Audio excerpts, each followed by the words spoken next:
سلام. والله الحمد لله انت وصلت جبت معاك خير. Yeah, thank you. Thank you. My greetings to everybody.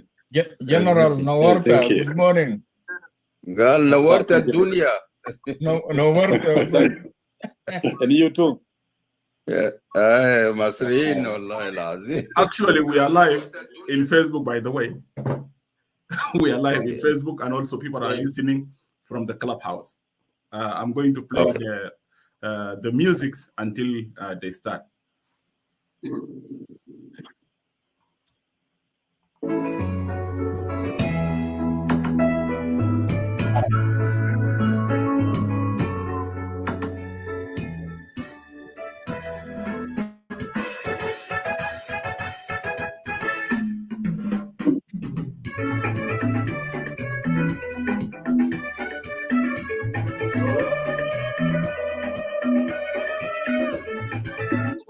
To avoid the echo, anyone in the Zoom, please mute your mic.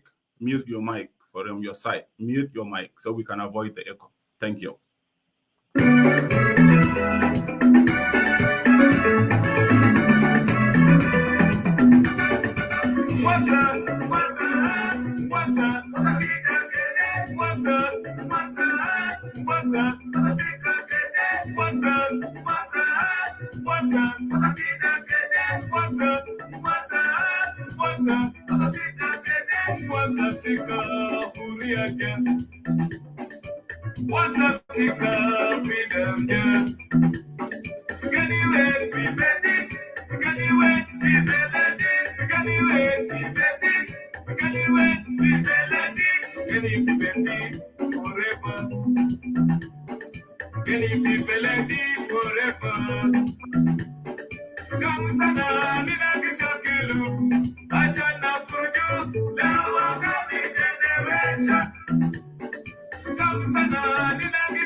ونحن مستمرين في انتظار قيادات تحالف أو قيادات منبر الإجماع الوطني National Consensus Forum. خليني أنا أرحب بكم جميعا مشاهدين لمنبر صوت الشعب أبناء جنوب السودان، المشاهدين في كل مدن جنوب السودان وولايات جنوب السودان العشرة، بالإضافة للإداريات الثلاثة، وكل أبناء جنوب السودان المشاهدين في الولايات المتحدة الأمريكية، وكذلك المشاهدين في كندا والمشاهدين في استراليا، وكل الناس المشاهدين في كل الدول الأوروبية المختلفة. مرحبا بكم جميعا. أنا أقول لكم صباح الخير بتوقيت الولايات المتحدة الأمريكية سنترال تايم، وبرضه نقول لكم مساء الخير بتوقيت بتاع جنوب السودان في جوبا.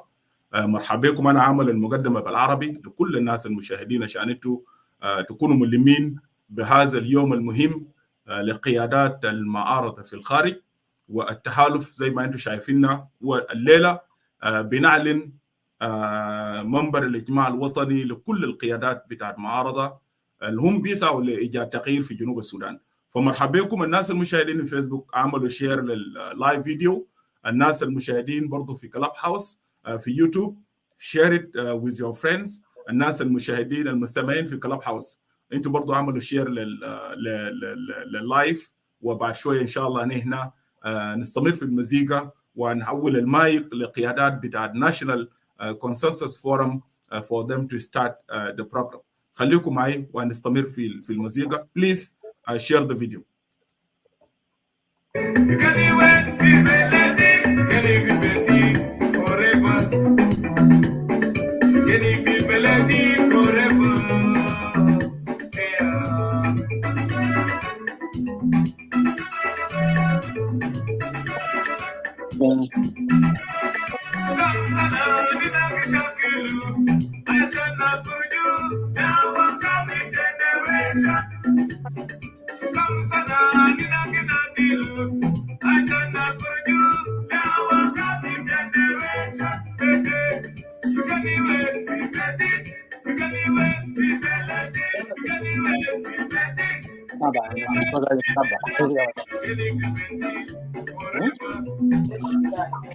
When? We start now.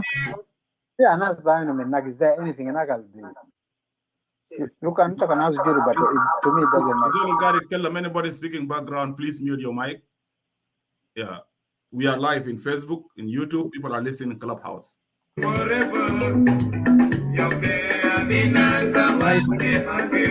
I start now?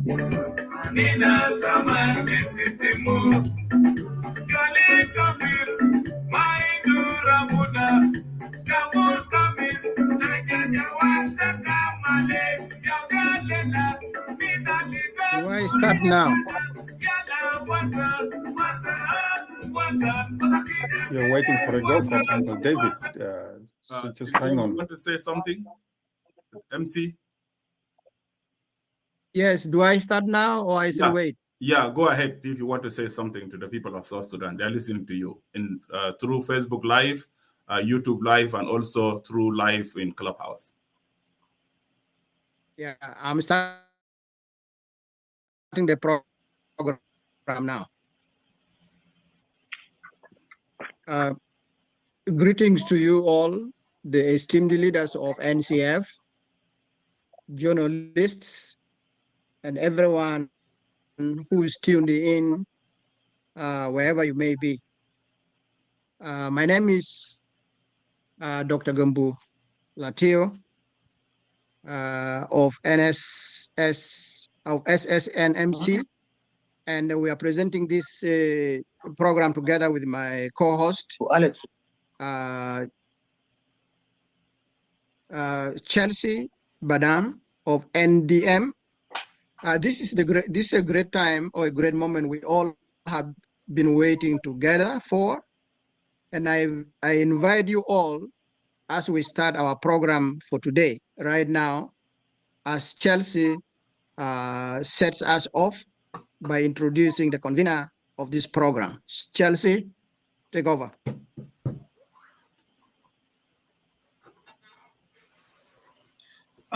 Thank you, Dr. Gambu. Ladies and gentlemen, good morning and warm greetings to each and everyone. As my co-host mentioned, my name is Chelsea Badal. I am the co-host for this historical event. Thank you, and I do appreciate all of you for being here. Without further ado, sorry for the delay for today. Without further ado, let me now start our program by welcoming Uncle Dr. David Basuni to deliver his opening remarks. Please welcome. Thank you, Chelsea and Dr. Gambo. To all the leaders of the NCF assembled here today, to the people of South Sudan, and to all the friends of South Sudan worldwide.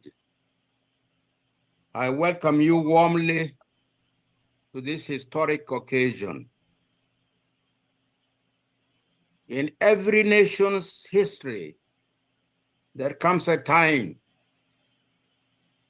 when it has to stand up and say enough is enough. My countrymen, My friends, such a time is now. And today, on the 16th of December, 2024, where we are assembled to launch the National Consensus Statement. And it is great that you are part of this historic,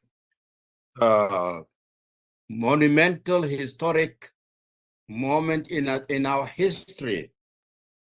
And this will be recorded forever in the annals of South Sudanese history. We will start with what drove us to start the National Consensus Forum and what eventually resulted in this stirring and historic document that we have now placed in your hands. Many of you know that South Sudan paid very heavily in terms of blood, in terms of atrocities, in terms of suffering for us to achieve our independence. But then even after achieving independence, the very day we're marking today and yesterday marked one of the most bloody moments in our history. And this time, the bloodshed was not by our enemies, but by ourselves.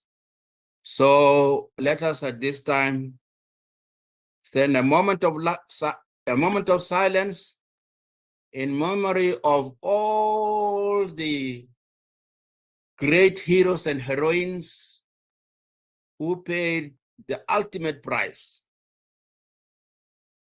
for the independence of South Sudan, and also for those after them, and even today, who are still paying a heavy price. May we hope that this will be the end of this bloodshed. And May 2025, 24, usher into South Sudan a new era of peace, of stability, of development, and of great prosperity. With that, let us bow our heads and spend 1 minute in silence in honor of all we have lost in the path to independence.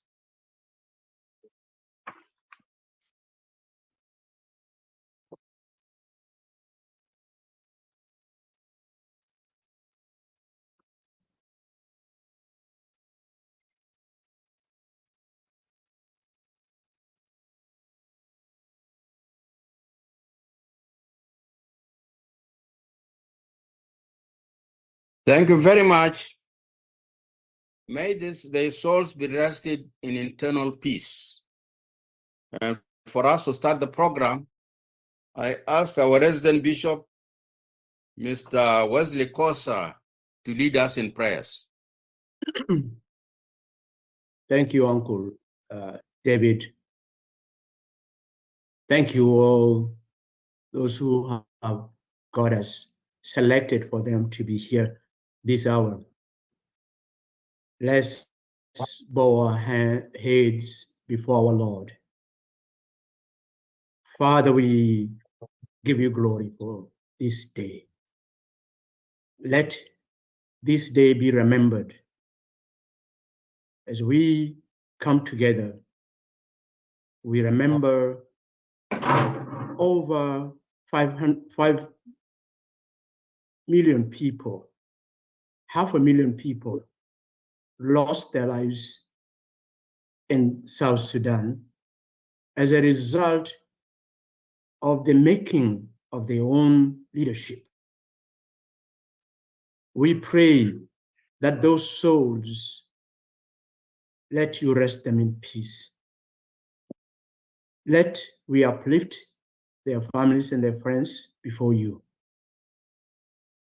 As today we come together to release the blueprint of NCF, that is the National Consensus Statement, we pray to you, O God, that you'll translate that blueprint to bring clear transformation, clear roadmap to South Sudan, that South Sudan will be democratically transformed by the NCS, will be a country that people live together side by side as equals under the law. Father, we pray to you that you will lift the leadership of NCF to take this responsibility and to lead the country out of total collapse. As we gather here this hour, there are people without food, children growing without schools, there's no proper hospitals, there's no proper water, the essentials of life becomes really difficult in our country. Though you created that country rich with the natural resources, we ourselves have turned our backs to you, O God.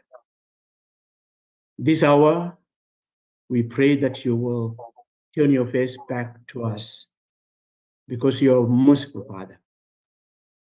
We pray as the NCF leadership works hard to translate this important historic document into actions. We pray that you'll bring good friends around. You'll bring people who have goodwill for South Sudan so that together we will deliver our country from total collapse. Together, we will be able to attend to the aspirations of South Sudanese people. Together, we will walk side by side as one nation, one citizen, before the law and before you, O God. This moment, we pray and we request you to be here with us in this meeting. As we are going to continue to talk, we pray for your Holy Spirit to guide everybody. People who are going to be listening around the world, people who are going to be speaking, let them speak what you have downloaded to them. Father, we thank you. Thank you. We give all this time to your glory, O God. We thank you and we ask this in the name of our Lord Jesus Christ. Amen. Amen.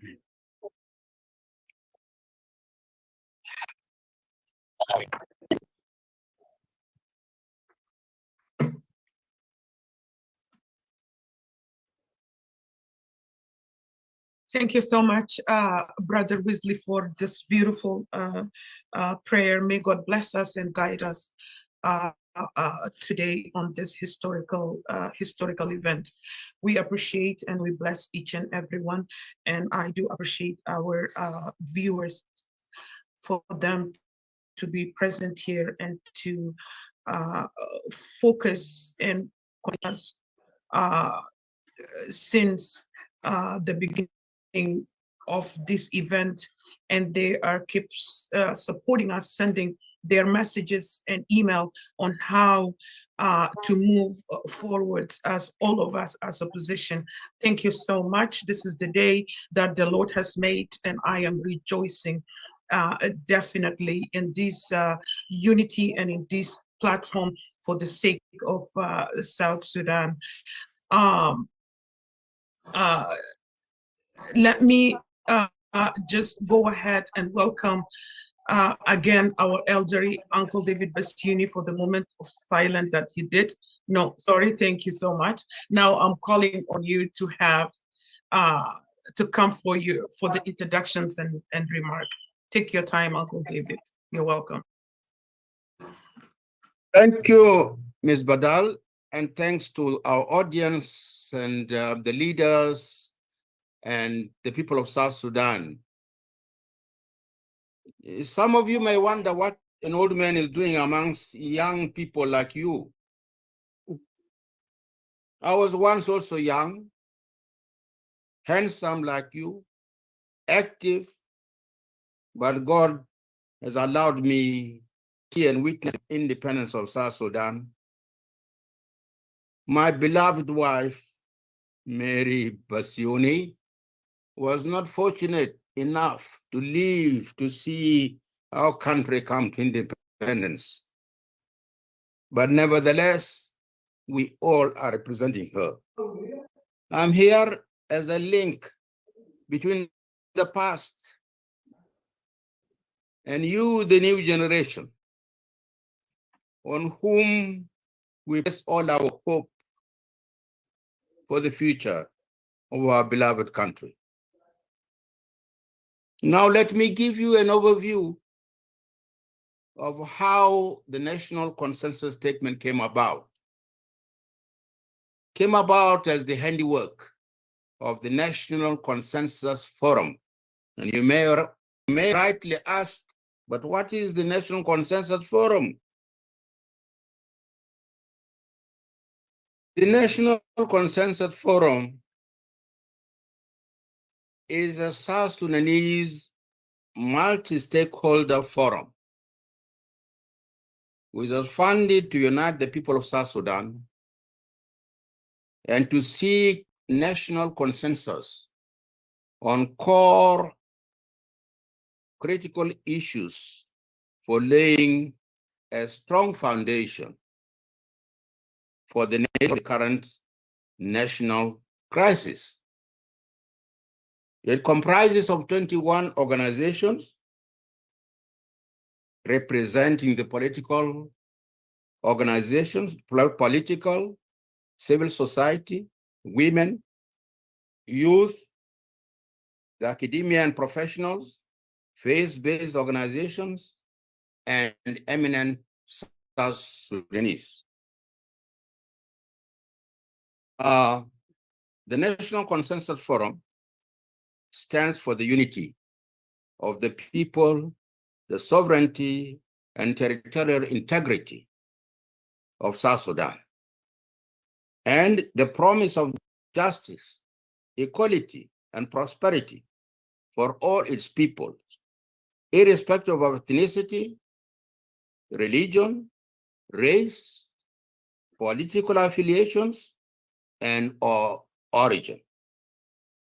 Number two, the National Consensus Forum comprises, as I said to you, these broad constituencies of our people, mostly in the homeland, but also in diaspora, scattered all over.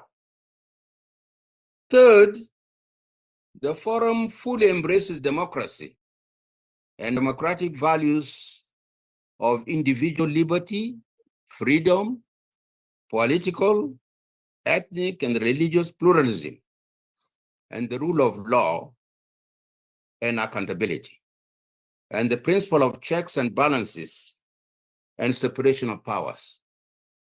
Fourth, the National Consensus Statement we know as the National Consensus Statement, which is the subject of the launching today, is an expression of the shared understanding in the National Consensus Forum of the historical context within which the current conflict in South Sudan can be correctly situated, analyzed, and resolved. It is an articulation of our collective identification of the root causes of the multifaceted conflict facing our country.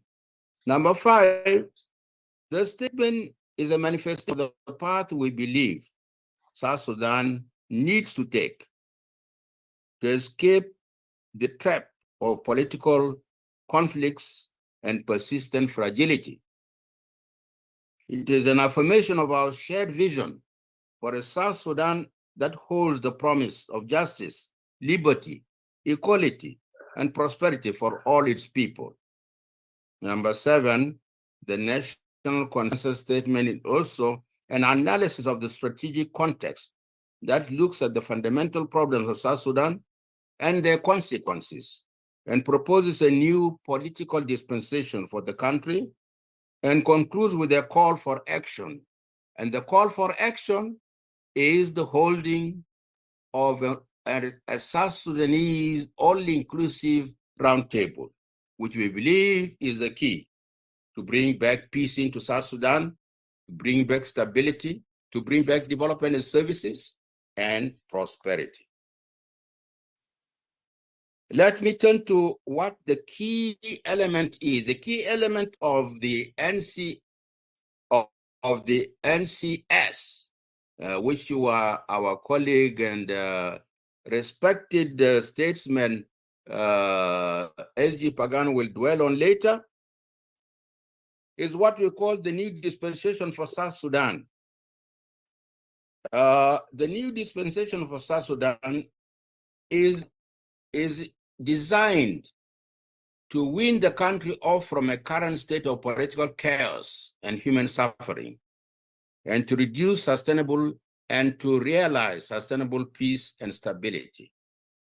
One, the vision of the National Consensus Forum is a new political dispensation that is predicated on restoring peace and reconstituting the unity of the people of South Sudan through inclusive and meaningful resolution of the conflict and crisis facing the country. Two, reestablishing human security and undertaking an all-inclusive political dialogue intended to reestablish political consensus and renegotiating a new social contract through constitution making, recommitting the people of South Sudan to democracy and democratic values. Three, in restoring moral, accountable, and democratic political authority that will transform the country and revive the economy in case the country's climb out of the abyss. The call for a new political dispensation for South Sudan is prompted by a number of actions. And those actions will later be assembled in what we call a new roadmap, which will be the subject of subsequent talks with you when we are moving towards the organization and holding of the roundtable. Now, all of you know the opposition to the government started quite for a long time and came to a head at the Khartoum conference that produced the RRCs. The Khartoum peace agreement was a dividing factor and also a very important milestone, because at that meeting, South Sudanese political parties chose either to endorse the RRCs and go with the government or reject it. And a number of them rejected the RRCs for a number of reasons. One is that it did not address the root causes of the problem of South Sudan, and that it fell far short of the aspirations and vision of what the South Sudanese wanted. And that is, it was a flawed agreement. It therefore, what we came to be known as the holdout non-signatories called for the people of South Sudan in all their diversities to unite and embark on a broad-based consultative process that would culminate in an inclusive political dialogue by all the South Sudanese stakeholders in a roundtable conference in a neutral place outside the South Sudan, and agree on a new viable transitional arrangement. This became now the loud outcry for an inclusive roundtable. The first major events that occurred were, one, Soma that was split into two came together as one under the National South Sudan opposition group. And they, together with the PCCA, moved to co-convene a meeting of what we call themselves as the stakeholders, the like-minded stakeholders that actually were the initial source and origin of the NCF. And this went on to hold a very important meeting, and actually the first meeting of the like-minded stakeholders was in August of 2022. And this was actually triggered by the unilateral decision of the government of the day to extend its interim period, whereas that interim period was ending in February 2023. And in that statement, it affirmed the vision of South Sudan, and that holds it first rejected the government's decision to unilaterally extend its mission, its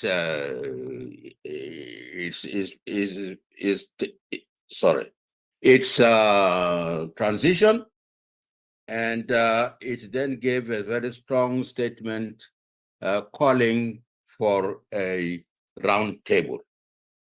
So that is how the NCF, the National Consensus Forum, came into being.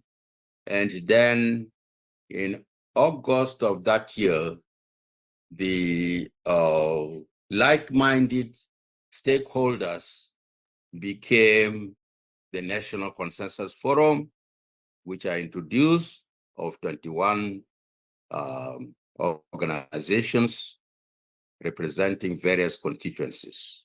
So that is how the National Consensus Forum then proceeded to do three things. One was to conceptualize and develop the National Consensus Statement, which is what you have. And what you have is what, in our view, embodies the vision, the mission, the hope, the aspirations of the people of South Sudan for a new dispensation. Number two, it initiated the development of a new roadmap, because whereas the National Consensus Statement is our philosophy, the philosophy of South Sudan, to express what they want, but the new roadmap will actually show where they should go. And that will become soon out. And you will see what the NCF is offering in terms of proposals of the actions that are required to move South Sudan from this period, which is teetering on disintegration and collapse, to a new era of stability, of peace, of stability, of development, of understanding, and of prosperity. That is what we want. That is the second thing that the NCF done. Number three, the NCF has now formalized the call for the National Consensus Forum, so that whatever you are witnessing and being part of launching today, plus the new roadmap, will be all presented to that all-inclusive South Sudan roundtable, to which everybody, including the government of the day, and we have been inviting the government to join us. but they have been pulling their leg. They have been trying to take us back to the Rome peace process. We have said clearly that we have no problem going and taking the Rome peace process and folding that into the round table, because the root causes have been analyzed, the prescriptions have been offered. What we need now is to approve, and it is the work and powers and the mandate of the National Consensus Forum to place what we are proposing in the National Consensus statement, as well as in the roadmap, should be passed, endorsed, and given power by the only arbiter that will be representing not only NCF, but all of South Sudan. So with that, I would say, what makes you an old man happy? Being part of NCF. When we first held the stakeholder meeting, I told them, what makes me happy at this old age is the fact that even if I go tomorrow, I have seen what the ideal, the paradise of South Sudan we wanted, the diversity of South Sudan, the beauty and strength of the diversity of South Sudan. And when you look around, even in this forum today, you see that diversity. That diversity is irreplaceable. All we need to do is to enshrine it in our constitution, enshrine it in our hearts, and look at it as the basic platform on which we actually can move forward as a united people.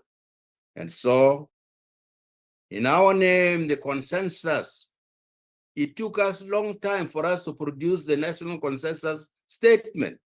But during the process, and please read the statement that I've issued today accompanying the National Consensus statement, in which I said the effort was remarkable. The energy, the intellect was great. And we quarreled and misunderstood and came together, but in the end, we achieved one single pearl, or you could say gem, and that is we were able to build a consensus. And that to us is the most rewarding gift we can receive in this year of 2023 as we approach Christmas and we approach the new year 2024. And may God bless those who have gone and you who are going to take us to the next land, to our next promised land. Thank you. Thank you.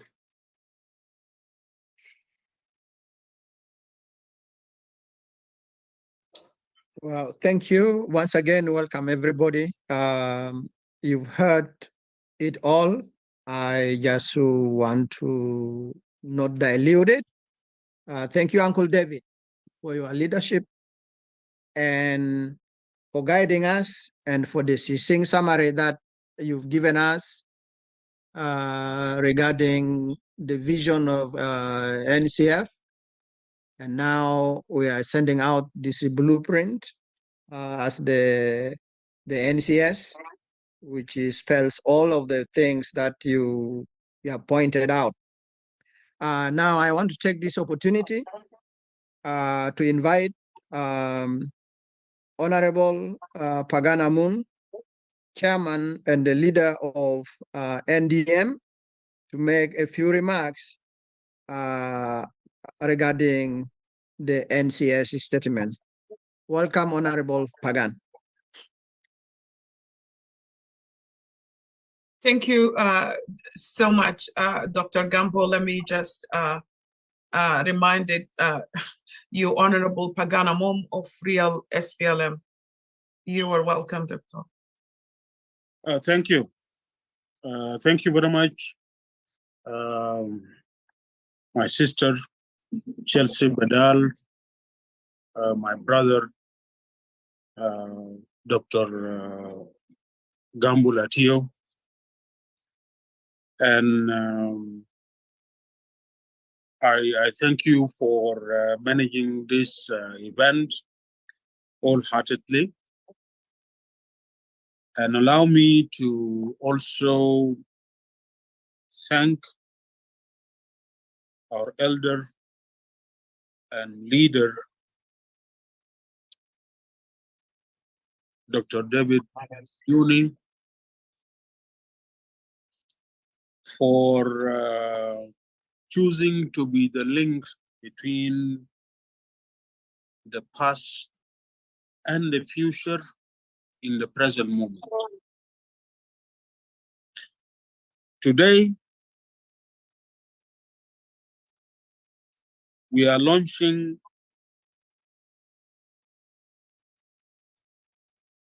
a new salvation ring and throwing it to our drowning people, South Sudan. Today, the 16th of December, is the 10th memorial of Juba massacres of our innocent people in a war that was started by President Kiir on the 15th of December 2013.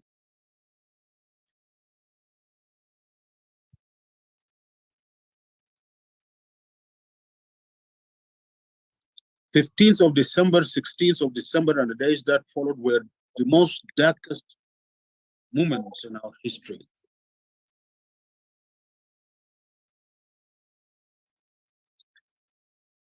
And in this very moment, we are here to shine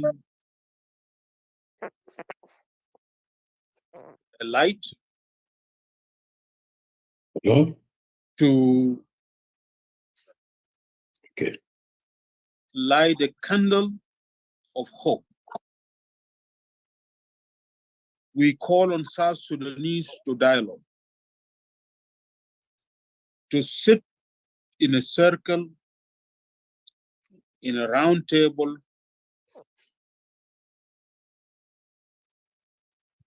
and inspired by our long-tested traditions as a people.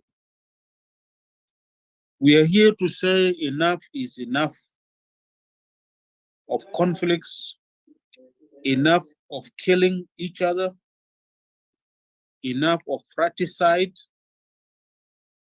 Now it is time to build national consensus. It is time to unite.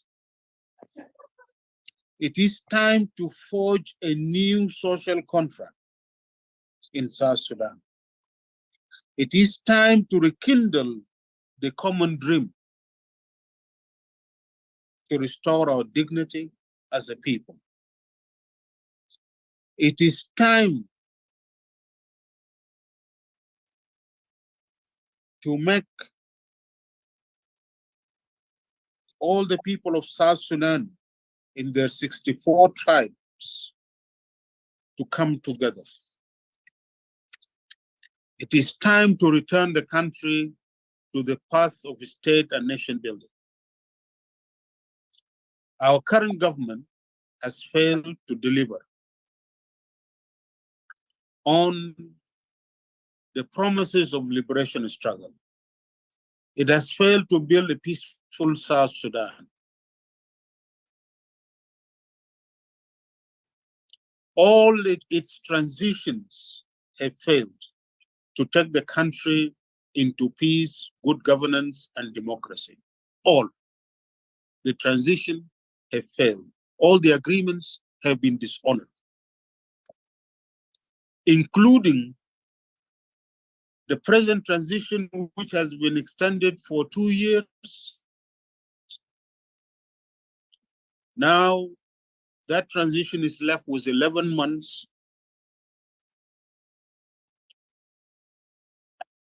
And the government has failed to deliver on the promises it made when they extended its mandate illegitimately for 2 years. They said they were going to implement the peace agreement. They said they were going to engage in the process of a permanent constitution making process that is people-centered. They said they were going to repatriate the people. Our people who are refugees in the neighboring countries and beyond. They said they were going to resettle the displaced people. They said they were going to establish peace in the country. All those promises have been dishonored and have not been accomplished. They said they were going to elections at the end of the second transition. And at the end of the extension, the country today is not ready or prepared for elections. Pagan is the one speaking now. Mute yourself. May you mute yourself, please? Well, David. You know, the people are asking me to mute. That is why it is not a problem.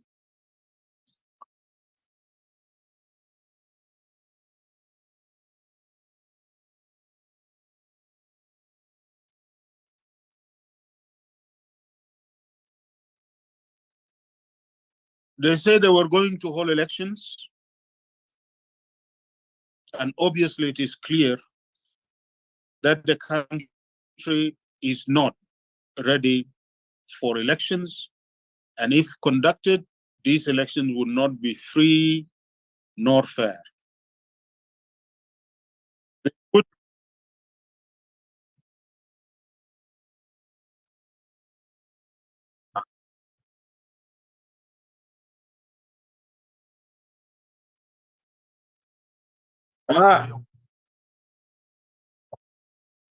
Yeah, if I mute, I have to mute completely. Then I will not even hear. So I'm now muting completely. But there is a technical limitations. Okay, is that all right?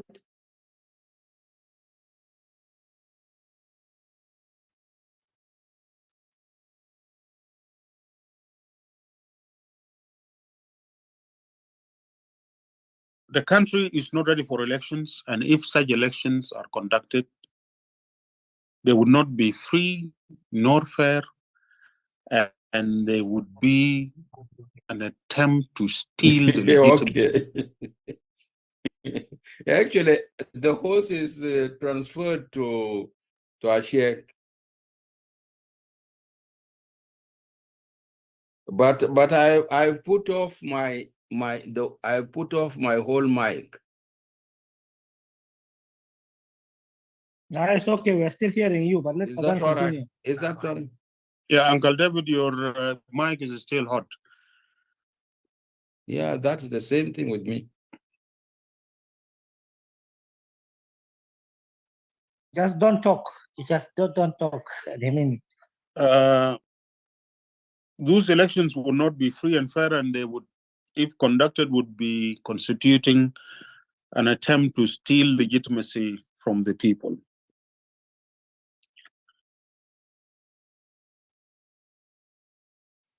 There is also a danger of returning the country to conflict and war, and a danger of the country collapsing and disintegrating. At this juncture,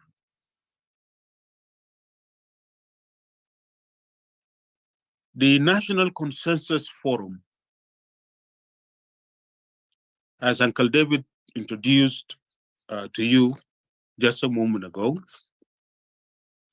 is placing before you this initiative for all South Sudanese stakeholders to convene an inclusive roundtable conference so that our people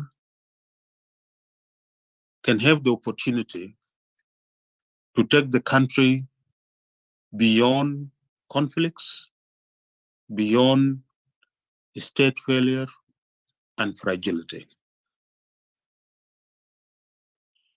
The roundtable conference would be an occasion where the people of South Sudan will build consensus around a new social contract that would constitute a basis for nation and state building in South Sudan. We, the present generation, alive today, we are the founding mothers and fathers of this new South Sudan, this new state. It is our historical responsibility to lay the foundation. And the best way to lay this foundation is through consensus so that we can revive our common dream.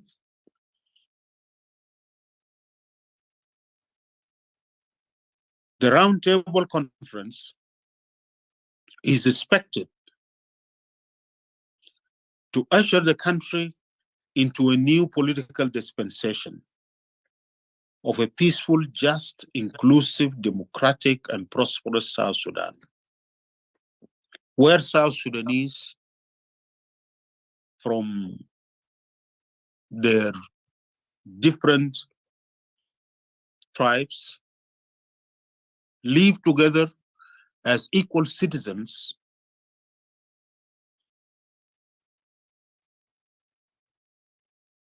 and stakeholders in peace and harmony, where they can sing songs of freedom with joy, appreciating and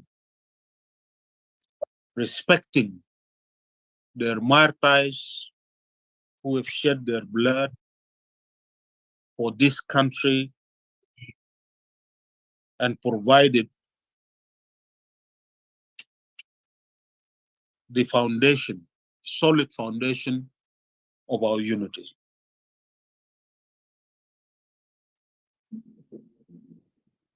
We have promised ourselves from generation to generation that we would want to build a new homeland in which peace, justice, and prosperity shall forevermore reign. We have promised ourselves that we shall build a peaceful and prosperous South Sudan for all the generations to come, and will end the life of slavery and indignity as we've been occupied and resisted and fought against. The Roundtable Conference will be a moment of departure to close the page on the bitter history of occupation and domination, marginalization, as well as the painful past of conflicts among ourselves, to usher into a newfound unity, into creating and making the dream come true as a people. While the Roundtable Conference is expected to usher the country into a new political dispensation of peace and justice, it is absolutely important that the roundtable also provide a very clear roadmap leading to bring about this new dispensation. Today, even though it is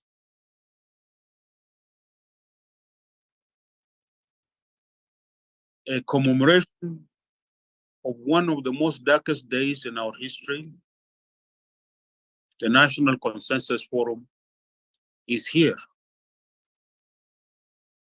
to put to you this blueprint, this initiative calling on South Sudanese to come together to initiate a genuine dialogue and to sit around a table as equal stakeholders to break with the past and move away from this present reality we are trapped in of national crisis. The National Consensus Forum take this initiative and place it in your hands, you, the people of South Sudan, to all the political parties in the government and in the opposition, to our religious leaders in South Sudan, to our women leaders in South Sudan, to our youth leaders in South Sudan, to our civil society leaders in South Sudan, for us all to come together to rescue our country. It is our responsibility. Nobody else can do it. And with this, we appeal to our region, to our continent and continental organizations.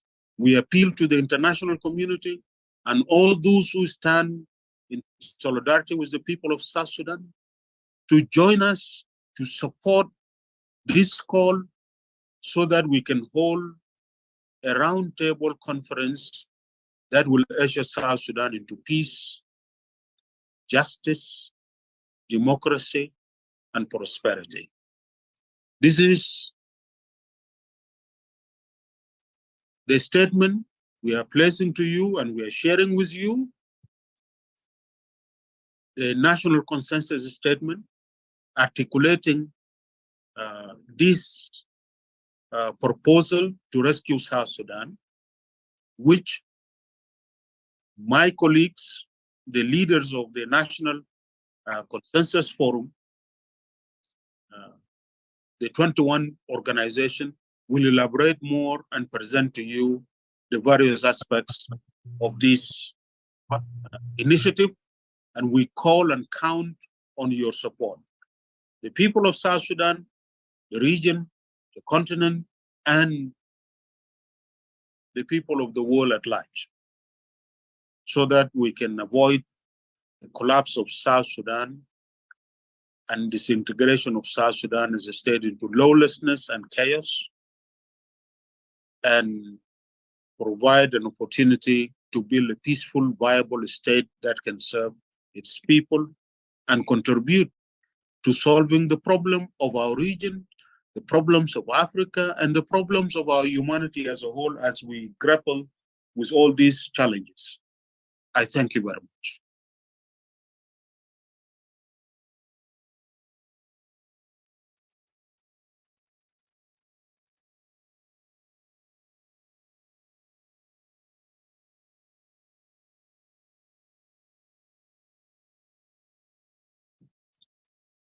شكرا جزيلا.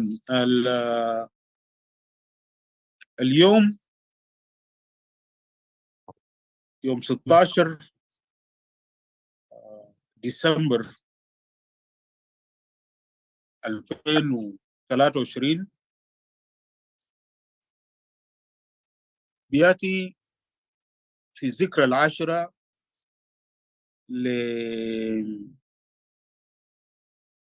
لجرائم ارتكاب جرائم الإبادة في مدينة جوبا عاصمة جنوب السودان، وده ذكرى ليوم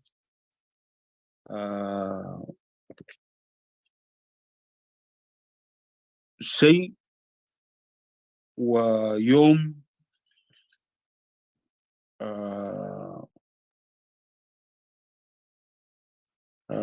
مؤلم. لكن في نفس اليوم نحن بنقدم لشعب جنوب السودان منبر الإجماع الوطني مبادرة لعقد مؤتمر مائدة مستديرة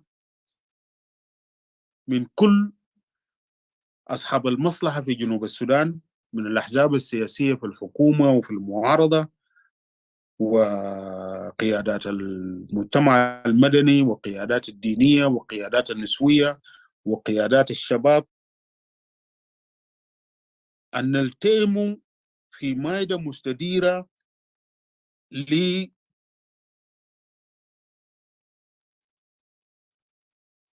إجماع وطني وتطوير عقد اجتماعي جديد كأساس لبناء الدولة والأمة في جنوب السودان، ولإنقاذ جنوب السودان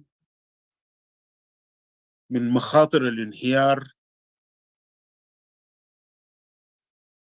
وتشتت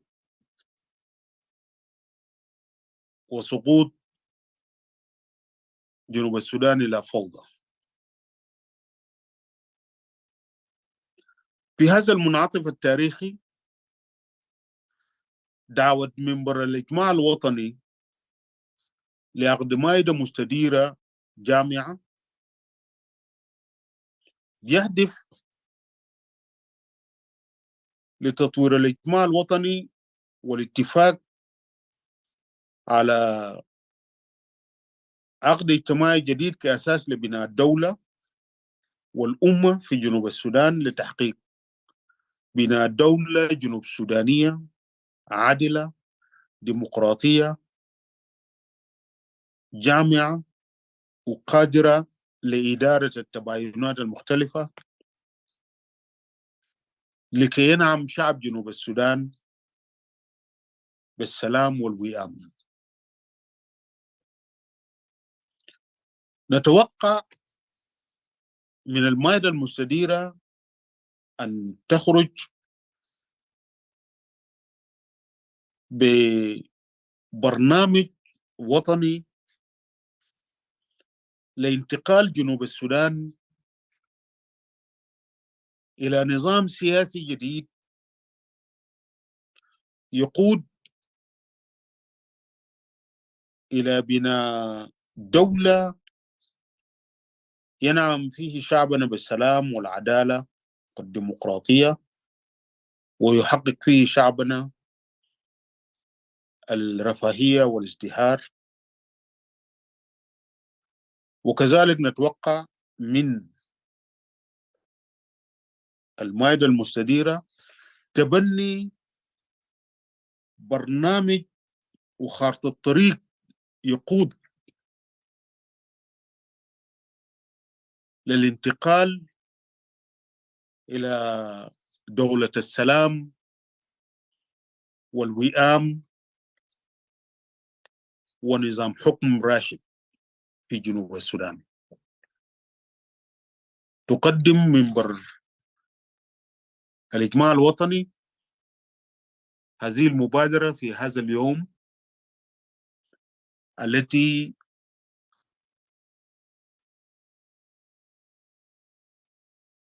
نتذكر فيها الأحداث المؤلمة التي حدثت قبل 10 سنوات، وهذا الشعلة في زمن وفي ذكرى قاتمة، شعلة أمل لبناء جنوب السودان حر ديمقراطي عادل ينعم فيه شعب جنوب السودان بالسلام والوحدة والوئام. شكرا لكم. زملائي سيقدمون تفاصيل لهذه المبادرة، مبادرة الدعوة لإجماع وطني في جنوب السودان. شكرا. شكرا كثير Honorable Pagan Amum for this clear and beautiful remarks. And thank you, Brother Edward, for reminding there is some audience that want us if we can speak half Arabic and English. You guys and the rest of our leaders, you're welcome. You are welcome to do so. Thank you. Now is the time for the NCF leaders to make their brief remarks in the interest of limited of the time. It's just 3 minutes to make their remarks.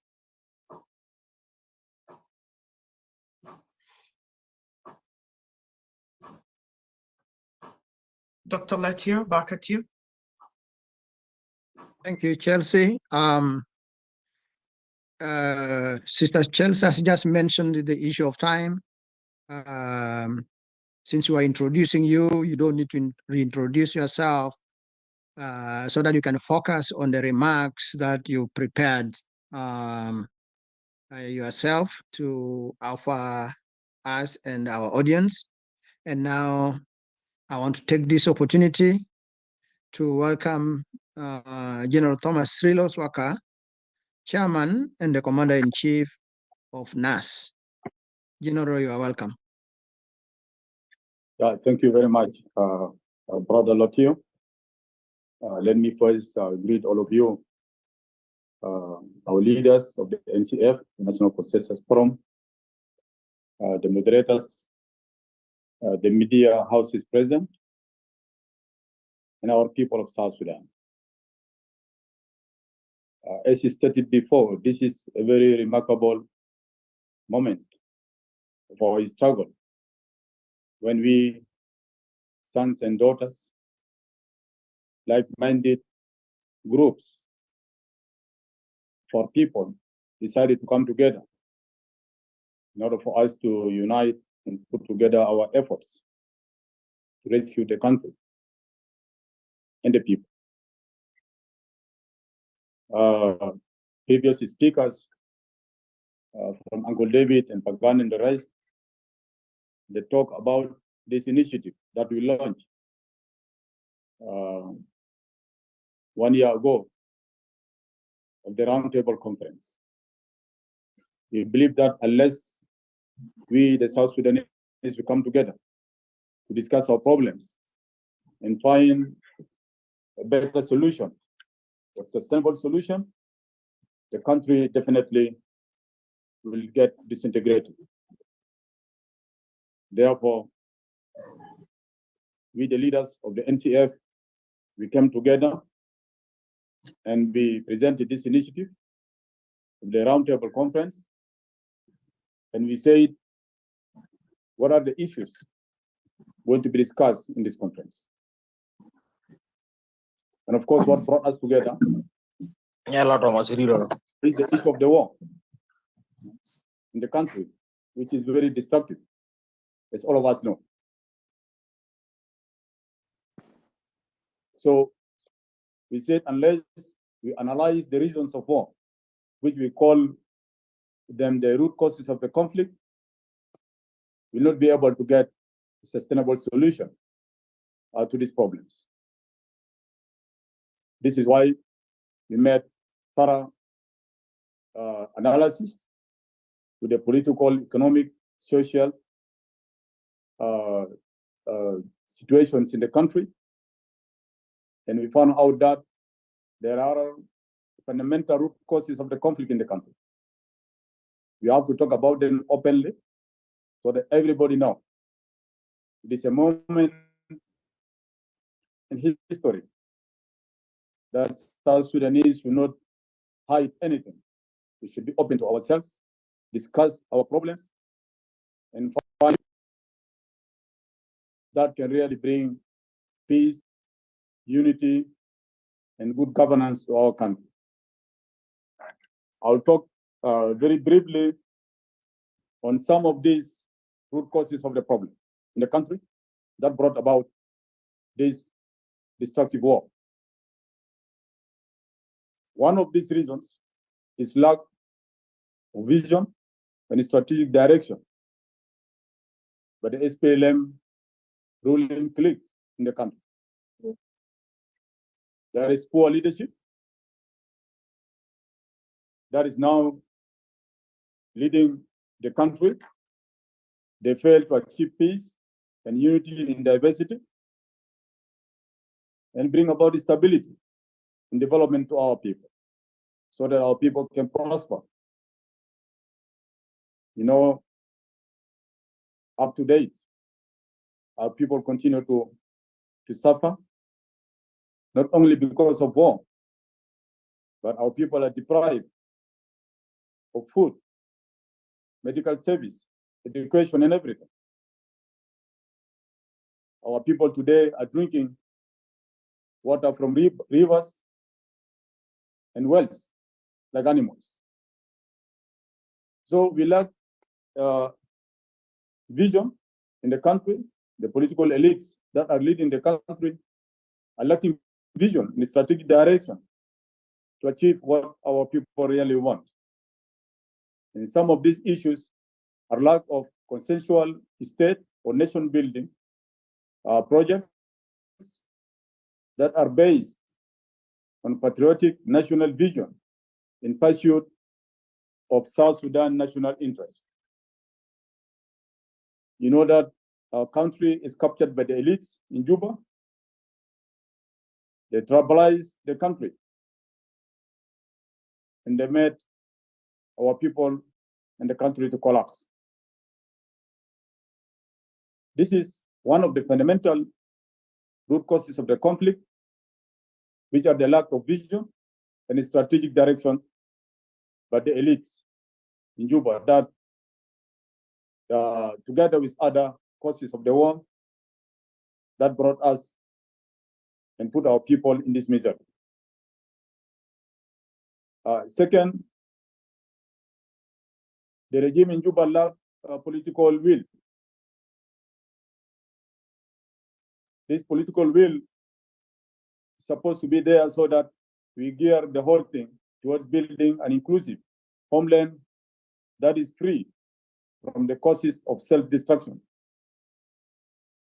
The government itself, as all of us know, is not reflective of the diversity of our society of South Sudan that's supposed to serve. Third, the government seriously continue to push of a distorted narrative of history of South Sudan struggles for freedom with intention of exclusion or to exclude some ethnicities, which has negative impact on building of national identity of South Sudan. This is why we are saying when all of us go to this roundtable conference, we need to ask ourselves fundamental questions. One of them is, who are we in this land called South Sudan? We need to identify ourselves so that we build a common identity of our country. We know very well that in South Sudan today, people are talking that some of the people don't belong to South Sudan, which is not correct. And that is starting to cause us problems of identity. So we need to sit as South Sudanese in the roundtable conference so that we ask ourselves this question. And if we answer this question, then we'll ask ourselves another question of how do we govern ourselves, so that all of us together, we discuss a better governance system that can serve us, that can protect us, and keep us united in South Sudan. The second root causes of the conflict is the functional system of governance. We know very well that the regime imposes a democratic and centralized system of governance in South Sudan. And this has deprived the people of South Sudan of a federal system of governance, which has been their historical demand. The regime is not democratic in South Sudan. The regime continues to brutalize our people in a very barbaric way. They continue to silence voices of our people, not to talk about future of their country. So the country is governed by a dictatorial system that cannot help our people to express themselves or to express what they really want for their country. So because of this serious suppression and oppression that made our people to rebel against the state, against the government, rather, and brought about this chaos going on in the country. The third root causes of the conflict is the politicization of the ethnic or ethnicity of the security sector. The government intentionally decided to build an ethnic security sector that is dominated by ethnic groups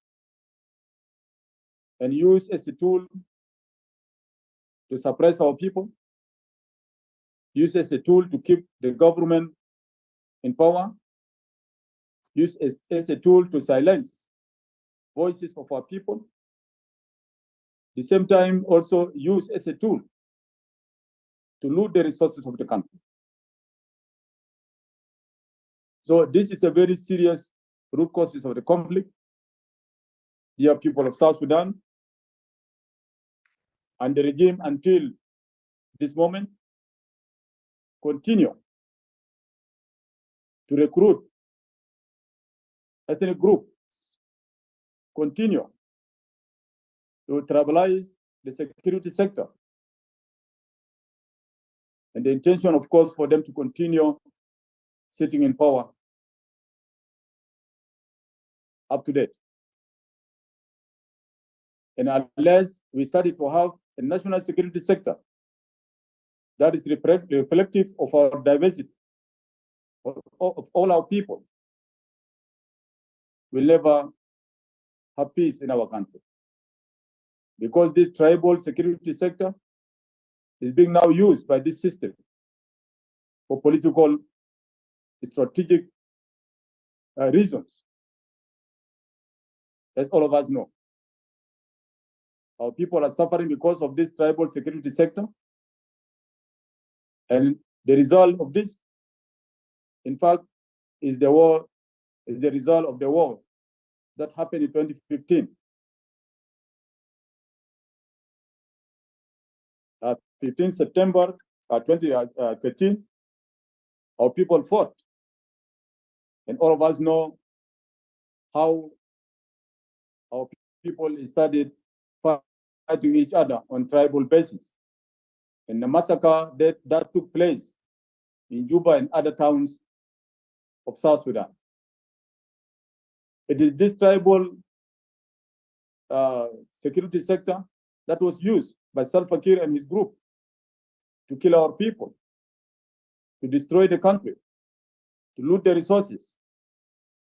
And as we talk today, we have more than half of the population in refuge. And half of them are also displaced in the country. And those who are in few towns, they are suffering because of the operation. We are hearing the unknown gunmen who are killing our people day and night all over South Sudan.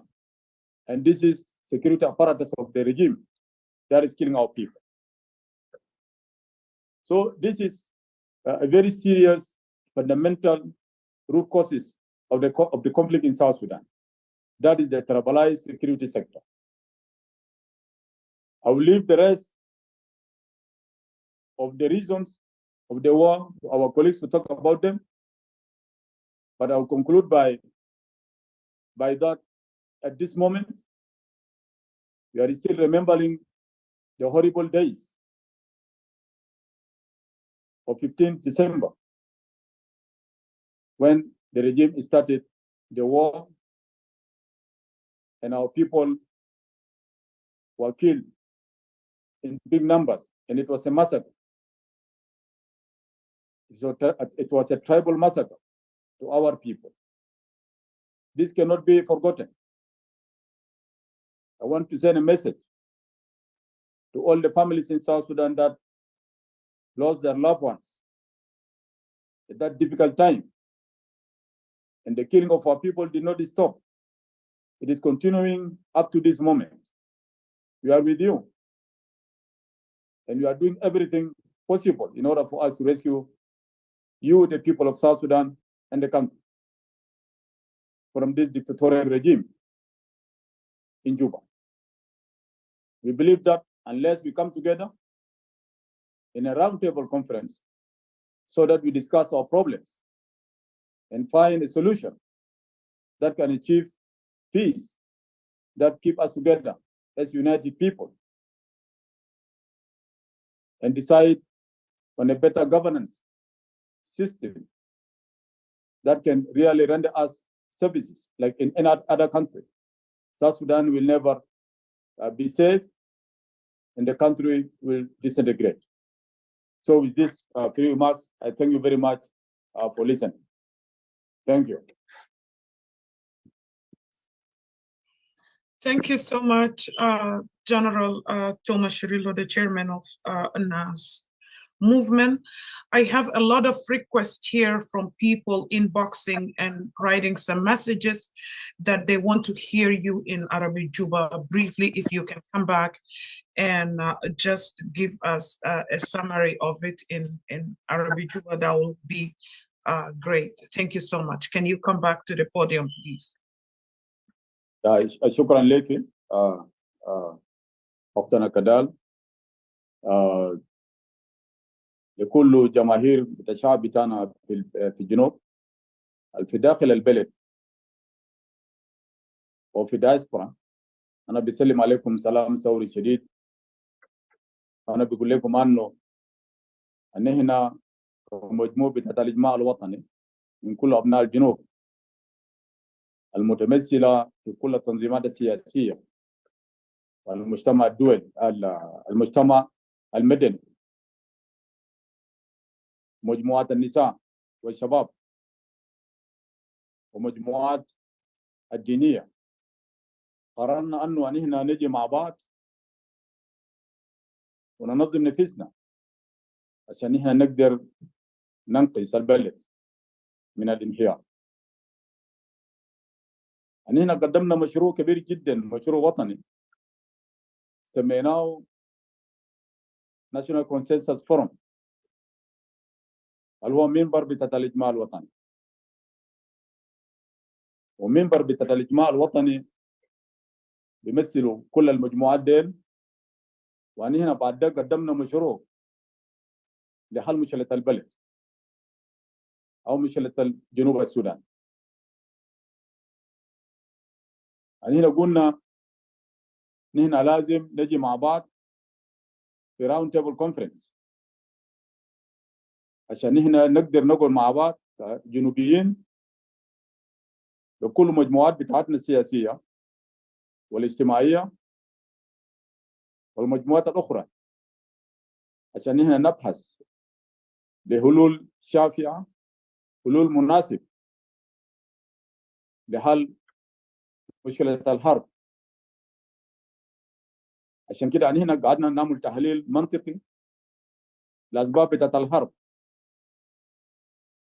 وهذه الأسباب بتاعت الحرب واحد منهم قلنا القيادة الموجود في جوبا ما عندها رؤية وما عنده اتجاه استراتيجي عشان هم يقدر يحققوا سلام في البلد ويقدر يوحدوا الشعب بتاعنا ويقدر يقدم لهم كل الخدمات الشعب بتاعنا تمناه في كل نضالات بتاعته. وده بيتمثل في انه الحكومه في جوبا بينقصهم الاتجاه بتاع بناء الوطن، مشاريع بناء الوطن يا مشروع بناء الوطن. الحكومه في جوبا بينقص هذا الاتجاه. في نفس الوقت الحكومه بدأت تعمل في تأسيس نفسها عشان هم يستمروا في حكم الجنوب بدون ما يدي فرصة للجنوبيين عشان يختاروا قيادات بتاعتهم بالطريقة الديمقراطية. وهم بهذا الأسلوب سببوا معاناة كبيرة جدا لشعب جنوب السودان وقد تؤدي إلى انهيار دولة الجنوب. إذا نحن ما وقفنا كلنا مع بعض الجنوبيين عشان نحن نقدر ننقذ البلد ونفتش حلول لأسباب الحرب. النقطة الثانية اللي هو أنه هم بينقصهم الإرادة السياسية. الحكومة في جوبا بينقصهم إرادة سياسية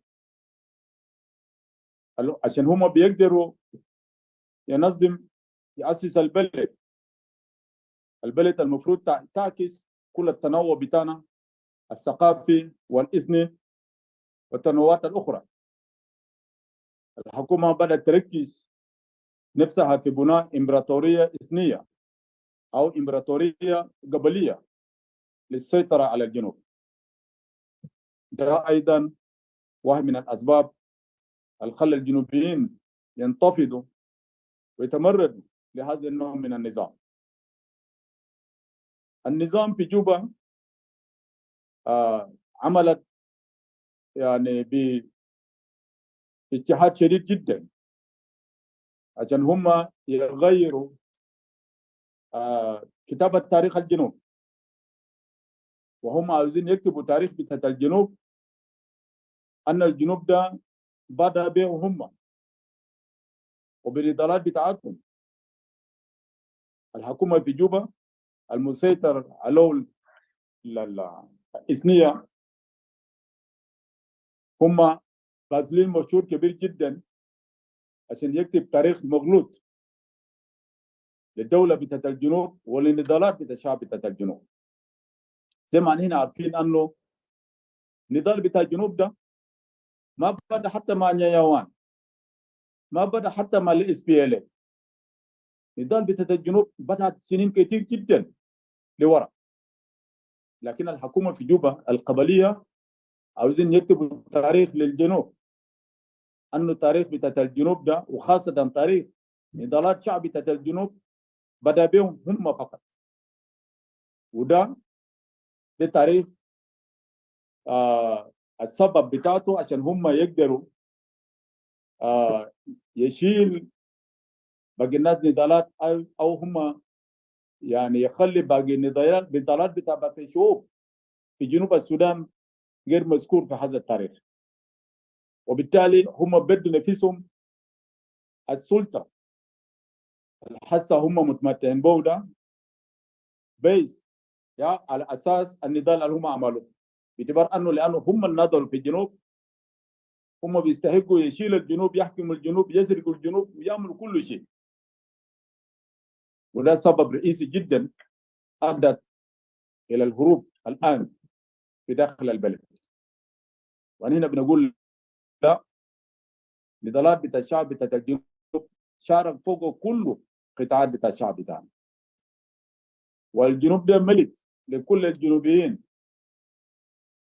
لكل القوميات بتاعتنا. فأي زول في الجنوب بيفتكر أنه الجنوب ده بتاعه يا بتاع القبيلة بتاعه، هو هيكون سبب لدمار بتاع هذه الدولة الوليدة، هيكون سبب بتاع التشتت بتاع الشعب بتاعنا، هيكون سبب بتاع الهروب البعد ذاك، هيسبب عدم الوحدة في داخل الجنوب، والجنوب ممكن يتشتت. وهنا بنقول هنا بالواضح لكل الشعب بتاعنا والنظام في جوبا اللي بيسمعوا الآن أنه ما دام أن هنا نقدر نوحد نفسنا، وأن هنا نقبل أن الجنوب ده لكل الجنوبيين بكل القوميات بتاعنا، ما هيكون عندنا مستقبل. السبب الثاني عندنا مشكلة بتاعت نظام بتاعت الحكم الغير رشيد المش تمام، يعني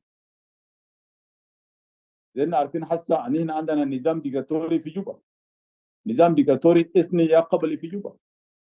ده واحد من الاسباب الكبيره اللي ادت الى الحرب. يعني هنا بنقول لازم يكون عندنا نظام ديمقراطي فيدرالي في الجنوب. النظام الفيدرالي الديمقراطي ده مطلب بتاع الجنوبيين مما بدا النضال بتاع الشعب بتاع الجنوب. والان حكومه في جوبا رافضين يقبلوا هذا المطلب التاريخي بالنسبه للشعب بتاعنا، وهم من انه هم كان ياسسوا نظام فيدرالي ديمقراطي للشعب بتاعنا يخلي الشعب بتاعنا يكون عندهم السلطه في كل مستويات الحكم المختلفه، عشان هم بيقدروا يحكموا نفسهم حسب التطلعات بتاعهم. الحكومه خدت في محله حكم ديكتاتوري قبل، وده واحد من الاسباب اللي جابت الحرب. النقطه الثالثه اللي هو عمليه بتاعت تكوين نظام بتاع قطاع الامن اللي هو الجيش والامن الوطني والقوات النظاميه. النزل كونوا هذه المؤسسات بس او على اساس قبل، وده سبب معاناه كبيره جدا للشعب بتاعنا. ونحن تكلمنا كثير في منابر كثير انه هذا القطاع الامني فيه ناس الجيش والامن الوطني وفيه القوات النظاميه الاخرى من بوليس وسجون واخرين، كونه اننا نكون هذه الاجهزه المهمه لحمايه بتاعه الوطن بتاعنا وحمايه المواطنين بطريقه وطنيه، ادت الى استخدام هذه الاجهزه من قبل الناس الموجودين في جوبا في الحكم للاضطهاد، يضطهدوا الاخرين القبائل الاخرى. وده ما سر انه الجيش في جوبا وكل الاجهزه الامنيه قبليه استخدمها حكومه في جوبا عشان هم يقدروا يضطهدوا الاخرين، يسكن كل انسان في داخل البلد اللي عاوزين يعبروا نفسهم ويعبر عن التطلعات بتاعتهم السياسيه والاجتماعيه والمستقبل بتاع الاجيال القادمه وابنائهم. هذا النظام الامني القبلي كمان ادت الى هذه الحرب، وده جزء من الاسباب اللي قلنا انه ما لم يكن عندنا يعني نظام بتاع الامن يا قطاع الامن اللي بتمثل فيه كل القوميات بتاعنا كل القبائل بتاعنا بطريقه متوازنه. لانه انت ممكن تجيب يعني كتيبه كان ده بتاع جيش ولا ناشونال سيكيورتي ويكون كله من قبيله واحد، وتجيب نفرين ثلاثه من قبائل الاخرى وتقول ده ممثلين كل القبائل. احنا عاوزين كل الوحدات دي يتم تكوين بتاعه بطريقه وطنيه متوازنه تمثل كل الناس بتاعنا، عشان ما يكون هنالك اي زول كان ده زعيم قبلي في داخل الجنوب ولا زعيم سياسي ولا اجتماعي يستخدم هذه الاجهزه ضد الاخرين ويسبب الحرب. بشرح بسيط ده انا بترك بقيه النقاط لباقي الاخوه قاده للناشونال كونسنسس فورم. ثانك يو. Thank you so much, General Tomashirilo, for the beautiful remark. Arabi Juba Bita Kaman Lisa Kois. Thank you so much for going at it one by one. We assigned those leaders to speak 3 minutes. Lakina nihna hina kullana le South Sudan. We all want to understand exactly what are we here for and why are we here.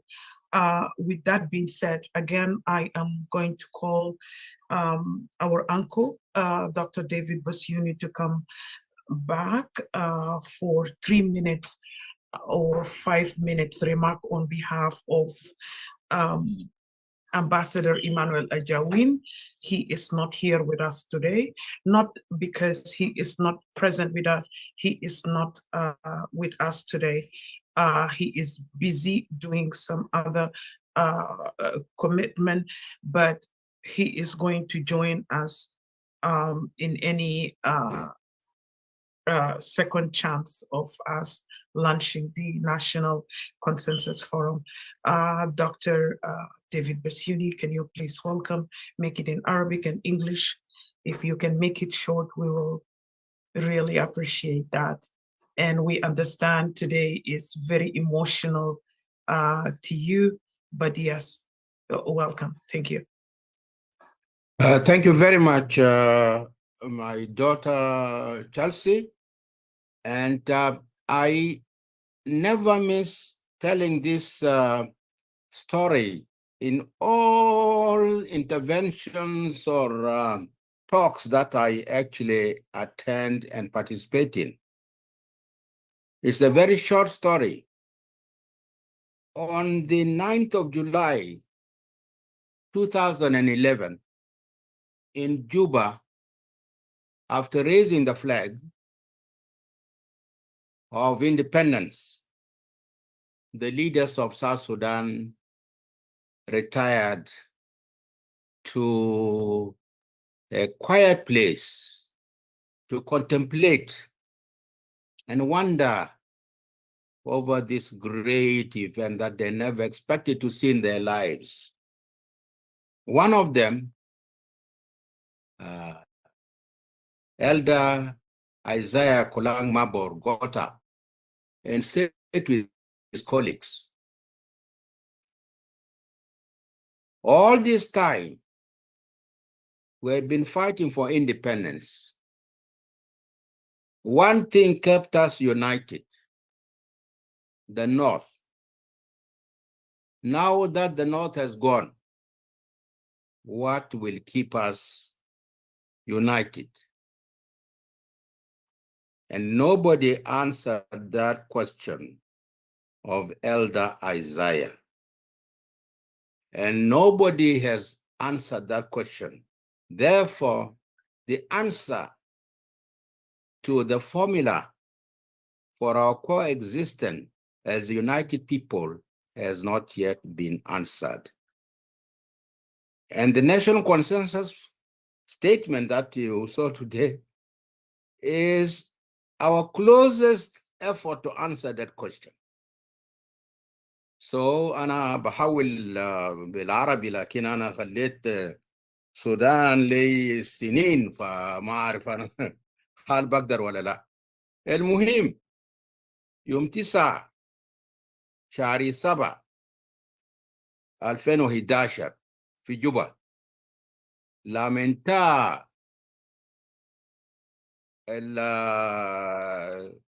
ارتفاع العالم بتاع جنوب السودان في تكريم بتاعت الاستقلال، رؤساء الجنوب راحوا قعدوا في حتة، وأخونا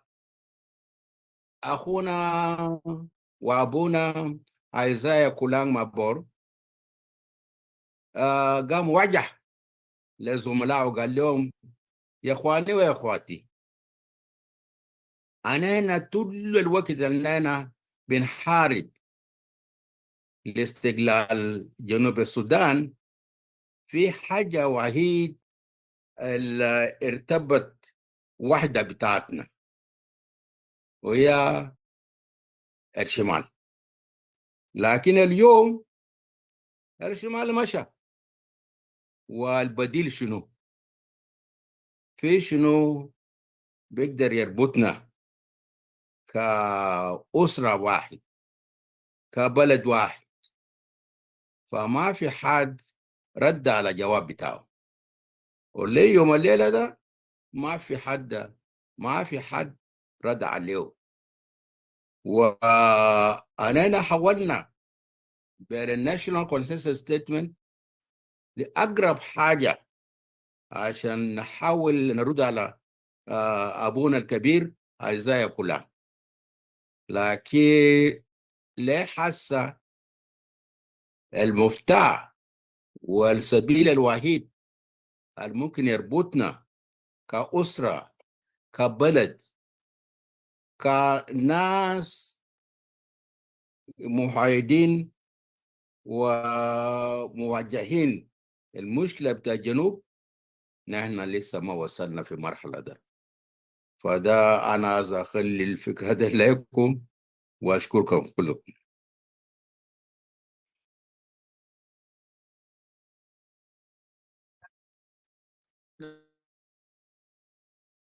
Usual with your wisdom and guidance. We are going to move to our next speaker, and I want to take this opportunity to welcome Dr. Matur Gorjok of Academics and the Professionals to give us his remarks. And this will focus, I think, on what he has been assigned. And I kindly want to request that we keep time because we are going to run out of the time that we are allotted to present on the line. So, Doctor, you're welcome.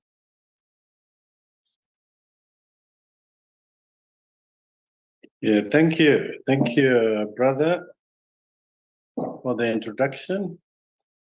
Greetings to all the leaders of the NCF, and greetings to the media outlets. Actually, I just want to correct something. Yeah, I could be. I'm representing an organization, a political organization, the NPM, which is the National People's Movement, الحركة الوطنية الشعبية. That's why I'm here, and which is the member of the NCF. So at the outset, I think I should mix English and Arabic so that I don't come back again because of time. I would like to thank Uncle David for his leadership and guidance through this journey since late last year when we started this organization of the NCF. We are very grateful, Uncle David, for you to be among us as an elder. Thank you so much. I've been assigned to talk on two items, and the items are the root, two of the root causes of the conflict or crisis in our country. But before I could go into that, I just want to emphasize our coming together as a milestone in the history of our country for such a large number of organizations to come together with a unified agenda that is calling for the unity of our people and to bring about change and equality and justice for the people of our country. I think this is the first time we were able to forge such a significant alliance in our country. So we thank ourselves, and this is a great achievement. And coming to my points, I've been assigned to talk about the root cause number 6 and number 7. And number 6 is corruption and mismanagement. Number 7 is lack of political will for healing and reconciliation. Gerald Thomas touched this earlier, but I will concentrate on healing and reconciliation among our people. So we start with corruption, and corruption, by the way, and a lack of political will. I think these are the 2 main problems or mothers of the problems of our crisis in South Sudan. They originate from either lack of political will, corruption, and lack of vision. That's the 3rd of them. So coming to corruption, corruption is not a secret in our country, and we all know that, not only us, but the international community. And even if you could remember, the Corruption Perceptions Index put our country on top every single year as the most corrupt country in the world. And defining corruption, so in talking about corruption, we should define it. What is corruption by itself, so that we understand what is it. And I will touch a little bit of forms of corruption, and the effects of corruption on our people and our country, and how we can manage corruption. So corruption is the misuse of public power, position, or funds. That's in broad terms to define the corruption. And corruption is not only about money. If we are people, most of our people, they could imagine لما نسمع عن الفساد إنه فساد المالي. It is not. It is one of the items of corruption, of course. But corruption is a wide thing. It's a broader thing. Corruption could include bribery, theft, embezzlement of funds, laundering, fraud, kickbacks, bogus contracts, like what we see in oil contracts in our country, discrimination against certain people, that's corruption. Nepotism is corruption. Cronyism, tribalism itself is corruption. Harassment and interest conflict, or the conflict of interest. These are types of corruptions or forms of corruptions. Abuse of power. If you are in a position of power and abuse it or misuse it, this is a corruption by itself. Suppression of people or others. Obstruction of justice, whatever it may mean, is a corruption. Impunity. Things are done with impunity. This type of corruption as well, and bullying. So one day when we come to this, so corruption is a broader term that include a lot of things, and these are the problem in our country. The problem of corruption is not only money, it's not only as I mentioned earlier, لكن بتشمل حاجات كثيرة زي ما ذكرتها. Well, corruption will negatively affect our progress, whether in development, in provision of services. It will affect our country, and we are seeing the results of corruption at the moment. So the corruption creates classes in the society. There are people who will, through this dodgy acts, they will accumulate many, and some people, the majority of people will be left poor. And then when you are poor, you're susceptible to hunger, disease, and people will be fighting over meager resources that are left over to them. And as a result of corruption as well, our civil service, not only civil service, even the armed forces, the police, the prisons, they're not paid their salaries on time. Maybe they delayed for 3, 4, 6 months, or even longer than that. That's not right. When you do that, you subject such families to hardship and homelessness because they have nothing to spend so that they can live with their children. And we've seen that now across our nation. So that's a result of corruption. Fractured communities and massive displacement, whether internal or external. Looking for places where you could live, where you could feed your kids and educate them. So lack of services, no clean water, proper health care, and schools. This is because the funds. As South Sudan, we are not a poor country. We have plenty of resources. We should be a very rich country if well managed. But because of corruption, our people are suffering. And we have no services. You can see no roads across our nation.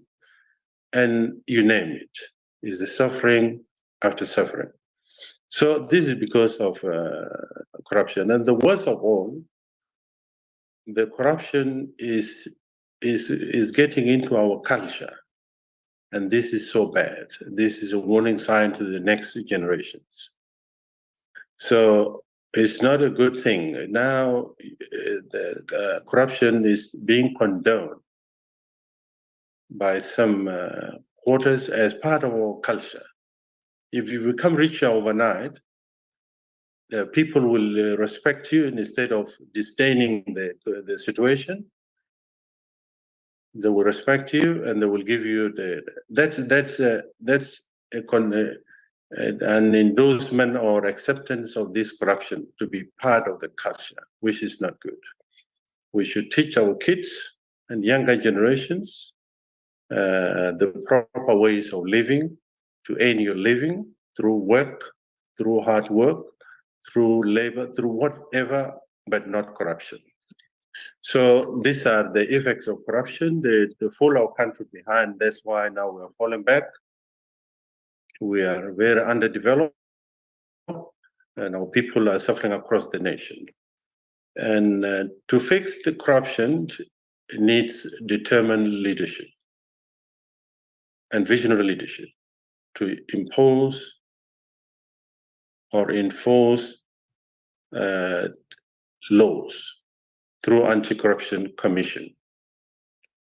People must be held accountable because you cannot loot the resources of the country with impunity. It is unacceptable. So it could be fixed if we have laws in place that must be applied to everybody across the board without any favoritism. Employment, even employment, a type of employment we have to employ your relatives. This is corruption as well. And that should be discouraged and should be made illegal by law. That employment must be based on merits, not on nepotism or relationship between you and that person, particular person. And if we could eradicate nepotism and tribalism, we are indirectly eradicating corruption because they are part of corruption as well. So, but what we see, these corrective measures are beyond the scope of this regime in Juba because they are not interested to correct the status quo because they are part of it. And they are the people who are leading all sorts of these corrupt activities in our country. That's why we are calling for change to correct the status quo. That's part of corruption. Number two, lack of political will for healing and reconciliation. Our country came out of a struggle. That is history. I won't go into it. Through Nyanya 1 coming to the SPLM. So our people are traumatized. Our people are traumatized because of that, the wars. the trauma, and they're still holding grudges from the era of war. And that should have been the priority of any government coming to Juba. Not only after the independence, even before the independence. That should be a priority, to heal our people, to reconcile them, and so that they can forgive each other from the atrocities that have been caused. But instead of doing that, they made the situation worse. They created a senseless war over power, during which almost 500,000 of our innocent lives were lost. So that's an indication that the leadership in Juba was not willing to reconcile in the first place. Otherwise, they would have not caused another one just for the power, to fight over power. While the power belongs to the people, they should have called for elections so that the people can elect their leaders. So that's an indication of a lack of political will to execute reconciliation and forgiveness and bring our people together. The people in South Africa, they did it during Mandela time, back in 95, 96. They were able to form the Truth and Reconciliation Commission, and they succeeded it. The commission was tasked to discover the causes and nature of human rights violation through their struggle, to identify the victims that were victimized during those atrocities, and also to allow amnesty for the people who would disclose their involvement in the human rights violation during that time. They succeeded, and they reconciled, and South Africa now is stable. That's the political will, and that's the visionary leadership. They did it, and I think we can do it as well in South Sudan. It's not difficult. So the importance of healing and reconciliation and forgiveness will usher in peace among the people. And if there is peace, there will be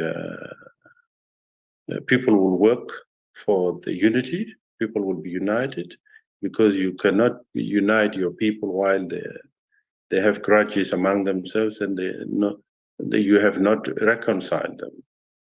Unity will come after that, and when unity is come, people will work for the prosperity of the country and the nation. So that's why it is so important to reconcile the people and to bring them together, and as well as the corruption. Corruption is pulling our people back. It must be stopped. That's why we need the visionary leadership. We need change. We need our people to come together. And finally, our coming together has proven wrong the elites in Juba, that they have divided our people beyond repair. That was wrong. That was we disprove that now by our coming together. Not only the regime, the international community. They look at us as divided people. People who are fighting each other. It is not. We can unite our people, and that's what we have done. We urge our people to be hopeful that change will come. And the power, the leaders are fighting over it, belongs to you.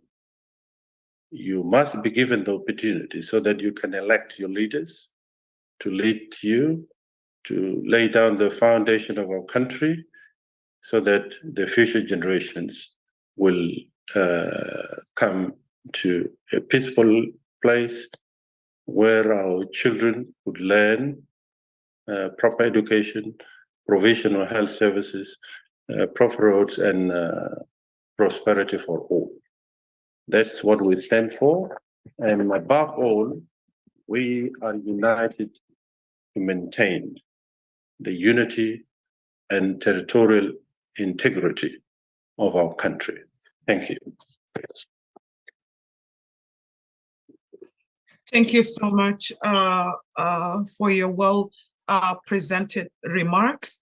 I just want to remind the rest of the leaders, it's only 3 minutes so that we can accommodate as much leaders as we can. People are waiting to ask questions. If we can make it short and precise, that will be appreciated. I and my colleague in the committee, we don't want to disturb, to cut your conversation into half or remarks into half. But if you can go precisely and make it 3 minutes, we will really, really appreciate it, because some audience are waiting for the questions and you're going to be asked. So if we can make it packed in 1 to 3 minutes, that will be appreciated. My next speaker is Motur Tut of RCM. He's giving our remarks on the root cause of the conflict in South Sudan. My brother, if you're ready, you can go ahead, unmute yourself and go for 3 minutes, please, and I appreciate that. Mobortut, can you unmute yourself, please?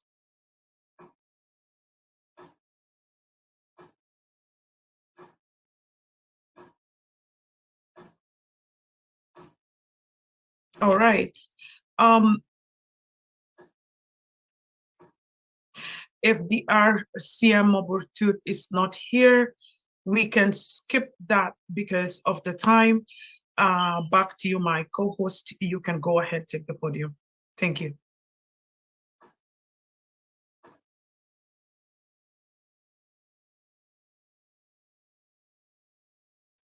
Okay, thank you, Chelsea, and thank you for emphasizing the importance of time. We want to hear the remarks of each and every honorable leader of NCF.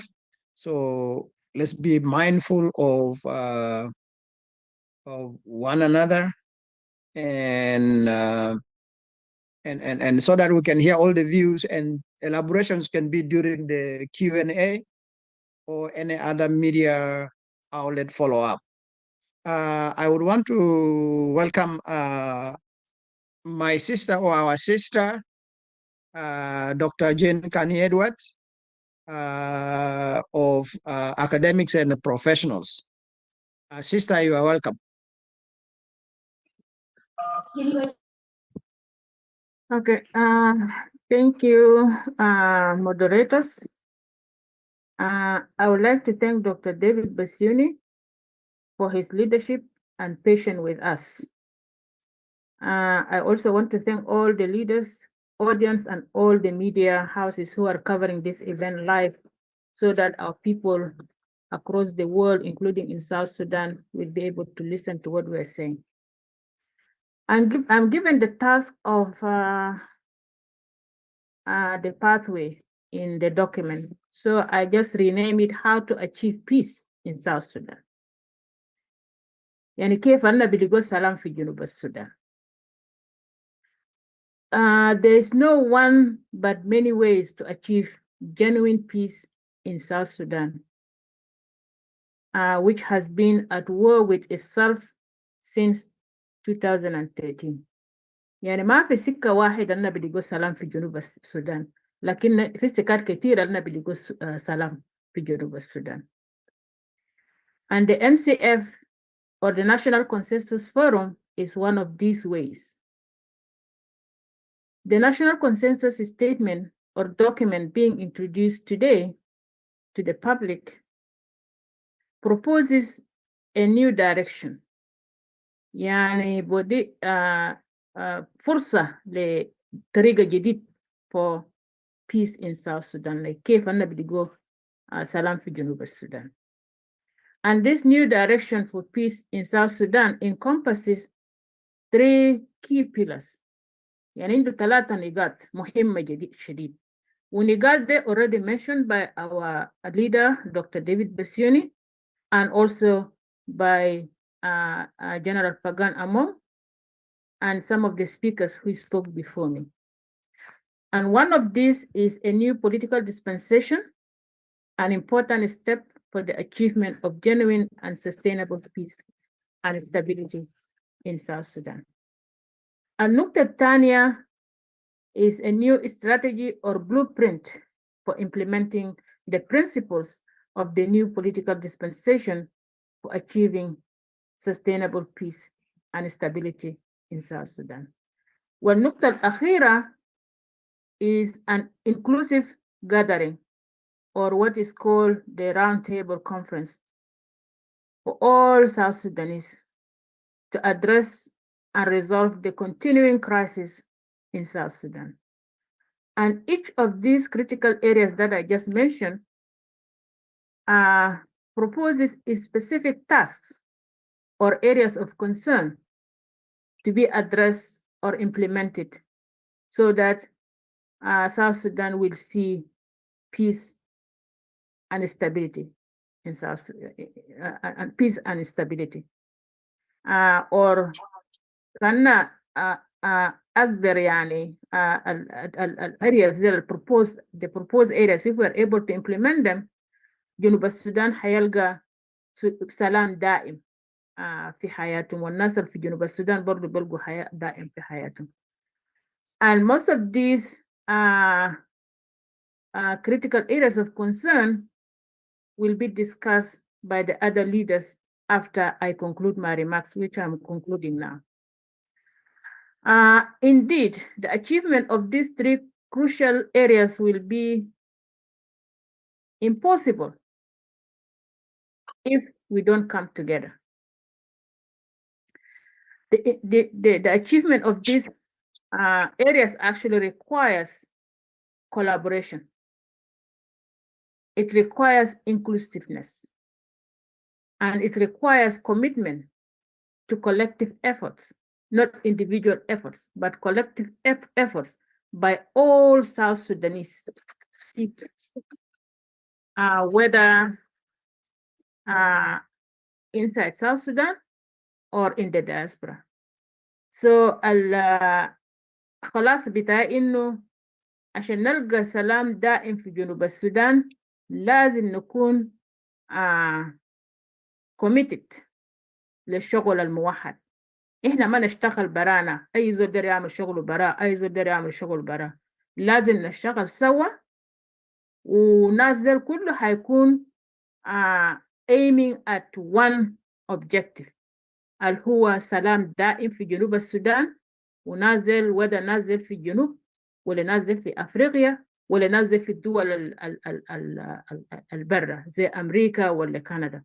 كلنا لازم نشتغل سوا عشان نلقى سلام دائم عشان لمستقبل للعيال بتاعنا الجايين في الجنريشن الجاية.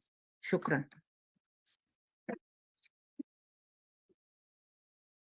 Thank you so much, Ms. Jane. Indeed, you made it 3 minutes. Exactly. We do appreciate your remark, and شكرا كتير بعربي اللي لسه موجود فيكي. احنا ما محتاجين ترجمة ولا أنا لقيت أي message. What you're talking about, it was precise and emphasized. Thank you so much. My second speaker is going to be Alex Logadi, the chairman of SSNMC. He presented his remark on inclusive dialogue. Mr. Alex Logadi, if you are here, can you please unmute yourself?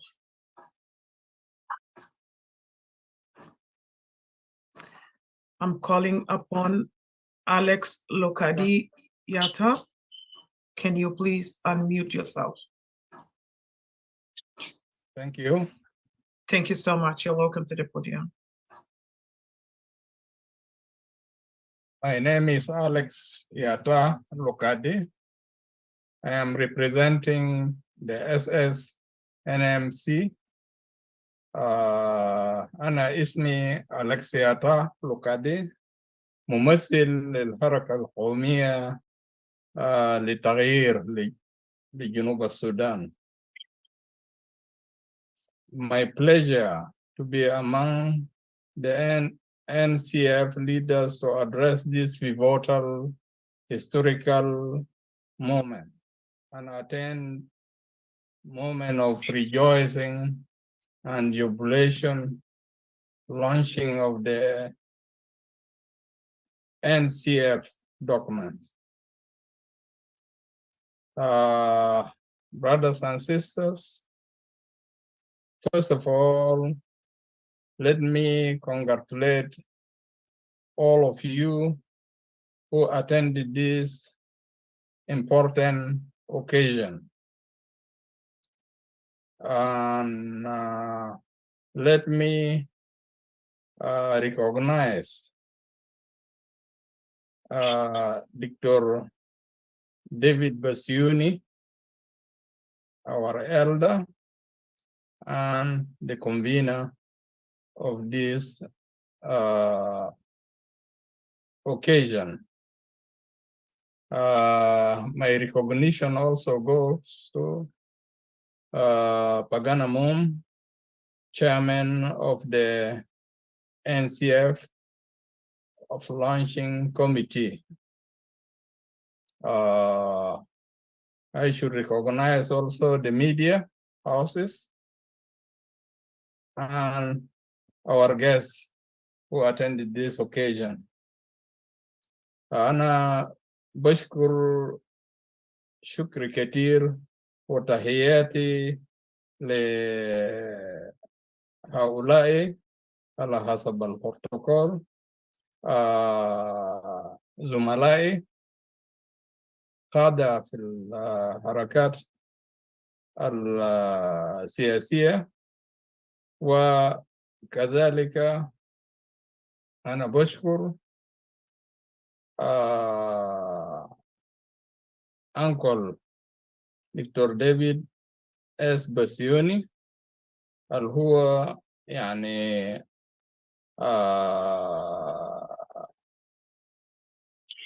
advisor بالنسبة لنا في هذه المناسبة، وباغان أموم اللي هو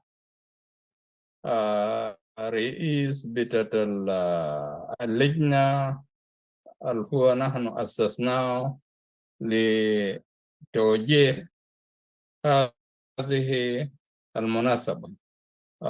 شكري برضو بالنسبة لناس الإعلام والزوار بتاعنا.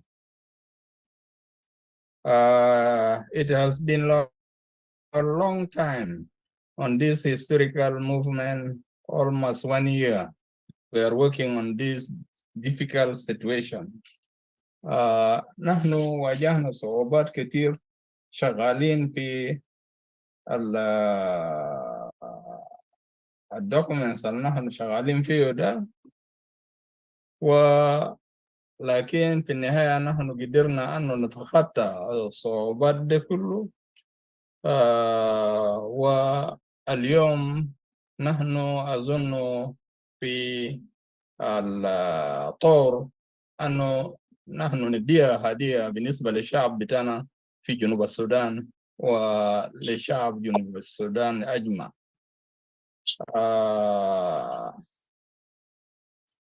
We are aware of the situation in Sudan.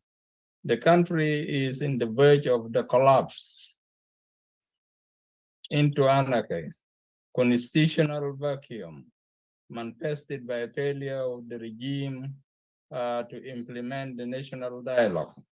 The country went through a situation that the people in South Sudan are unable to put the food on the table due to some critical issues, such as no salaries, no water, no roads, no hospital, no schools with the trained teachers, and malaria is killing people because of absence of the medications.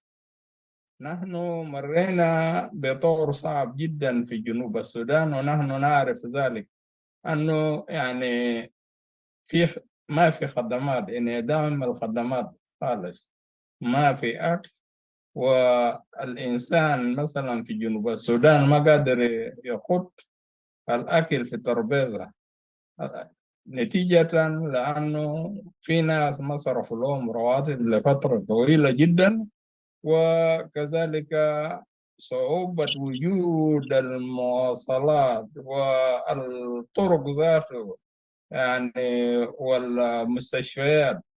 إذا وجد المستشفيات في صعوبات بتاعت الدكاترة، وإذا وجد المدارس هنالك مشكلة بتاعت أنه المعلمين غير مدربين أو يحتاجوا لتدريب. ملاريا أو الأمراض الفتاكة بيقتل الناس.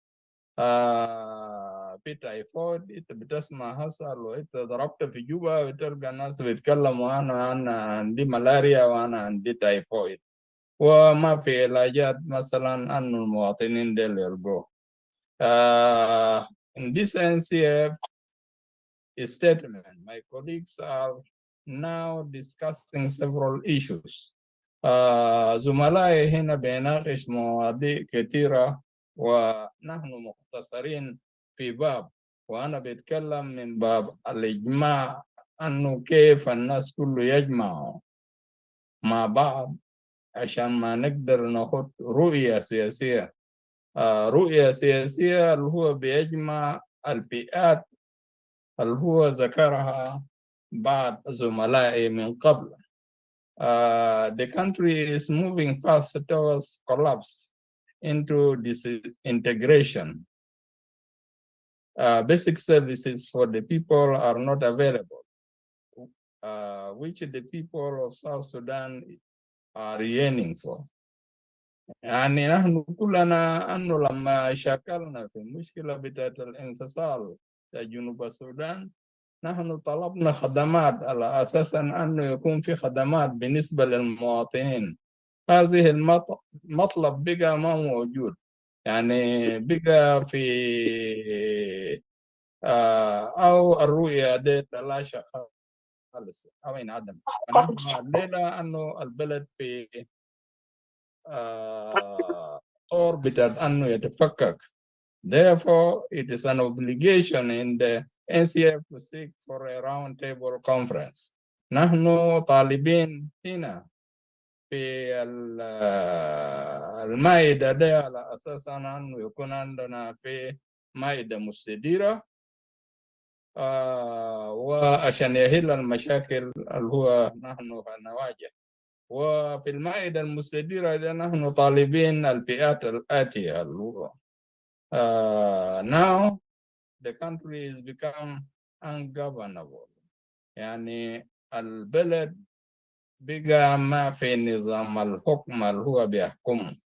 It is our goals to bring together all the stakeholders, including a political organizations group, civil society group, women and youth group, academic and professional, and a faith-based organization to dialogue. Aim at first understanding, build trust, reach consensus. Our key issues are restoring democracy and democratic values and accountability. نحن طالبين من كل الفئات دي عشان ما نقدر مثلا نوصل للحلول الديمقراطية أو حلول المرضية اللي هو بيقدر يخلي إنسان عشان ما يحقق كل طموحات بتاع الشعب بتاع جنوب السودان. otherwise نحن في مشكلة كبيرة جدا. إذا قدرنا أنه نجيب الناس دول كله مع بعض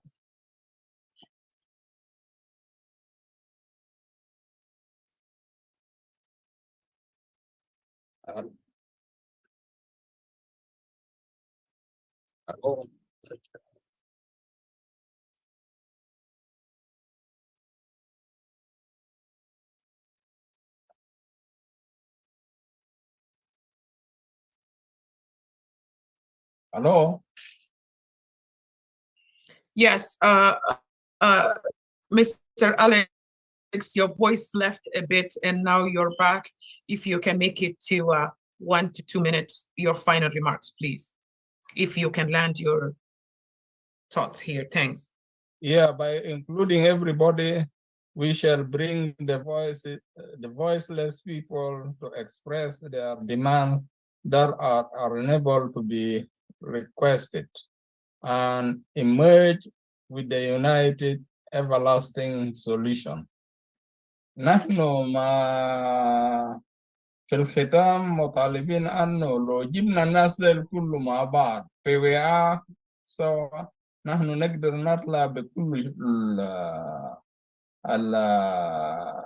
الحلول مثلا يقدر يدي البلد لقدام عشان كلنا يا جماعة نقدر أنه في جنوب السودان ده ناس يقدروا يرجع ناس الحصة في displaced camp يرجع لمناطق بتاعهم عشان ما يزرعوا ناس مثلا في الدول الجوار يقدر يرجعوا وده كله الهم بتاعنا انه الناس دي قاعدين برا هناك ما قاعدين ساكت نحن قاعدين برا هنا بنحس بمشاكل بتاع الناس اللي هو موجودين في جنوب السودان لانه نهارت بتسمع انه فلان داك مات فلان داك مات فلان داك مات كله ده لانه عدم الاهتمام بتاع الحكومه بالناس الموجودين. شكرا لكم يعني وانا بشكركم كثير ونطلب من كل شعب جنوب السودان ان يحطوا يدهم في يدنا ومن ضمنه نحن نقدر أن نواجه حتى ناس في الحكومة يقدر يجوا معنا ونقدر أنه نجيبوا الناس لكل الحلول الزملاء بيقدم ده. شكرا لكم.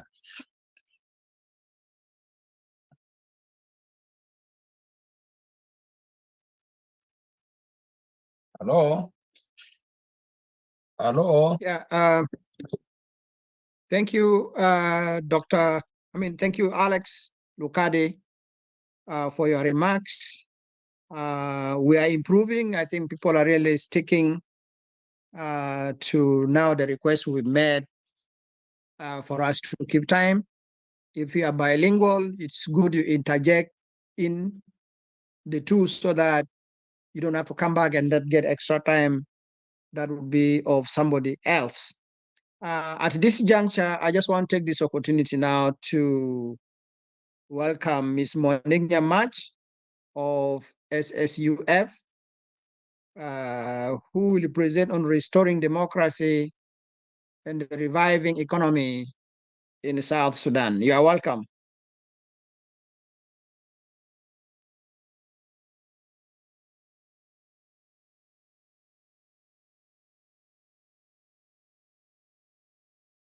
Monique Nyamach, if you're here, you can unmute and take the floor.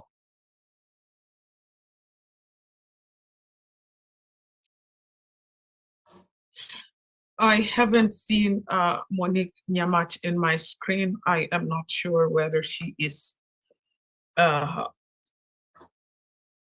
attending. Monique Nyamach is not here. Monique Nyamach of SSUF, Restoring Democracy and Reviving the Economy in South Sudan. She's supposed to cover that in 2 to 3 minutes. Monique Nyamach is not here.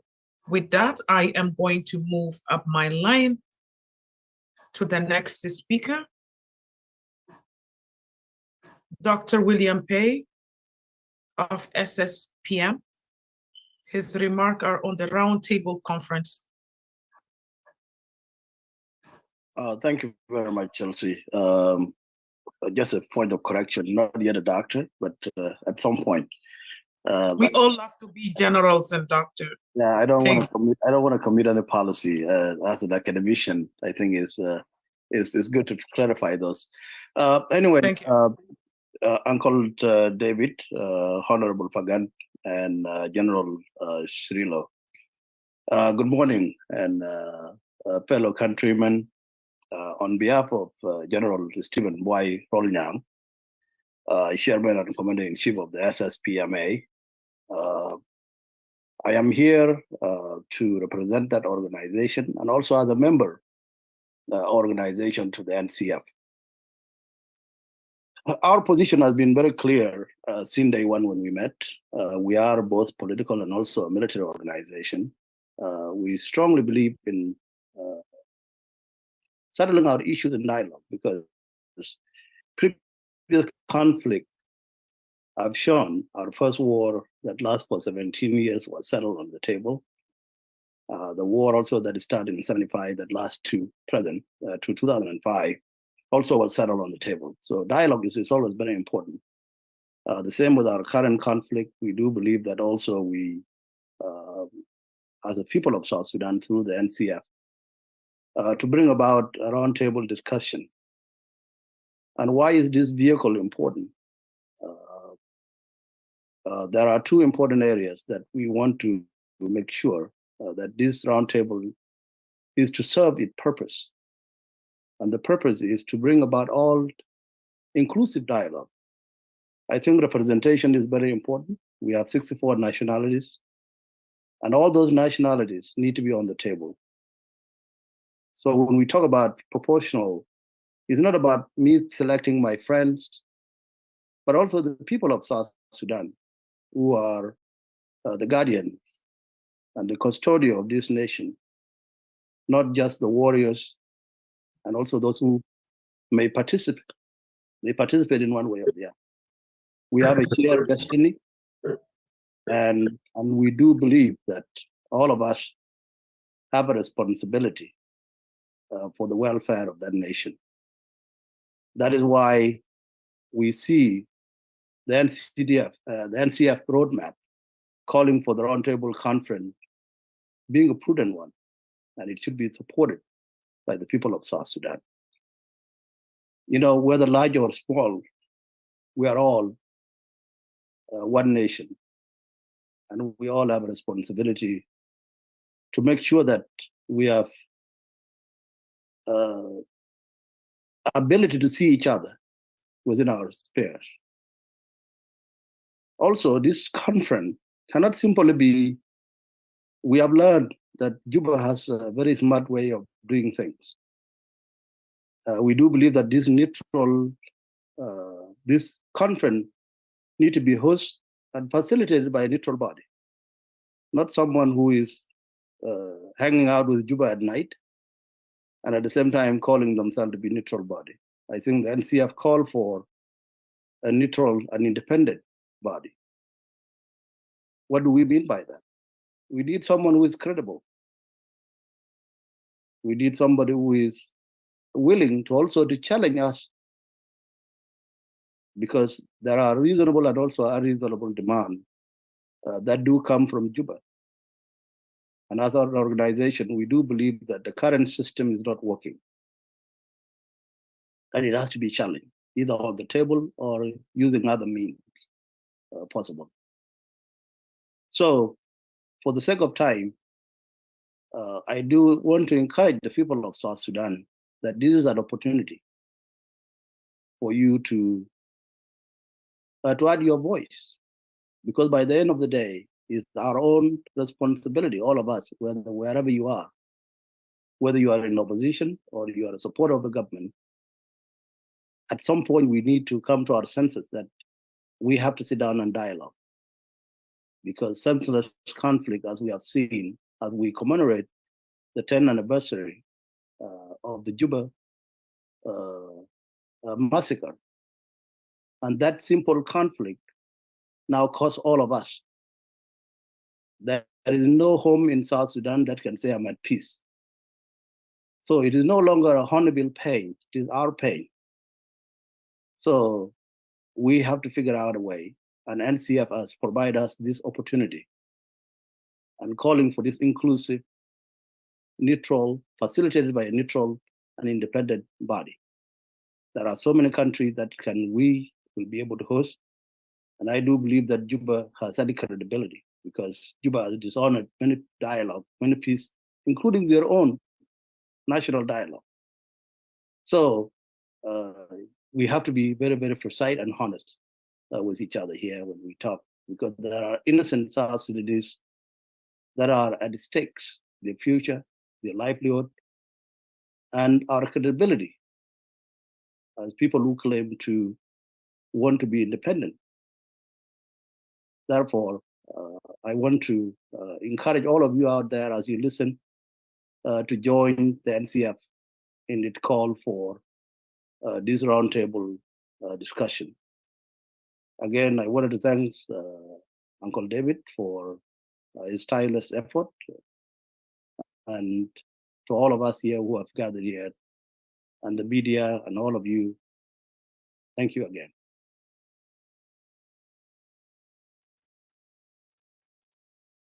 I am done. Thank you for being so precise. Can you hear me, guys? Thank you. Yes, thank you, Sister Jen, for confirming. Yeah, thank you so much for being so short and precise. You use like good terms in regard to the topic. Thank you. I have a question for you later, if you can stick around, and some other viewers too. They have a questions for you. Thank you so much. My next speaker is Miss Ruta Dinyango. Is Ruta here? Ruta of SS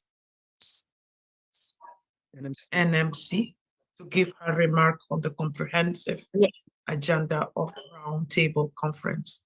Miss Ruta, can you unmute yourself? Yes, I've done so.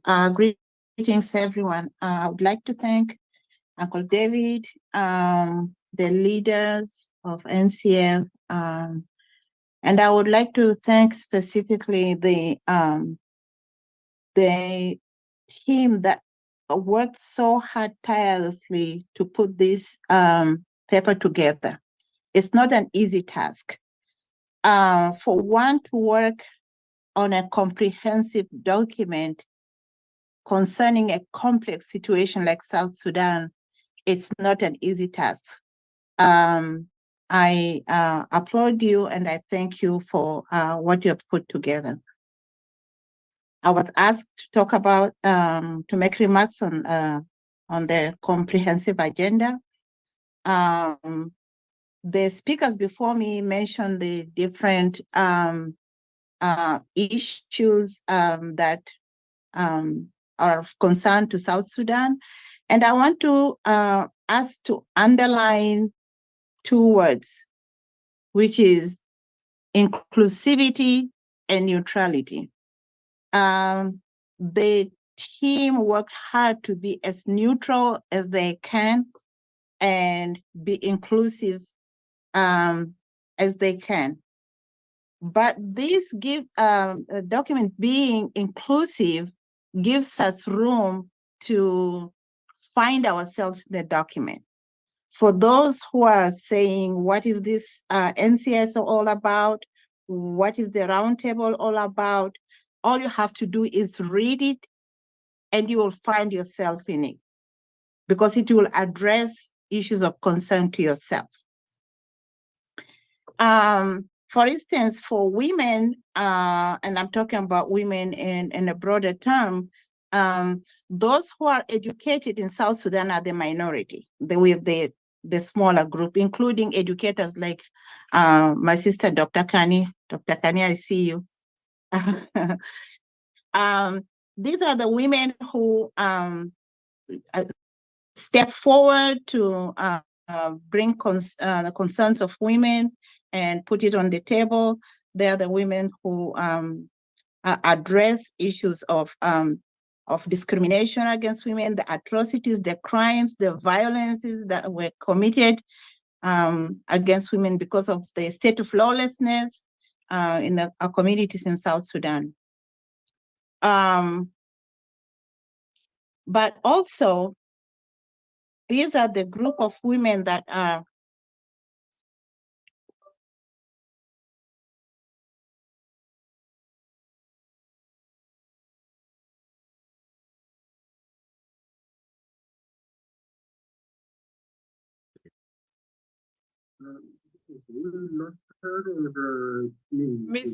Miss Ruta, I can't hear you.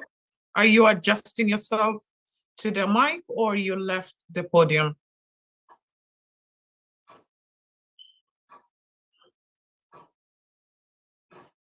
Miss Ruta, are you adjusting yourself to the mic or you left the podium? I think there is a network issue. I think so too. Yes, I think There's a voice in the background. I don't know whether she's trying to say something. Okay, let's all mute ourselves in 1 minute. Maybe she's going to be back, or maybe.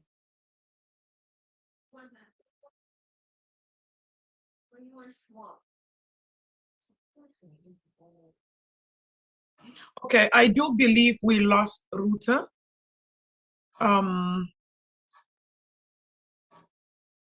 Why don't you ask her to send a chat box message just to let us know if she has any audio problems? This is something we can always do when we are not audible. We can always send a message so that everybody knows what's going on our side. Thank you. I did. I'm just waiting.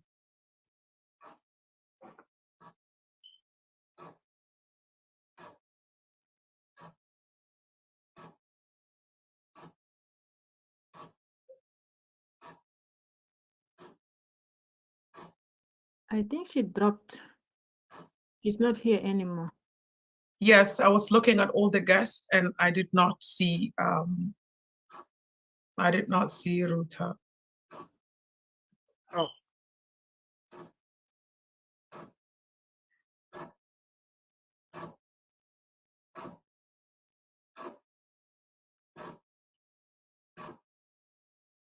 Yes, I guess Sister Ruta has difficulties and maybe she's going to come back.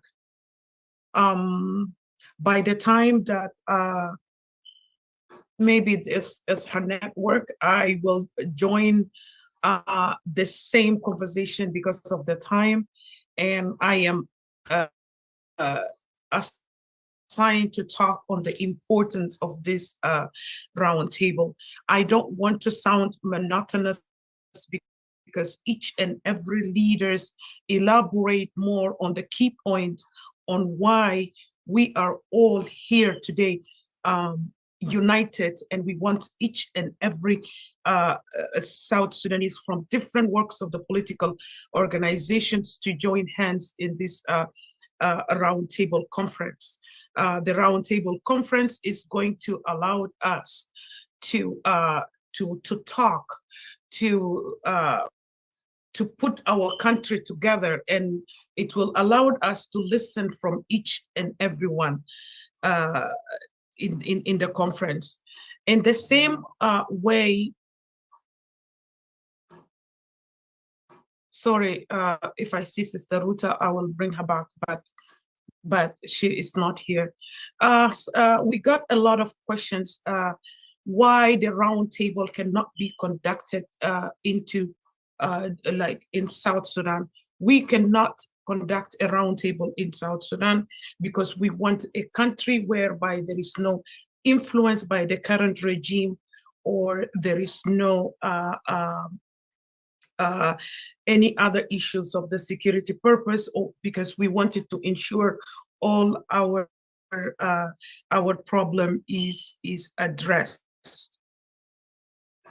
And again, we are seeking international support and supervision for the roundtable conference to enhance its credibility and ensure a fair and transparent process in the roundtable. I think Sister Ruta is here.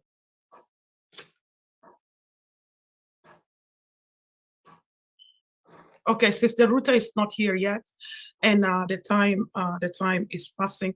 I do believe we cover most of the topic that we wanted actually to cover. So with that being said, I am going to pass the mic to the co-host right away. Are you here? Thank you very much, Chelsea.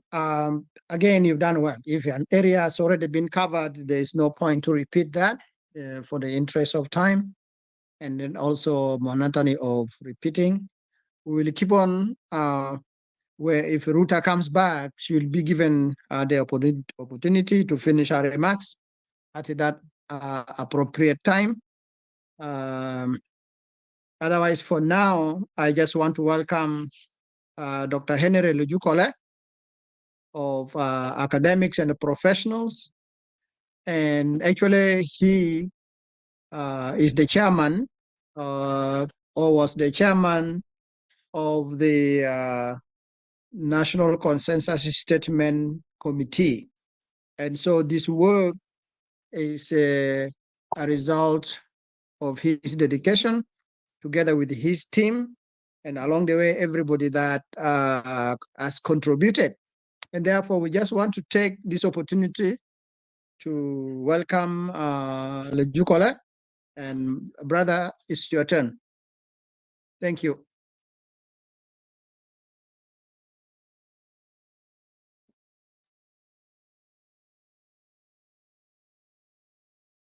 You're muted. Unmute yourself. Thank you, moderators and all attendees of this conference, or press conference. As you are aware or have heard from some of our able leaders and speakers like Uncle David, General and SG Pagan Amum, and General Thomas Cirillo and others about the prevailing situation in South Sudan. You all know that the current regime claims there is peace in Southern Sudan, yet there is rampant insecurity prevailing all over the country. Sadly, over the last several years, many people have been displaced from their homes and until today are still languishing as refugees in foreign countries or as internally displaced people. Many people in the country who are not part or have no connections to the ruling military and political elites cannot afford to make a living for themselves. Neither is the government providing them any services, and there is no socioeconomic development in the country. We therefore need a new roadmap to be adopted at the Roundtable Conference in order to move the country forward.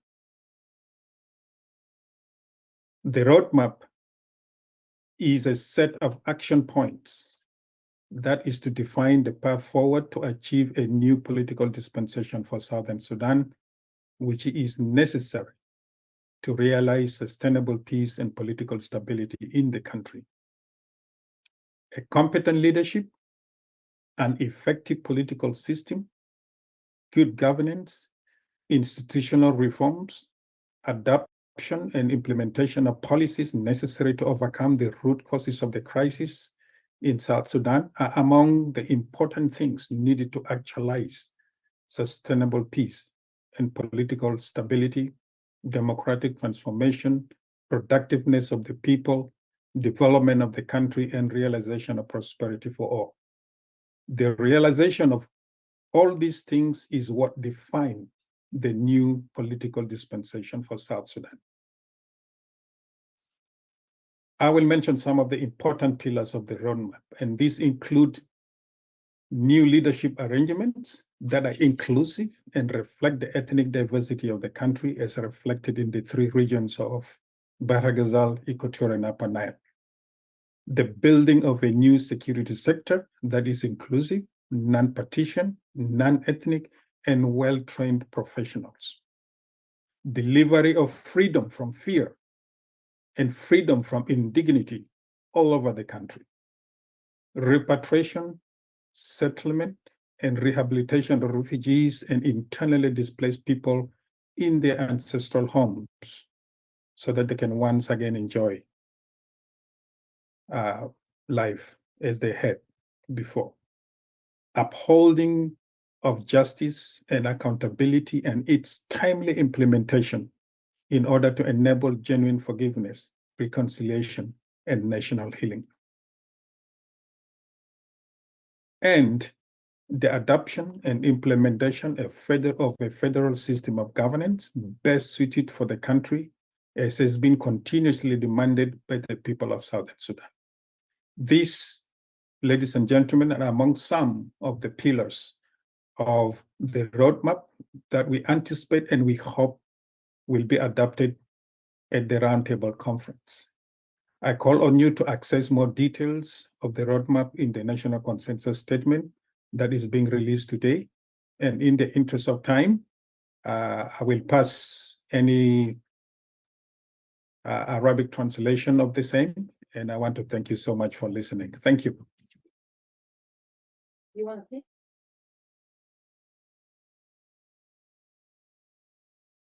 Hi, this is Ruta. Can I just finish what I was saying?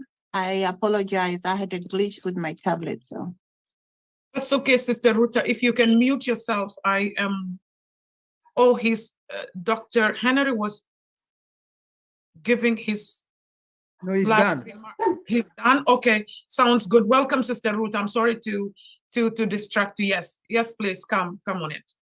Yeah, I was talking on the NCS being comprehensive, and I was mentioning that when we talk about women, we also have to remember that we have the minority of women who are educated and who are addressing the issues of women and are pushing for women to be included in decision-making processes. But we also look at women at the grassroots level who have a lot of issues and concerns. And we want to identify structures in place, including legal structures that protect them, and also shed light on possibilities and opportunities that are available to women at the grassroots level so that they can have better lives and build a nation that we desire. The church has been very instrumental. It has been the moral compass in our communities, a community where our culture that binds and holds us together is being eroded and being replaced with a culture of violence in a lot of places. The church stands to remind us that as a people, we can do better and that we are one nation and that it's a must that we must love one another. The goals of NCS are very clear, but I just want to stress here that inclusivity is the key for us to work in this document. I call it No One Left Behind document. As such, I want to encourage those who are here today and that they should have no fear to be part of this process. And for anyone who is wondering what it is and what it's all about, please, I encourage you to read it with an open mind, and you will realize that with the comprehensivity, everyone is included. And this document was written with you in mind. Thank you.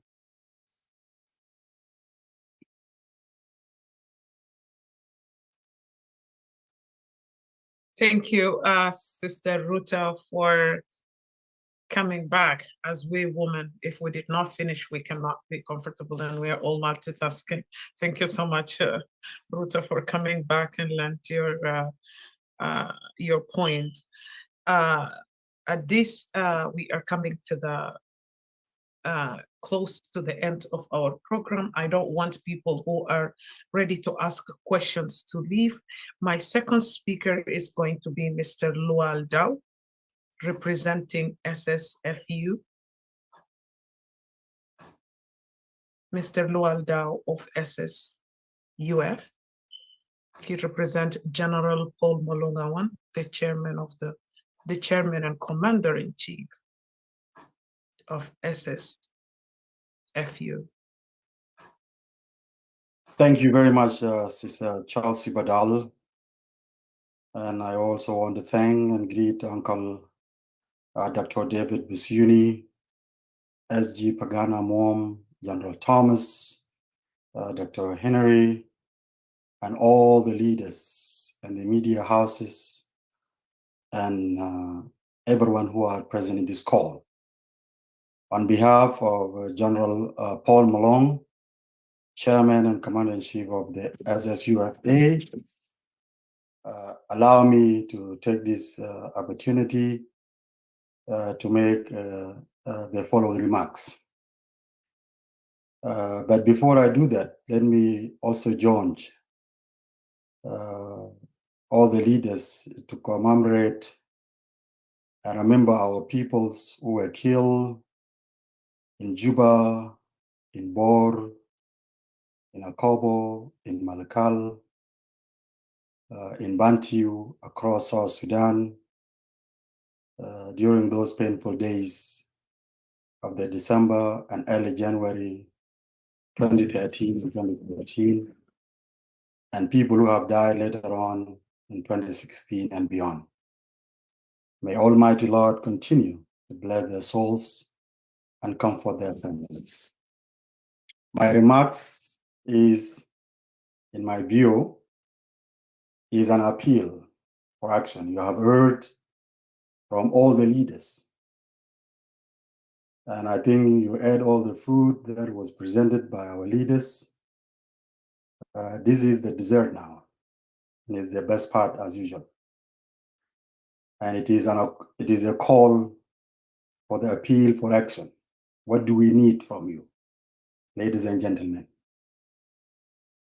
What we need from you, the National Consensus Forum calls upon the people of South Sudan, the government, opposition groups, civil society, regional partners, and the international community to embrace the proposed all-inclusive roundtable conference as the preferred peaceful path to the resolution of the ongoing conflict crisis in the country. The National Consensus Forum appeals to the people of South Sudan to take full ownership of the roundtable conference process, to make their voice heard, initiate building of national unity, and to forge a lasting solution to the endemic problems of the country. It is imperative, therefore, that the issue that divide the people be squarely and candidly addressed through the consensus building at the Roundtable Conference in the interests of sustainable peace and aspiration of all the people of South Sudan. The members of the NCF seize this opportunity to invite our neighbors, regional and continental partners to support the call, efforts, and aspiration of our people for peaceful, stable, and prosperous nation. We commend those countries for their generosities and continued support for our cause, including shouldering the perennial burden of hosting our peoples as refugees. The peace, security, livelihood, and the prosperity of the people of South Sudan are interwoven with those of its neighbors and the rest of the continent. We therefore appeal for the support of our regional and continental partners in our quest for sustainable peace and stability in South Sudan and our mutual interests and aspiration. The NCS equally appeals to the friends and sympathizers of people of South Sudan in the IGAD and the African Union, the United Nations, the rest of the international community, especially those that have played and continue to play a significant role in humanitarian support and search for lasting peace, especially the Troika, US, UK, and Norway, the community of San Egidio, the Vatican, the Anglican Communion, the Presbyterian Church of Scotland, the European Union, Canada, Japan, Australia, and China, among others. The people of South Sudan need more support and goodwill. in their search for lasting solution to the political problem of the country. The journey to end the suffering of our ordinary citizens of South Sudan starts with the call for a roundtable conference. The National Consensus Forum therefore strongly believes that the roundtable conference is the best platform to deliver a durable political dispensation and a new contract and bring an end and a last to the long suffering of our people of South Sudan. أنا بشكركم شديد، لكن حاجة المهم بالنسبة لنا بالنسبة للجنوبيين راوند تيبل كونفرنس وناشونال كونسنسس فورم ده بتاعكم. حاولوا تنضموا في المسيرة بتاعت المؤتمر المائدة المستديرة. ده المحل كلكم بتقعدوا كالنساء، رجال، حكومة، معارضة، civil society، عشان نقدر نناقش قضايا البلد بتاعنا. In the end عشان نجاوب للسؤال بتاع Uncle Isaiah that was raised by Uncle David، الحاجة الوحيدة اللي ممكن يجمعنا نحن كشعب بتاع جنوب السودان ده حاجة اسمه جنوب السودان.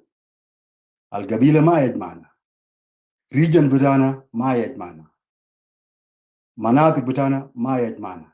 حتى لو قررنا كله نبقى زندي ستيل مشاكل هيكون هناك. لكن حاجة الوحيدة اللي ممكن يجمعنا كشعب بتاع جنوب السودان إنه نكون جنوب سودانيين. If we accept ourselves كجنوبيين في دولة بتاع جنوب السودان that will unite us. شكرا جزيلا وربنا معكم.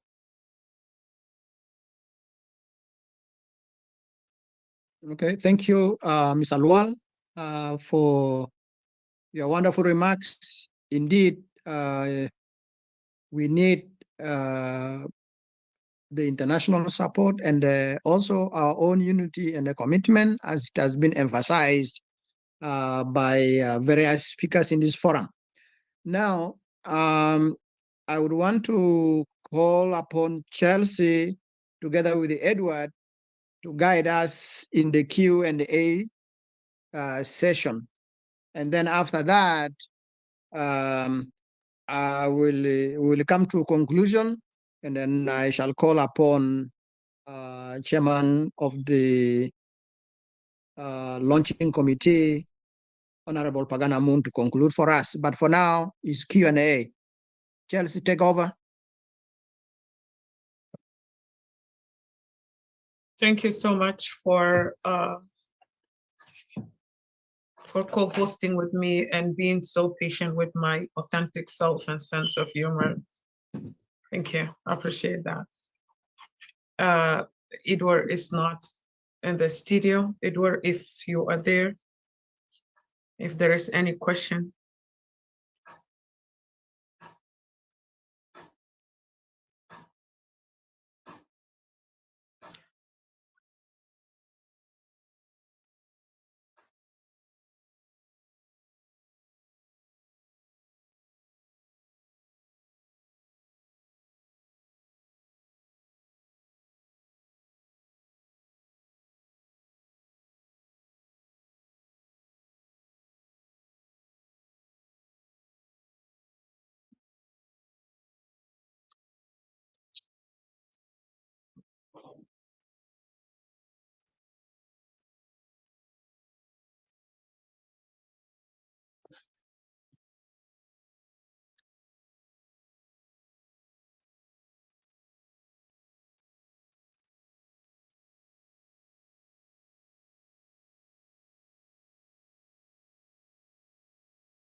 Let's bring General Pagan Amum on the screen, because I have here another question for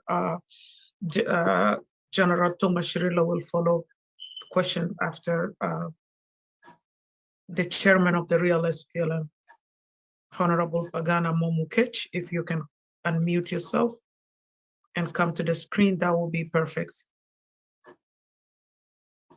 Thank you. السؤال إنه هل عندنا بديل إذا كان عملية؟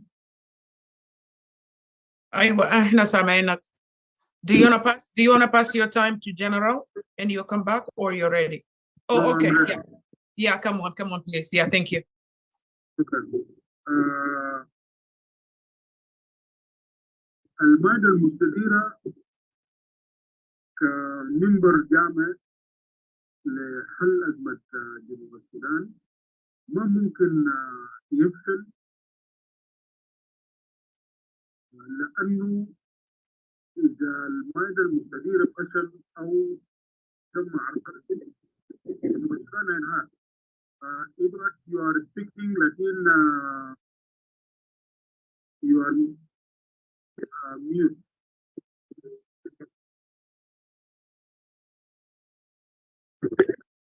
Distant from the mic. Can you hear me well now? Perfect. Yes, it's crystal clear. You can go ahead. Yeah, just bring the mic closer to you. Zebita, give me. Thank you. Yeah, go for it. المائدة المستديرة كمنبر جامع ما ممكن يفشل، لأنه ده منبر بيجمع الإرادة الوطنية في جنوب السودان بمشاركة بتاع كل أصحاب المصلحة من الأحزاب السياسية في المعارضة والحكومة والقيادات الدينية، قيادات النسوية، قيادات الشبابية، وقيادات المجتمع المدني.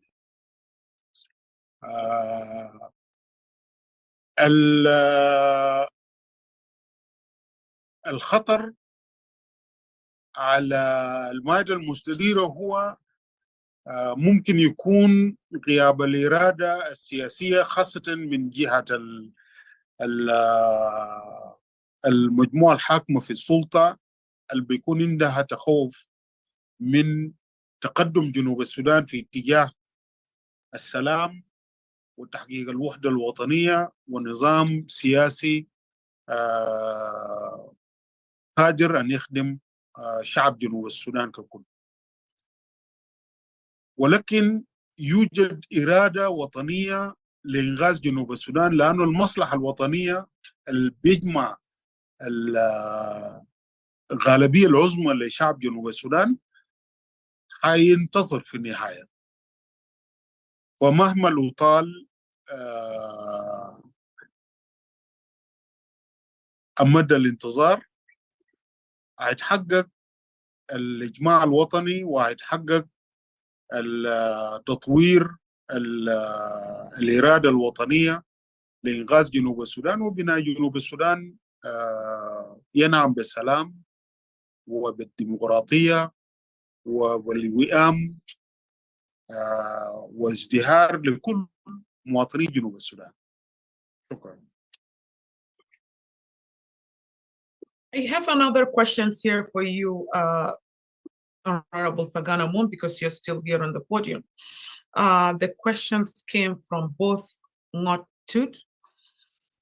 He says, what is the difference between STOMA, PCCA, Court, NCF?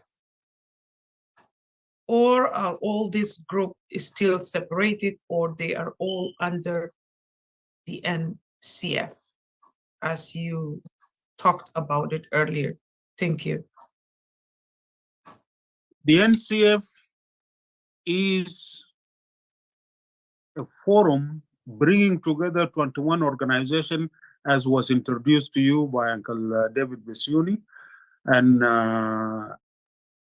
therefore the difference is that all the organizations you have mentioned are members of the National Consensus Forum, a forum that have come together through dialogue and consensus building to offer this initiative to the people of South Sudan to resolve the crisis in South Sudan through the convening of an inclusive roundtable conference. So NCF is a larger umbrella bringing together all these national organizations and forces, and aims to call on all South Sudanese to join hands and sit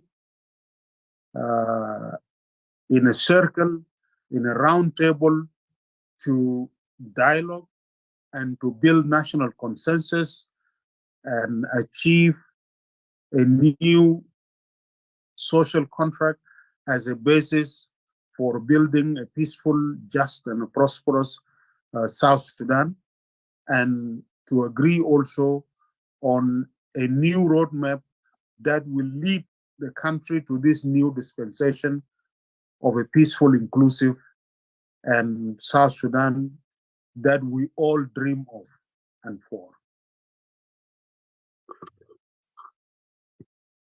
Thank you, Chairman. Back to you, Edward. Is there any question for Chairman Pagan Amum before giving the question? I think we proceed to the other questions.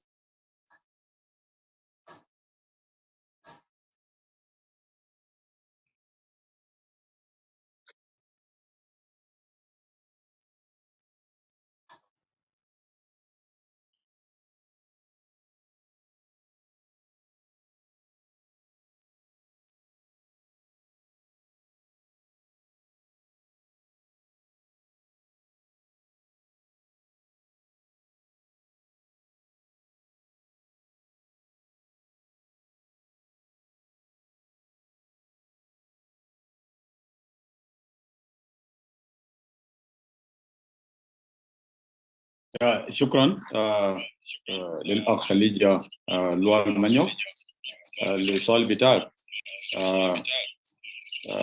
You are asking about our coordination with other military forces of other organizations. There is an echo. Yes, there is a big echo. Okay.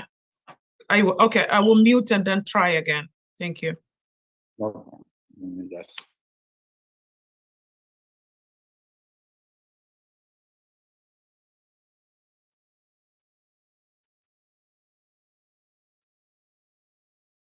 Is it okay now? Very good. أنا بشكر الأخ ليجا لوال للسؤال بتاعه concerning our coordination with other military forces of other organizations in the opposition في سبيل أنه نحن نوقف الانتخابات اللي تم برمجته بواسطة النظام في جوبا. أنا أقدر نقول أنه نحن في المعارضة والقوات التابعة للتنظيمات المختلفة نحن شغالين في أننا ننسق جهود عمل هذه القوات عشان نحن بنقدر مش نوقف الانتخابات وبس، لكن عشان نحن نقدر نوقف استمرار النظام الموجود في جوبا. نحن في هذا الموضوع بتاع تنسيق قوات المعارضة نحن بدأنا نشتغل فوقه، ونتمنى أنه في المراحل القادمة نحن بنكون وصلنا في التنظيم ومنهج لعمل هذه القوات عشان هم بيقدروا يتعاونوا مع بعض في سبيل إيقاف النظام في جوبا في الاستمرار في الهيمنة على النظام والبلد والشعب بتاعنا. أنا أقدر أقول باختصار الأخ لوال أنه هنا لسه في الطور بتاع التنسيق بتعمل هذه القوات. أما بالنسبة للانتخابات of course ده مسؤولية بتاعت كل الشعب الجنوبي، ما مسؤولية بتاع قوات فقط، ولكن أنا بفتكر أنه ده مسؤولية بتاع كل الشعب بتاعنا، أنه الانتخابات ده ما انتخابات نزيهة ولا حرة عشان تقدر تخلي الشعب بتاعنا يقدروا يصوتوا ويحققوا الإرادة بتاعته من خلال الانتخابات الأخرى. ده انتخابات تم تنظيمه عشان يجيب سلفا كير مرة أخرى في نظام الحكم ويستمر في الهيمنة على البلد. فده هنالك طرق مختلفة طبعا عشان هنا نقدر نفشل هذه الانتخابات الماشي يتم قامته في دولة الجنوب. شكرا.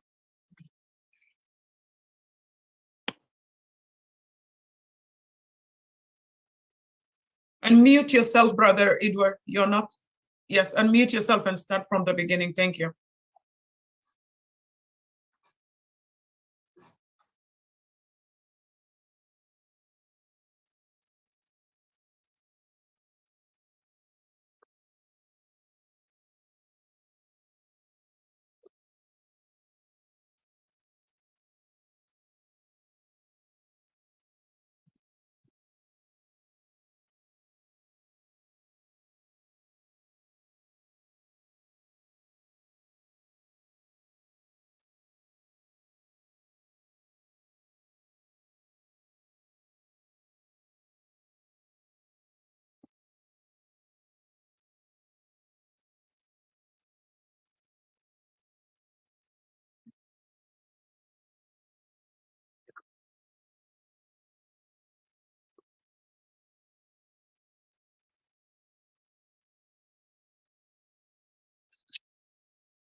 شكرا الأخ إدوارد. نحن نقدر نقول يعني بصراحة وبوضوح أنه الانتخابات رتب له نظام في جوبا بقيادة سلفا كير، ده ما انتخابات ممكن تجيب سلام في بلد، ده ما انتخابات ممكن يخلي الشعب الجنوبي يختار طريق حياته ونظام بتاع الحكم اللي هم عاوزينه. وبالتالي أن هنا بنرفض رفضا تاما لهذه الانتخابات. واحد، طبعا أي نظام ديكتاتوري حتى إذا أنتم ما صوتوا عليه ما هو لسه بينجح. سلفا كير ممكن يملأ الصناديق بالليل واليوم الثاني بيكون ناجح بنسبة 99%. ده كلام وارد، لكن نحن بنقول أنه حتى إذا كان هم كذبوا على الشعب بتاعنا ما هيجيب سلام وما هيوقف نضال بتاع الشعب الجنوبي للاستمرار في كفاح بتاعته حتى ما هم يشيلوا الحقوق بتاعته بكافة وسائل النضال. ده نقطة. النقطة الثانية أخ إدوارد أنه راوند تيبل كونفرنس هنا بنفتكر أنه ده طرح استراتيجي سياسي الممكن تجمع كل الشعب الجنوبي عشان هنا نقدر نقول كلمتنا في دولتنا الحديثة الجديدة اسمها الجنوب، وفي نفس الوقت عشان هنا نقدر نحل كل المشاكل بتاعنا اللي أدت إلى هذه الحرب اللعينة. ده نقطة. النظام في جوبا زي ما يصير، جوبا خايف من الراوند تيبل كونفرنس. جوبا خايف من انه هي تجي في راوند تيبل كونفرنس لانه هم بيفتكر انه الجنوبيين كلهم بكل التنظيمات بتاعتهم السياسيه والاجتماعيه والدينيه هيقرروا انه حكومه بتاع سلفا كير لازم يترك الحكم ويدي الفرصه للجنوبيين عشان يقدر يختاروا القاده اللي هم عاوزينهم عشان هم يقدر يأسس الدوله بتاعتهم الجديده. سلفا كير خايف من الكلام ده، لكن ندانا للحكومه في جوبا ان سلفا كير انه احسن انه انتم تجوا لراوند تيبل كونفرنس. ده احسن لكم لانه هنقول كجنوبيين ونفتش طريقه لحل الاشكاليه او مشكله الحرب في الجنوب عشان احنا نقدر نحقق الاراده بتاعت الشعب بتاعت الجنوب. ياس انتوا هتفقد السلطه، ممكن تفقد السلطه، لانه في النهايه الجنوبيين هم اللي هيختاروا طريقه حياتهم، هم اللي هيختاروا عاوزين يعملوا شنو في بلدهم، ونحن لازم نديهم الفرصه ده. اذا انتوا خفتوا عشان تجوا لراوند تيبل كونفرنس لانه انتوا هتفقدوا السلطه، لازم تعرفوا، ونحن نقدر نقول بالواضح انه انتوا لازم تعرفوا انه النضال بتاع الشعب الجنوبي هتستمر لغايه ما يمرركم برا من السلطه. We want to be clear here. وجوبا لازم تستفيد من تجربه بتاعت الشمال. الحكومه في شمال السودان اتحدت الجنوبيين، استخدمت اساليب مختلفه، استخدم القبليه ذاته قسمنا زي ما عارفين، استخدم القوه العسكريه، هيمن على العمل الاستراتيجي الدبلوماسي في الخارج، وقلب العالم كله ضد الشعب الجنوبي، لكن ده ما وقف الشعب الجنوبي عشان يشيل الحق بتاعته. جوبا لازم تستفيد من التجربه بتاعت الشمال مهما هم عملوا. اذا قسموا الناس، استخدموا السلاح، استخدم القبليه وقسم الشعب بتاعنا، الشعور بالوطنيه والشعور باننا لازم نعيش احرار موجود في قلوب بتاع الجنوبيين. جوبا انتوا لازم تسمعوا انه حتى اذا كان انتوا اضطهدتوا الشعب بتاعنا، وحتى الان الناس بتاعنا ساكتين وكانه خايفين يعني، لكن ما في شعب هتستسلم مهما كانت الظروف لغايه ما هي تشيل الحق بتاعته. اذا الاخ ادوارد، اذا جوبا رفضت تجي لراوند تيبل كونفرنس، نضال بتاع الشعب الجنوبي حتستمر بطرق مختلفه. ممكن هتجي مرحله هنلقى الطريق مختلف ذاته يمكن من الراوند تيبل، لكن هذه الطريق لازم يجيب كل الجنوبيين مع بعض. سميها دي اي اسم. Give it any name. But at the end of the day, we must come together as South Sudanese to take our right from this system in Juba. Thank you.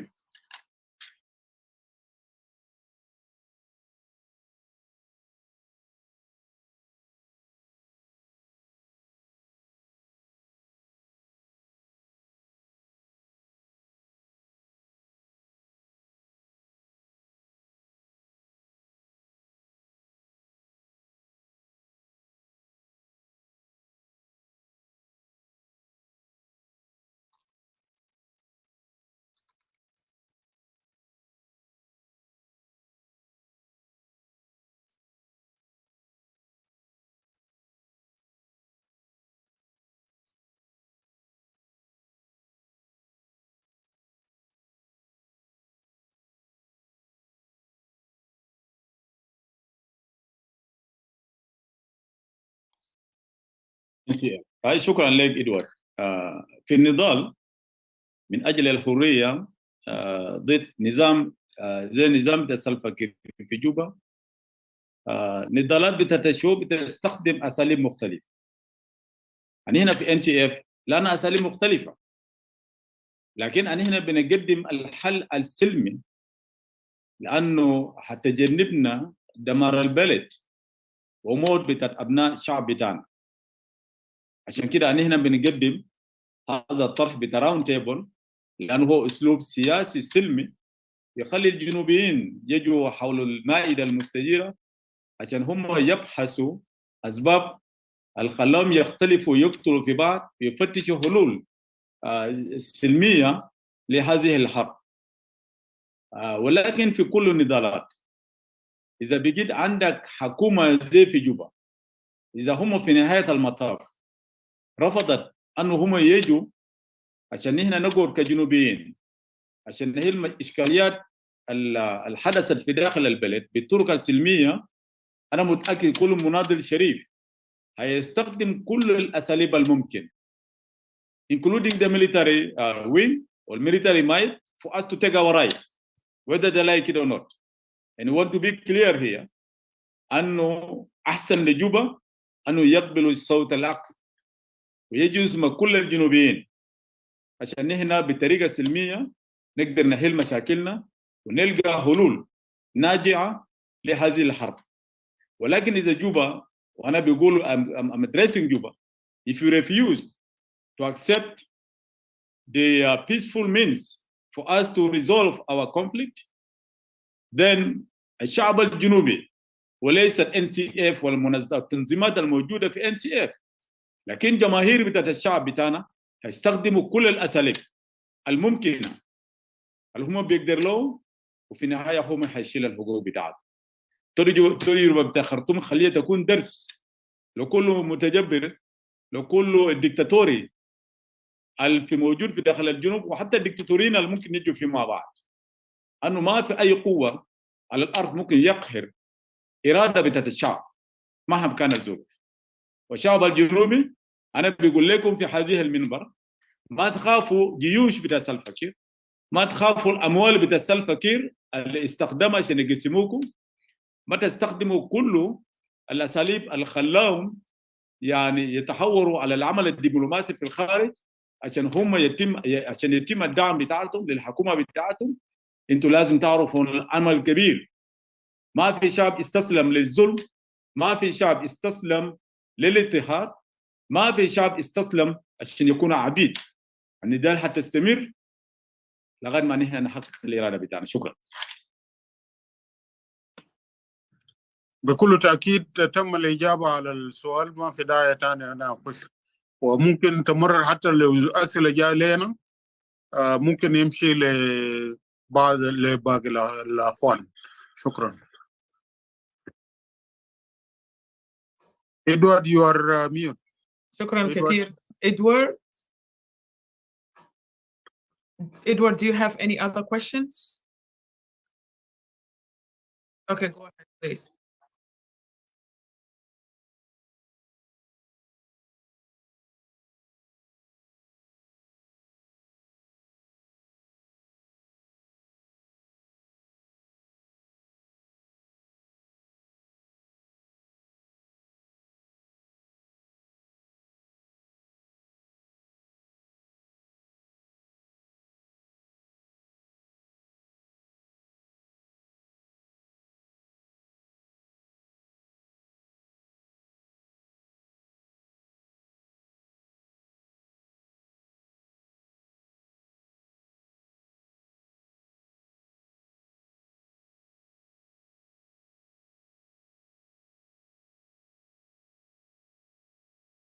السؤال ده ممكن يجاوب عليه باقي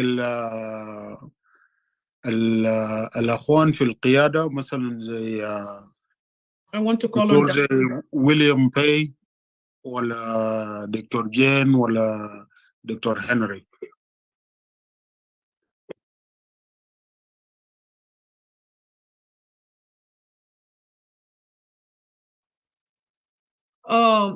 The same here. I have question for General Thomas, but FD.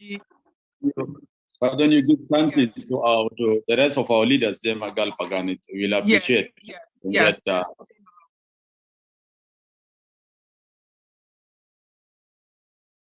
Okay, go ahead.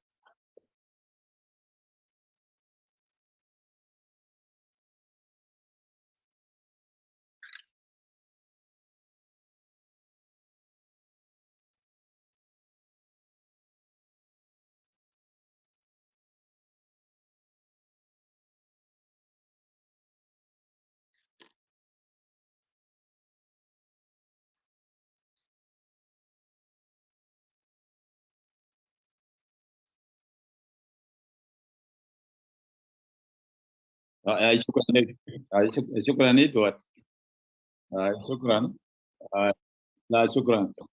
أنا هنا we are working very hard مع كل الأخوان، الأخ مالونج والأخ باغان والأخ وياي وآخرين، عشان نحن نقدر نوحد جهود بكل القوات الموجود in our position عشان نحن نقدر نقاتل نظام جوبا في إنقاذ بتاع الشعب بتاعنا. In fact, our people are suffering very much in different places. They are being brutalized by the forces of Juba regime. ده نقطة. كلام بتاع إنه أنا عندنا كل الإكويبمنتس، أنا أقدر نقول للشعب بتاعنا إذا كنا لقينا الإكويبمنتس زي ما أنتم بيقولوا إنه we have enough إكويبمنتس، أنا هنا ما حننتظر دقيقة عشان ننقذكم أنتم، سننقذ الشعب بتاعنا. If we get equipments that can take us and rescue you, we'll never hesitate a minute. will be there in the center to rescue you. I want to say this clearly. But of course, we did not reach to the capital Juba, or let me say to Juba and other towns of South Sudan to rescue people, because they were still facing challenges of mobilizing the military hardware in order for us to use it to rescue the people of South Sudan.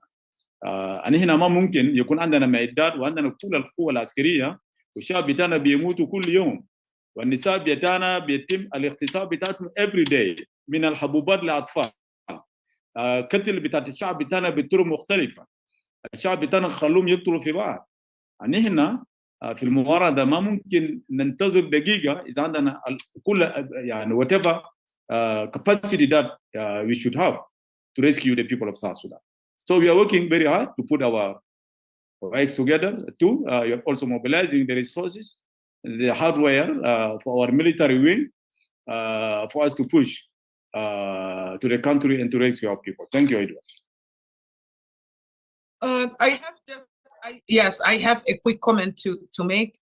The question that came from a government supporter, and it looks desperate. Why can't you guys unite it and come and rescue? It's actually a fundamental questions that all of us here today. I'm very glad these questions actually come from the other side. That's mean actually we are moving in a good and very good direction. Because زي بالعربي كده إنه يا جماعة الرب مع الحقونا. Thank you, General Thomas Rilo for answering that. We talked today about a roundtable conference, and we want to bring equality to the table, and we wanted to hear all South Sudanese people. In social media or in the ground, we are experiencing the voice of the voiceless, for example, from the Nuer community and Equatorial Movement for Justice, Equality, and Separation. They are hereby calling for separations. My question is, why are they not included in the roundtable conference? Thank you.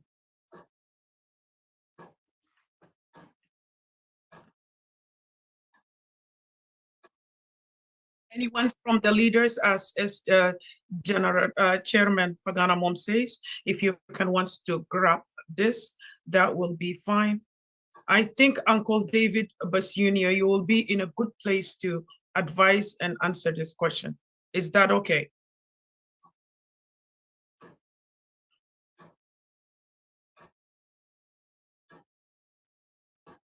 We don't want our uncle to sleep, so we have to give him a hot back-to-back. Uncle No, David, please unmute yourself. He's muted. Uncle David Basuni, can you mute yourself, please? Yes. Wallahi hastanak. Okay, you're welcome. The roundtable is in the process of finalization, but it's going to be open to all South Sudanese organizations and individuals. And when that time comes, nobody will stand in the way of anyone who wants to participate in the roundtable. There will be guidelines. We, although are the prime movers for the roundtable, it is not primarily us who will dominate this. It will be open to everybody. And that's why even what we are putting forward, we're putting forward as proposals, as suggestions. But the final outcome of the roundtable will be taken at the roundtable. And that's why we have been saying, even the government of the day, we have been making an effort to include them. Because in the end, if we, as some of the leaders, particularly Gerald Thomas said, if we are not able to use this tool, powerful tool of consensus building, in order to persuade people to come together, then we have failed. So yes, we will do everything under the sun to persuade the people of South Sudan to come together, to examine all the proposals that have been put forward to them, and to choose what they think will work, reject what they think will not work, and move us to the new dispensation we are speaking of, and to a new interim period, and to a new governance arrangements that we think is best for us, and also for the first time give the people of South Sudan the right to choose whom they want to lead them. So I think that is where we are, and we have come to you because we are counting on you here in the media and everywhere, and in the public life, in every nook and corner of South Sudan, that we are crying out for us to join hands together and move forward together. So this is an open platform that we think everybody should welcome. Thank you. Thank you so much, Uncle Dr. David Basuni. And I wanted to add a quick information to the viewers, our audience, that if you want to participate or you have any question, you can send us an email to NCF forum at the end of this event today. I will provide an email address. If there is any questions, then you can forward your direct question regarding the participation. Is that right, Chairman Pagan? Absolutely, there is an email address, info@ncfsouthsudan.org.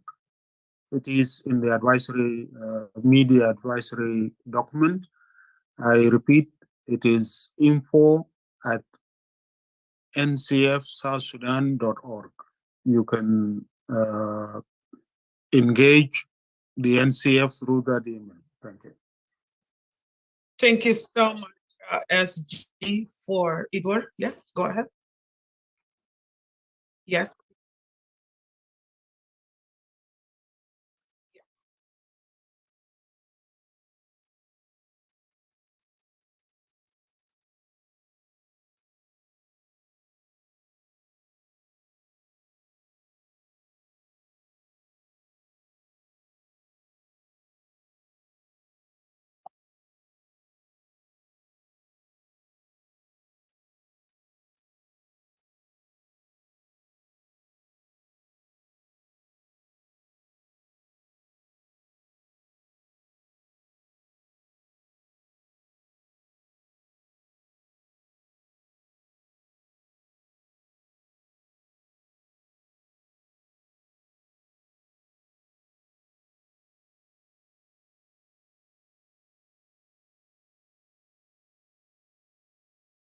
Chelsea, can I say something? Yeah, I think the best people to answer this question are Edward, either General Thomas or General Pagan Amum. These are the best people to answer, actually, because they can provide a comprehensive answer to this question. Thank you, guys. Not that we don't know how to answer, but I think they are the best to do that. All right, thank you. Let me jump in. And yes, the National Consensus Forum, as we speak now, has a structure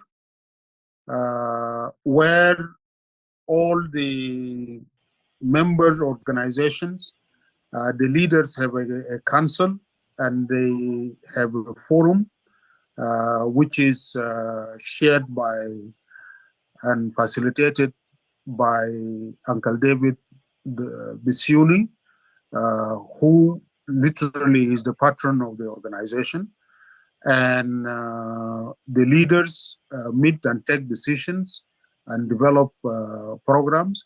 The NCF also establishes committees that work in development of policies, for example, like a committee on land policy, a committee of launching this document, which is now we are in. There have been other committees to develop various policies and strategies of the NCF, like the National Consensus Statement Committee, which was chaired by Dr. Henry Lejukule, and another committee chaired by Mr. Abram Awolij, or no, it's another committee chaired by Raja Mohandis. Raja Mohandis on national roundtable. So these are structures that we have, and I believe going forward, there are going to be more detailed structures, including into taking concrete steps, as was mentioned earlier,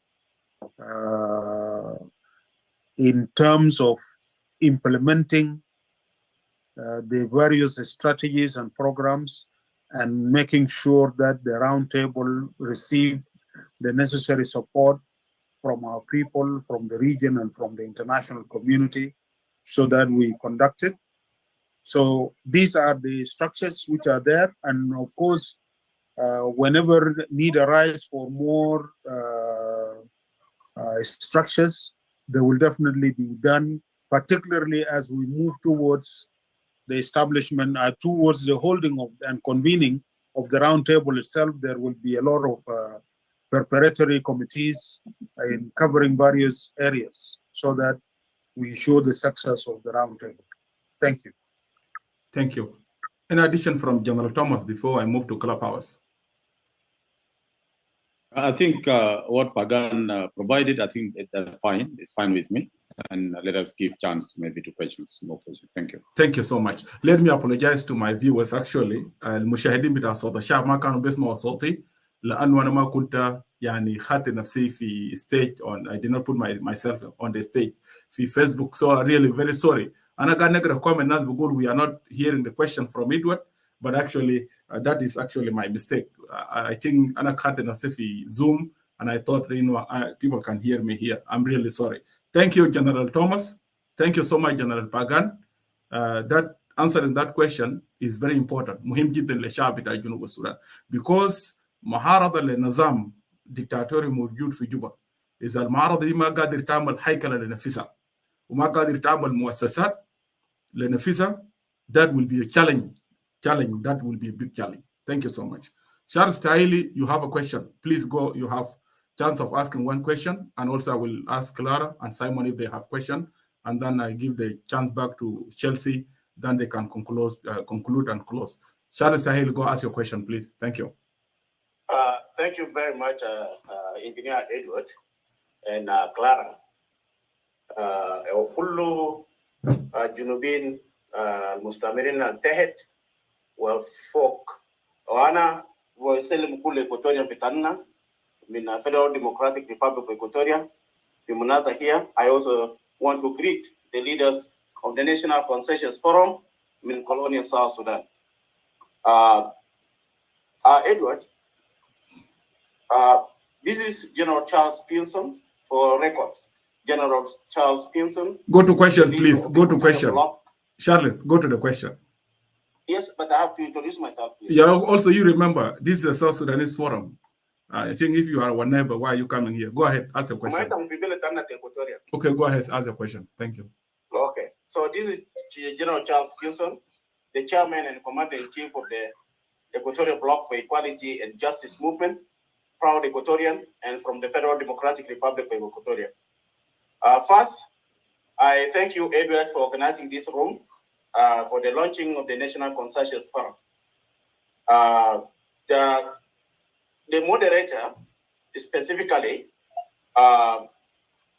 Sister Chelsea Vidal, asked an important question, say, why is Equatorial Bloc for Equality and Justice Movement, a separatist Equatorian movement, is not included in the National Consensus Forum?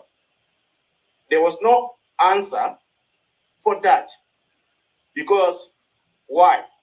The National Consensus Forum is an idea. Charles, please, Uncle David Basuni, he answer your question. If you did not hear the answer, please say I did not hear the answer, so General Thomas of Pagan can add into that, or we go back again to Uncle David Basuni. Go, if you have question, go ahead, because you know we are running out of time. We have been here for 3 hours, going to 4 hours now. Okay. If you have question, so please. Edward, because maybe it's the wrong place.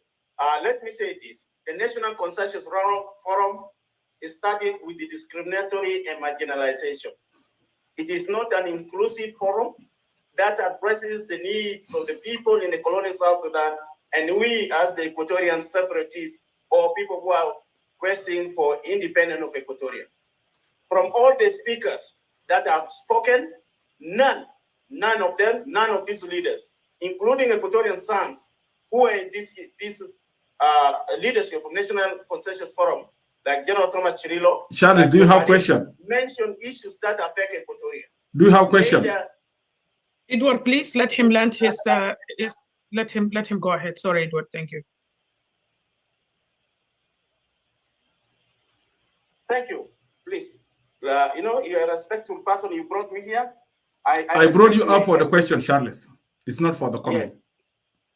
You bring me here. I respect your invitation. But I respect your invitation, please.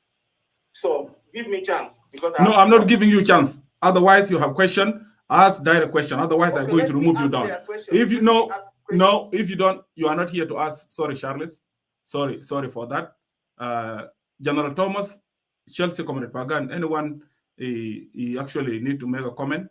Then we move to the other person. Lam is here, or Claret, or Simon. He doesn't have any question. Sorry for that, Chelsea. Yeah, we don't want. No, that's okay. Yeah, that's okay, brother Edward. In the Roundtable Conference, the core value of the Roundtable Conference that we wanted to bring each and everyone on the table to speak on the important issues. We all know General Charles, he will go sideways, and at the end of the day, he will come back. I don't want to make it short. Charles Vincent, you can email your question, or you can email your request to join Roundtable Conference at ncfsouthsudan.org. And you can email the email that was provided, and we have the media adversary with all the we have the media adversary with all the information that how to contact and how to join and how to get involved. We are here all united to solve all these issues.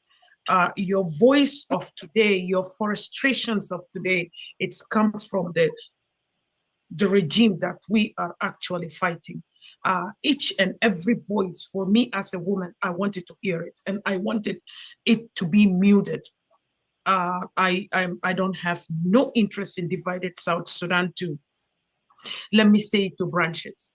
My interest here to sit in the round table to solve our issues and to know the root cause.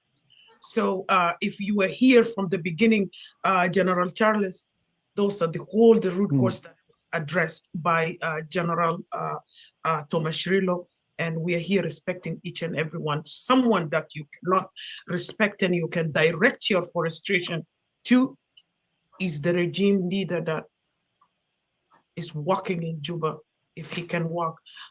Thank you so much, Bakadu. Edward, if you have a slight Chelsea. house, someone speaking? Yeah, it's me, Henry. I just want you to remind our audience that they should give themselves a chance to read the full national consensus statement, which is being released today.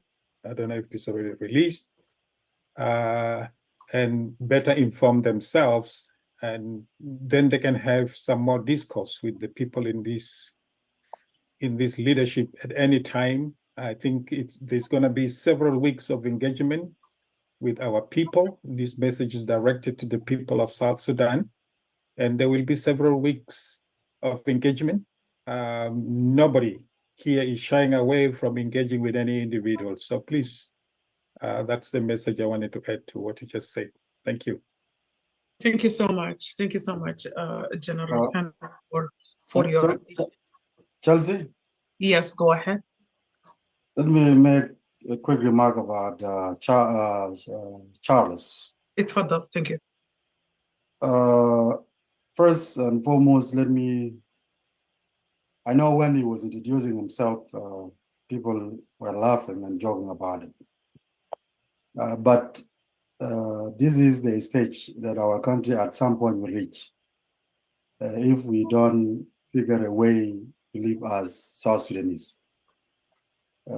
Because if there is one of the two options, either we figure a way to live as people of South Sudan in a country that we respect our rights, human rights, there's development, there's education, there is health for everyone, or at some point, this country will disintegrate, whether to Equatoria, to Upper Nile, or Bahra Gaza. Those will become realities if we are not careful. And we South Sudanese know that better than anybody. Okay. So I feel what Charles is talking about here. And indeed, Charles himself has submitted an application to the National Consensus Forum, which is sent to me. Unfortunately, even they, the separatists, also are not united. I have received 3 separate applications from the separatists in Equatoria. So and all of them, I forward them to Uncle David Basuni. This is the issue that is also facing them. They need to unite, at least under one umbrella, under one leadership as separatists, and then submit their application. They will have a table. You cannot have a table of separatists in 3 or 4 different tables if they are all separatists for Equatoria.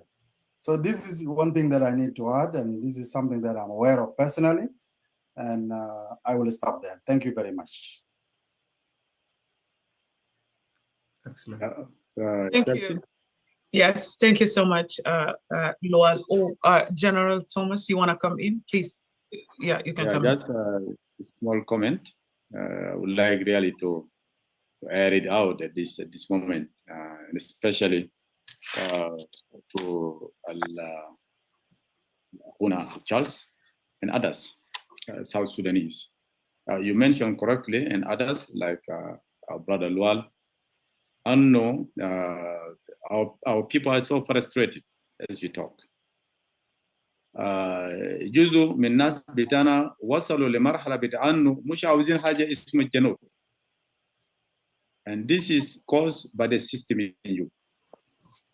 أنا بفتكر أنه for us هي أداة international consensus forum وآخرين في داخل الجنوب لسه عندهم الأمل and we can still have a country called South Sudan. We can still have a united people.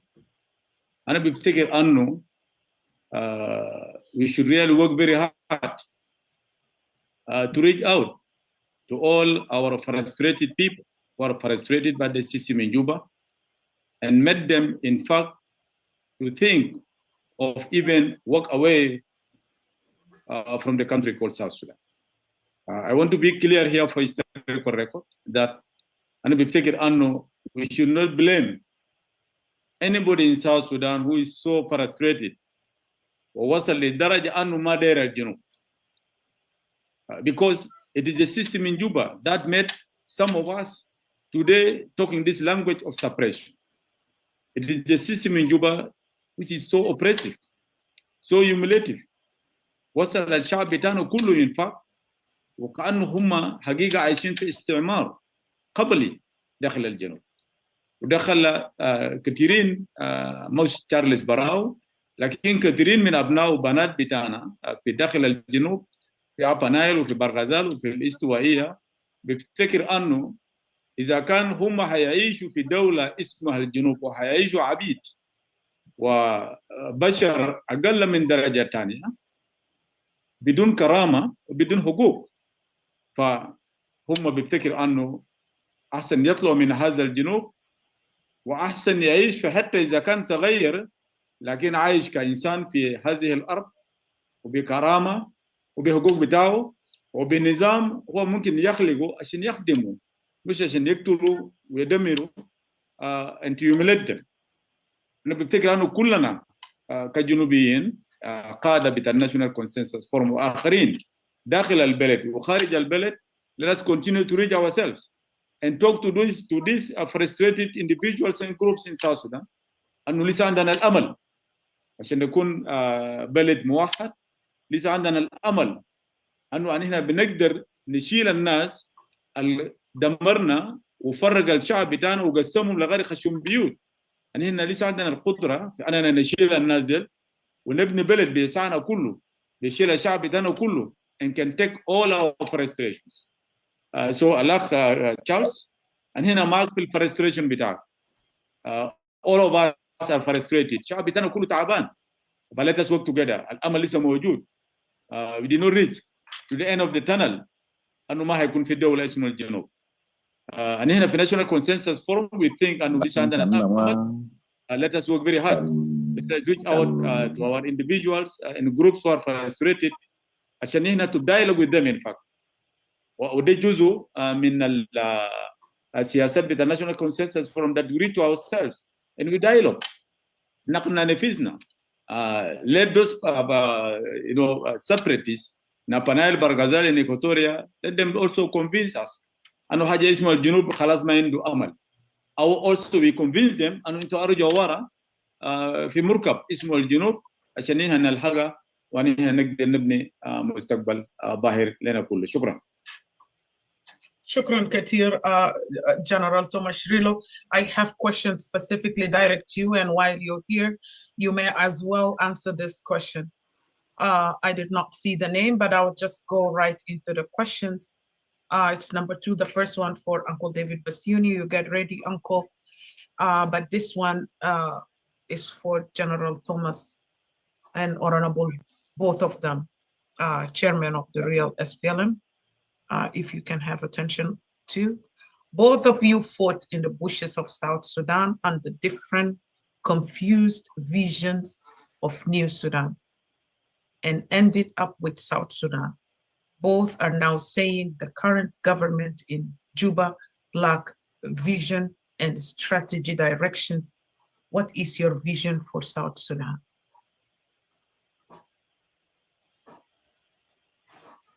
Was I clear, Brother Edward? Yes.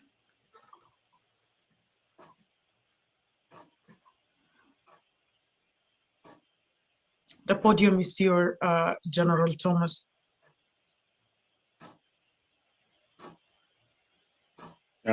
Thank you.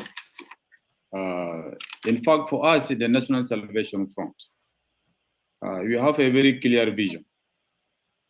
Our vision is to create and establish South Sudan that is united, that is free, South Sudan that is modern. At the same time, we are working very hard in order for us to have a South Sudan that is live in freedom and prosperous, and South Sudan that adhere or upholds rules of law. So this is, in short, the vision of the National Salvation Front that all of us are fighting for. Yes, we fought during the SPLM a struggle for 21 years. And of course, SPLM has a vision, but the vision was hijacked by these tribal-minded leaders within the SPLM itself. And they destroyed the whole thing. They destroyed even the vision which was there for the SPLMA, for the struggle to establish what was called the New Sudan. And they hijacked the whole country for their very narrow tribal vision. And this is why we are suffering. Yes, I just want to be very short. I will leave the rest to Pagan. Thank you. Thank you so much. Chairman Pagan, are you ready, or you want me pass the second question? Yes. Yeah, go ahead, please, unmute. Today, we are launching national consensus statement to rescue South Sudan, and the National Consensus Forum is presenting a very clear vision,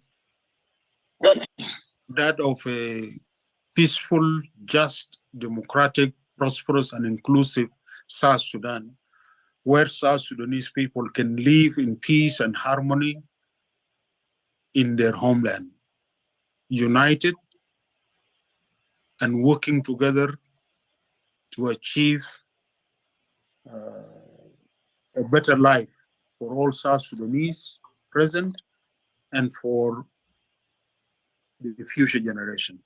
That is the vision.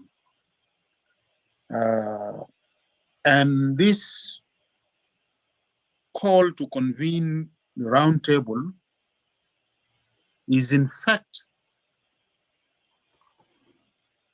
a call to rescue the unity of South Sudan. It is a last attempt to build that unity through consensus building and by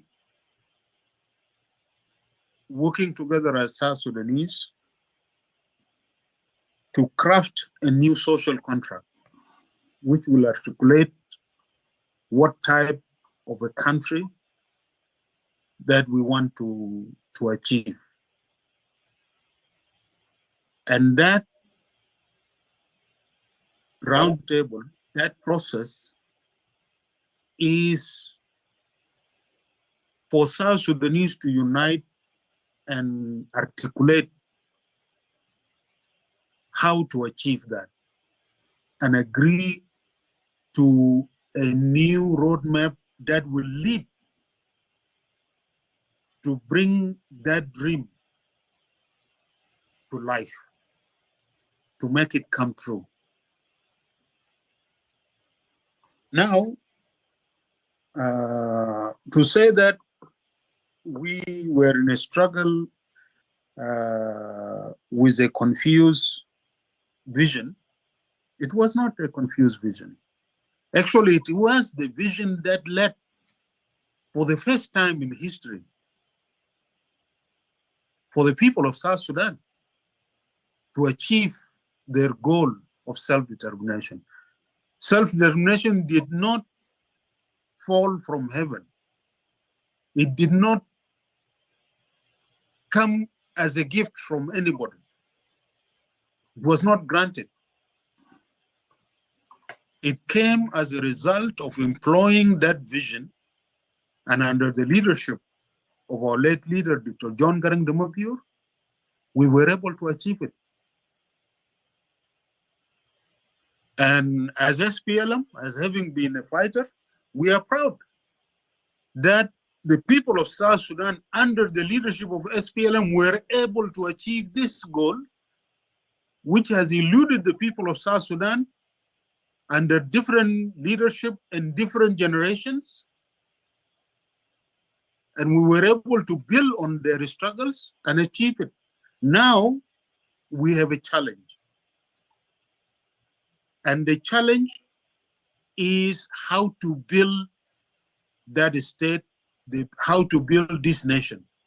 As you've heard from General Thomas, the vision has been betrayed, the state has been hijacked, And here we are working to convene this roundtable to chart a way forward to bring that very vision to life. So it is very important to come back to the point we are in today. This movement, it is a movement of calling the NCF, calling on all South Sudanese political parties in the opposition and in the government, the religious leaders, women organizations, youth organizations, civil society organizations, for us to come all together to convene this roundtable and rescue our country and rescue the unity of our country and end the frustration of our people.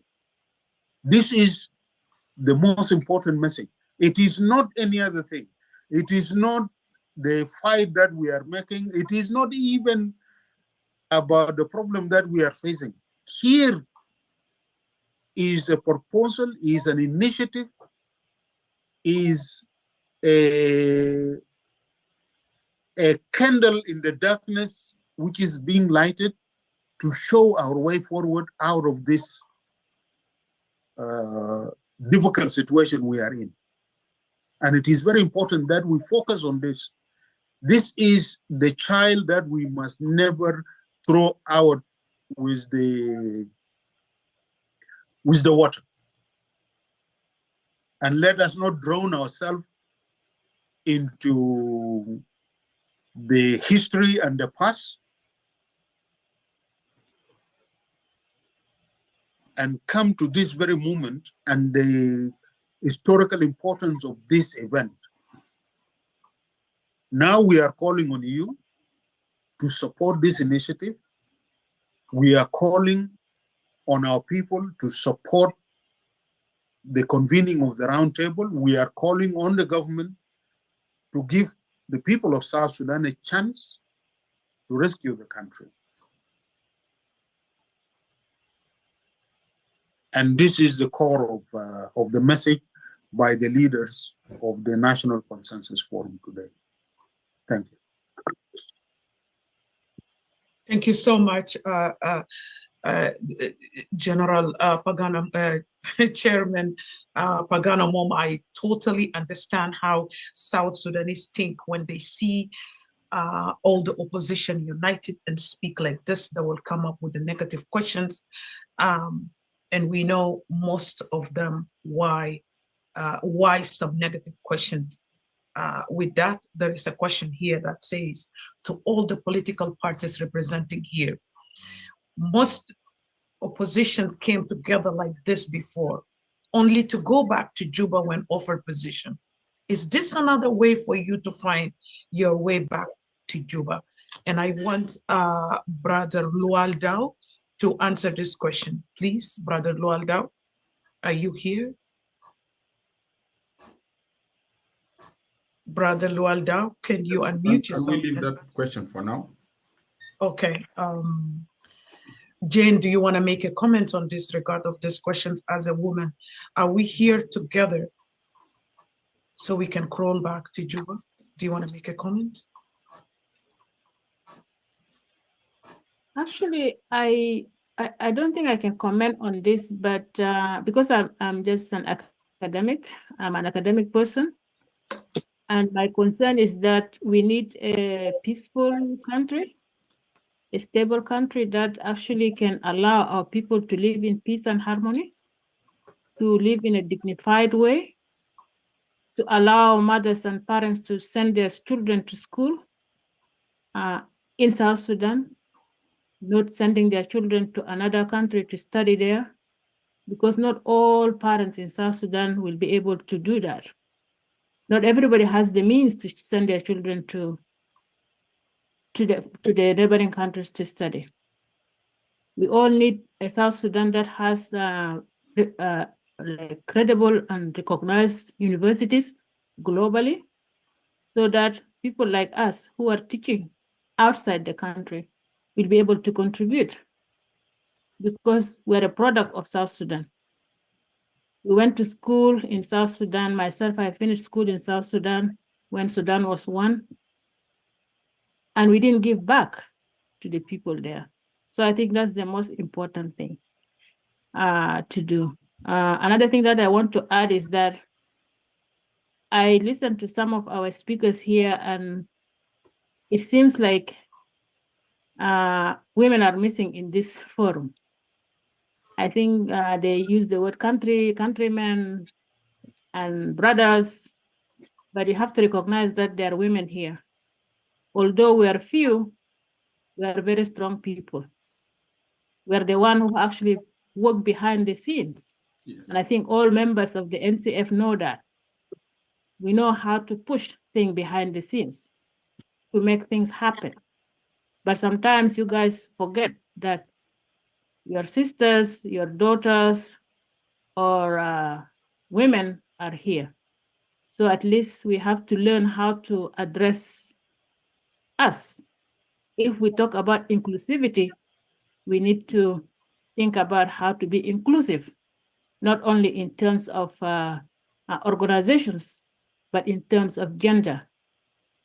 We have to be mindful of that. And I think we need to go to really study hard and figure out how to address all of us in that sense. And I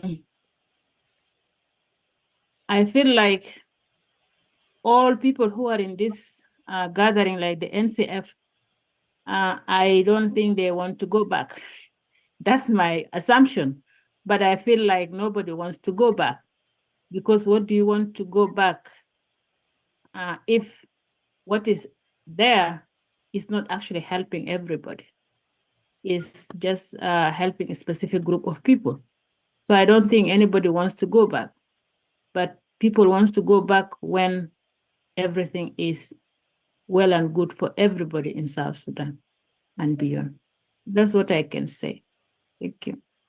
Yeah, Chelsea, if I may, so add a little for Thank you so much. I can hear someone mute. Oh, yeah, you asked me a very good question.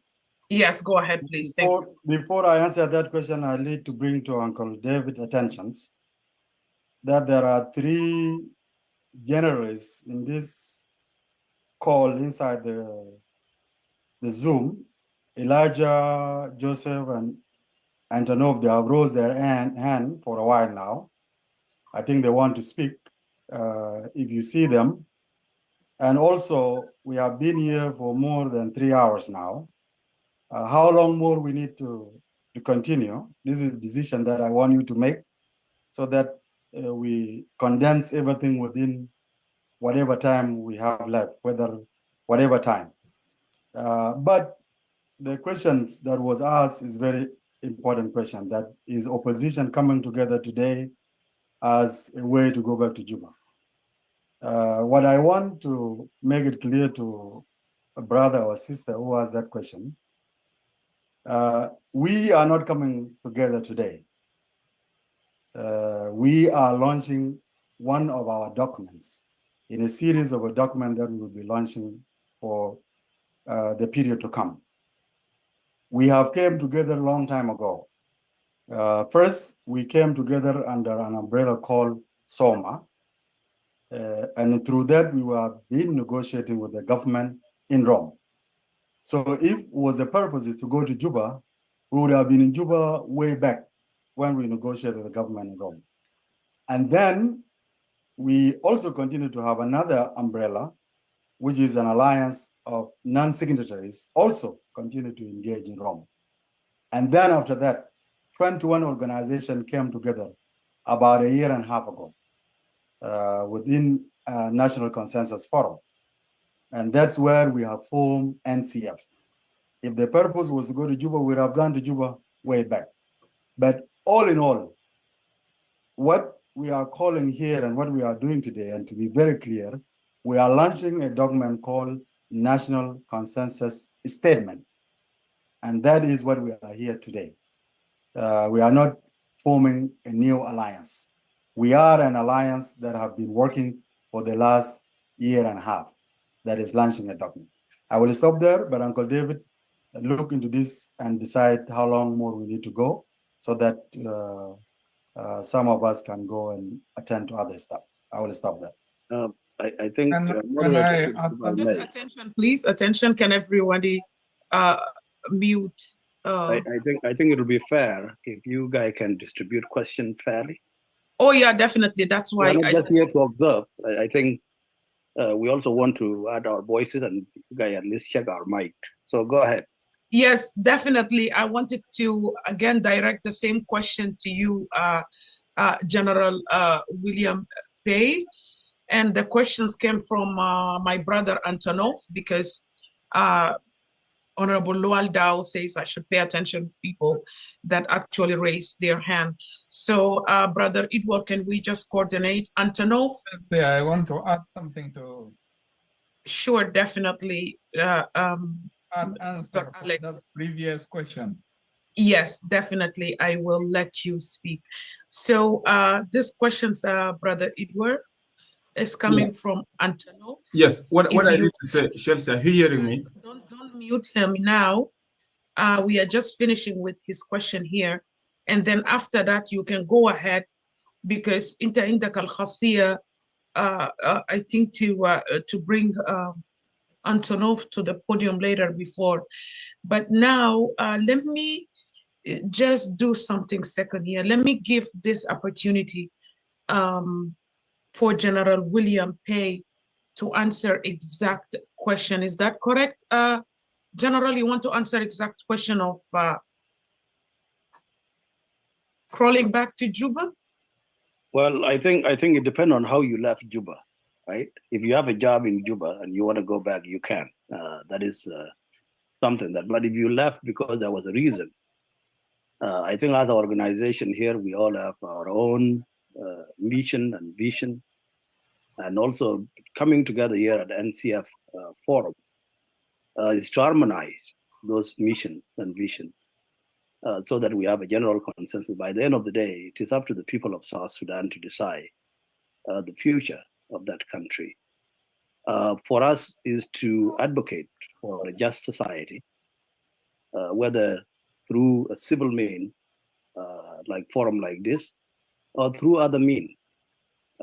As you know that SSPM is a military and also a political organization. So we do have options that we have on the table that at our disposal. But I think going to Juba is far away. We will go to Juba if the NCF road is acceptable to all. But if it is not, I think we'll also evaluate and see where we'll go next.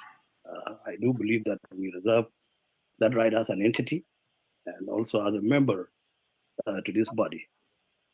I do know that people go to Juba for their reasons, but it is far off from our mind as an organization. For those who are very familiar with our work and also our mission, General Stephen Boy has made it very clear as the Commander-in-Chief of the SSPMA forces that it is very clear that the current system is not workable. It is not in our best interest to go and enable a system that is not fair through just position seeking. And I also believe the NCF statement is very clear that we need to address the root causes. The root causes were laid out at the opening statement by the leaders of this forum. And I do believe we stand by that and we support that.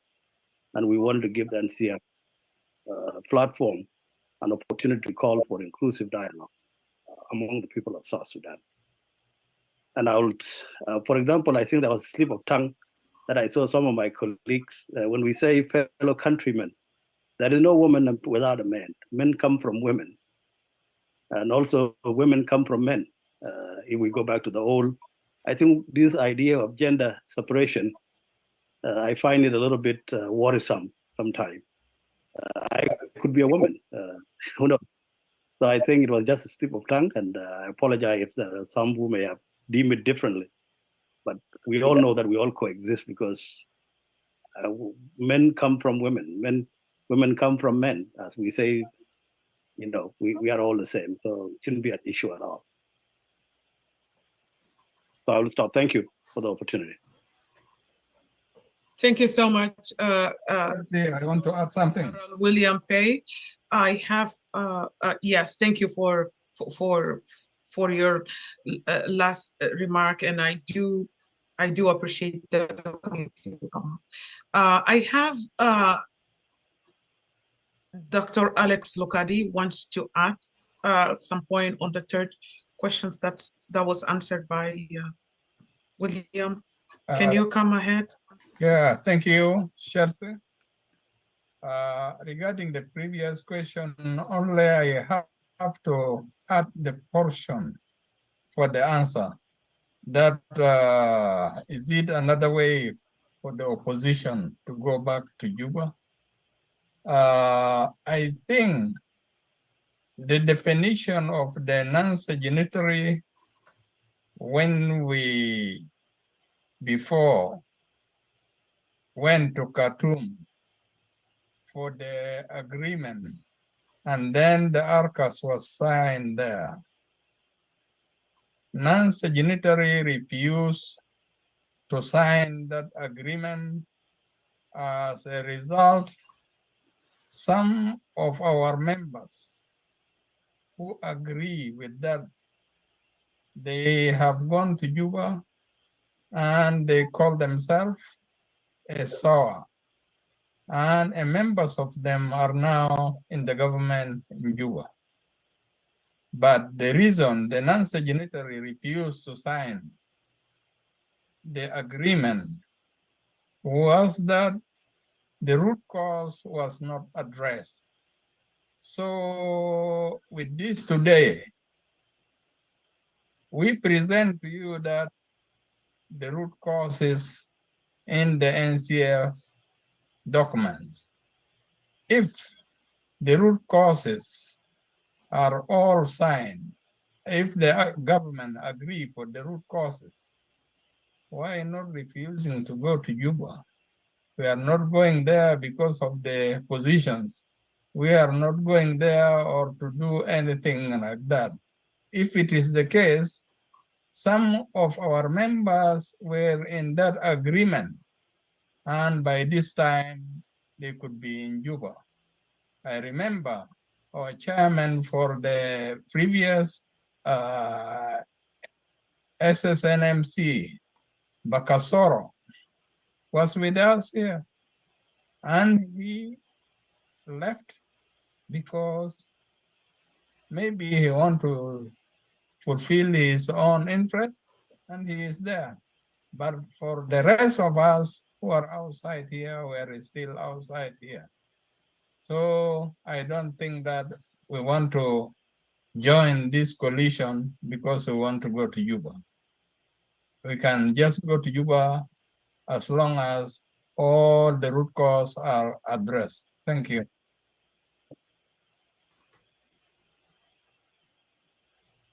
That was Dr. Alex Lokadi. Thank you so much for your remarks. Is any leader want to answer these important questions? Otherwise, we're going to move ahead because I have two generals here waiting. Okay, now I got it. Antonov. Oh, your name is Antonov. Yeah, it's the guy. Okay, Antonov. General William, I think you're familiar to this, then that's why you're smiling. Brother Antonov, or I don't know, Antonov, your 3 or 4 questions is all answered. Only the one that you directed to Uncle David Basuni.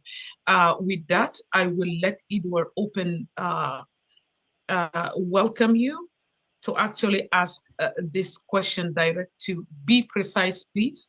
I know I can ask Uncle David, but I want you just to give this questions, and because we are just here working against our time. Brother Edward, if you can unmute Antonov, he has question for Uncle David. Antonov, please. The first questions that was not asked, if you can go ahead for it to Uncle David, so we can move to Joseph and Elijah. Yes, Edward, thank you. Yeah, let him, Antonov. Yes, thank you. Yeah, thank you. This is Antonov here. Okay. I thank you very much for presenting these 3 questions. I don't want to waste your time. If you can just read the questions, or if you want me to repeat it, I will do it here Yeah, you very just quickly repeat. here. Yeah, repeat it, yes. Please. Okay, absolutely. Just give me a, yeah.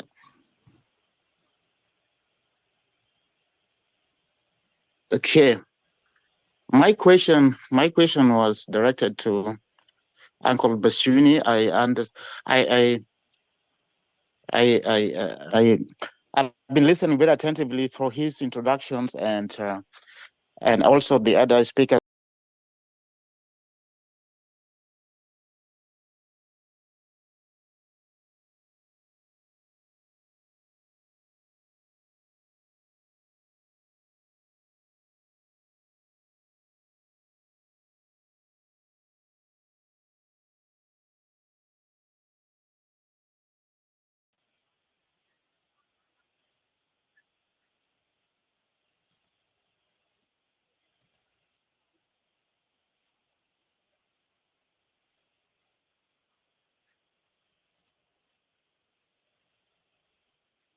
Are you confident that the roundtable conference will bring change and new political dispensation in South Sudan? That's question number one. And number two, that is connected to that also. So if K rejected this initiative for roundtable conference, what is other alternatives, course of action for what you call national conference, national consensus forum? That's my the second those are my two questions. Antonov, And they're all with. Antonov, the second one actually has been answered earlier by General Thomas and Pagan. So let Uncle David answer the first question, and then we move forward. Thank you. That's right. The first question has two parts in it. That's all what I'm saying. Thank you very much. It's clear. Thank you. Uncle David, are you there?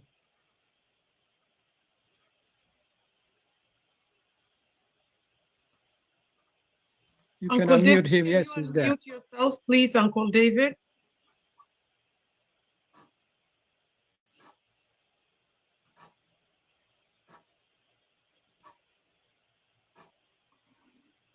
Okay, let's give him some time. Okay. And Uncle David is coming.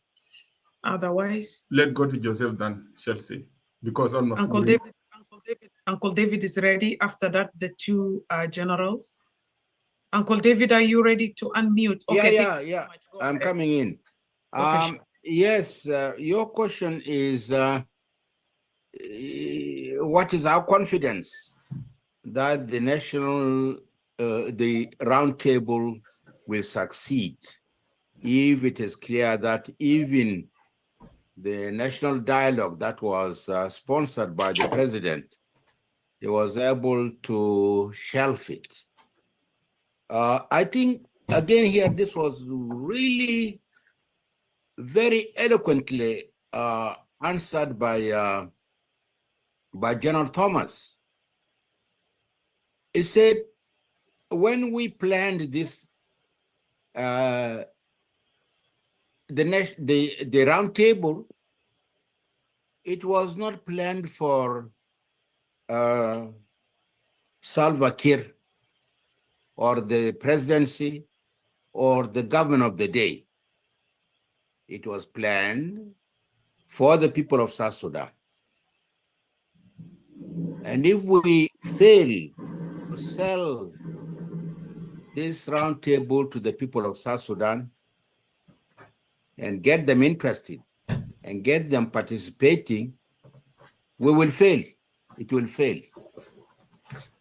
So that is why we are not premising our success or failure on the government, but on the people of South Sudan.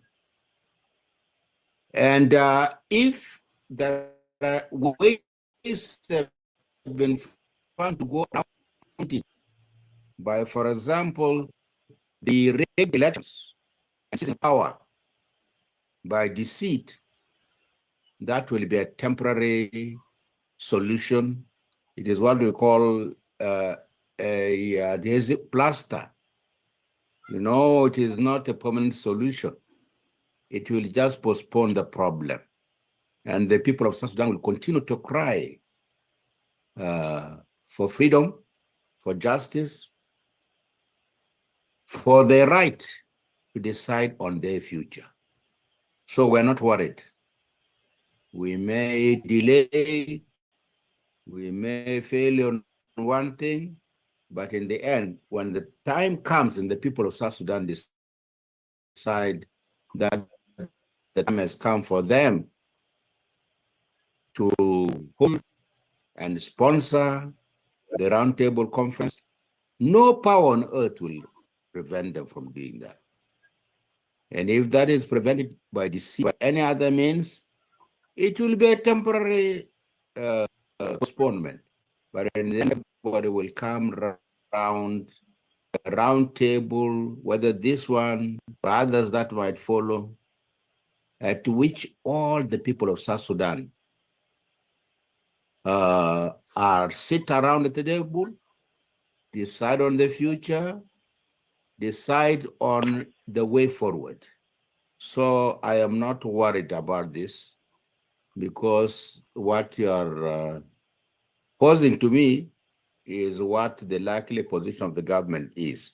And we already know, because they have told us, we the non-signatories have been the one on behalf of NCF pursuing the talks in Rome. And they have made it clear that they do not want anything called roundtable. Even now at this early stage, they said they don't want it. And then at one stage they said, okay, if you want it, please come and hold it in the country, in Juba. So they're not interested in that. And I think General Thomas also took time to explain to you why they do not want it. Because they're afraid of the roundtable. So if I were you, I would not even give the government the benefit of the doubt by saying that, this is going to be failed, so we should not attempt it. No, we will stop not doing it when the people of South Sudan tell us clearly, we do not want the roundtable. There are other means in which we can settle our differences. Thank you. Yeah, thank you. Thank you so much. Shels, are you there? Thank you, Uncle. Thank you, Uncle David. Brother Edward, you are still on mute. Can you unmute yourself and go for the next questions? Can you hear me? Yes, I'm hearing you. Yes, Edward, go ahead, please. Thank you so much. Go for Joseph. Yes, and the rest of. Yeah, thank you so much. Antonov, you can put your hand down. Thank you. Your question have been answered. Actually, we are taking the last questions. We are not going to take more questions. Two will be remaining, the two in Zoom. And I have also 3 people here up in Clubhouse, and that's the end of it. Because we have been here for 4 hours and 30 minutes, we are going to end this live video in next 30 minutes. So, Joseph Nyes, go ahead and ask your question, please. I'm not asking no question. I'm here for a little statement. So my statement is to, hello? Yeah, my statement is. Before you make your statement, can you your full name and any political party where you're affiliating with, because you said you're making a comment. Yes, I'm Joseph Nyet. I'm the chairperson for Patriotic People Party, the Triple P. That's where I represent. So, yes, I'm here speaking on behalf of the people of South Sudan, in particular, the government, who had failed the people of South Sudan. Failure of the government to cooperate with the opposition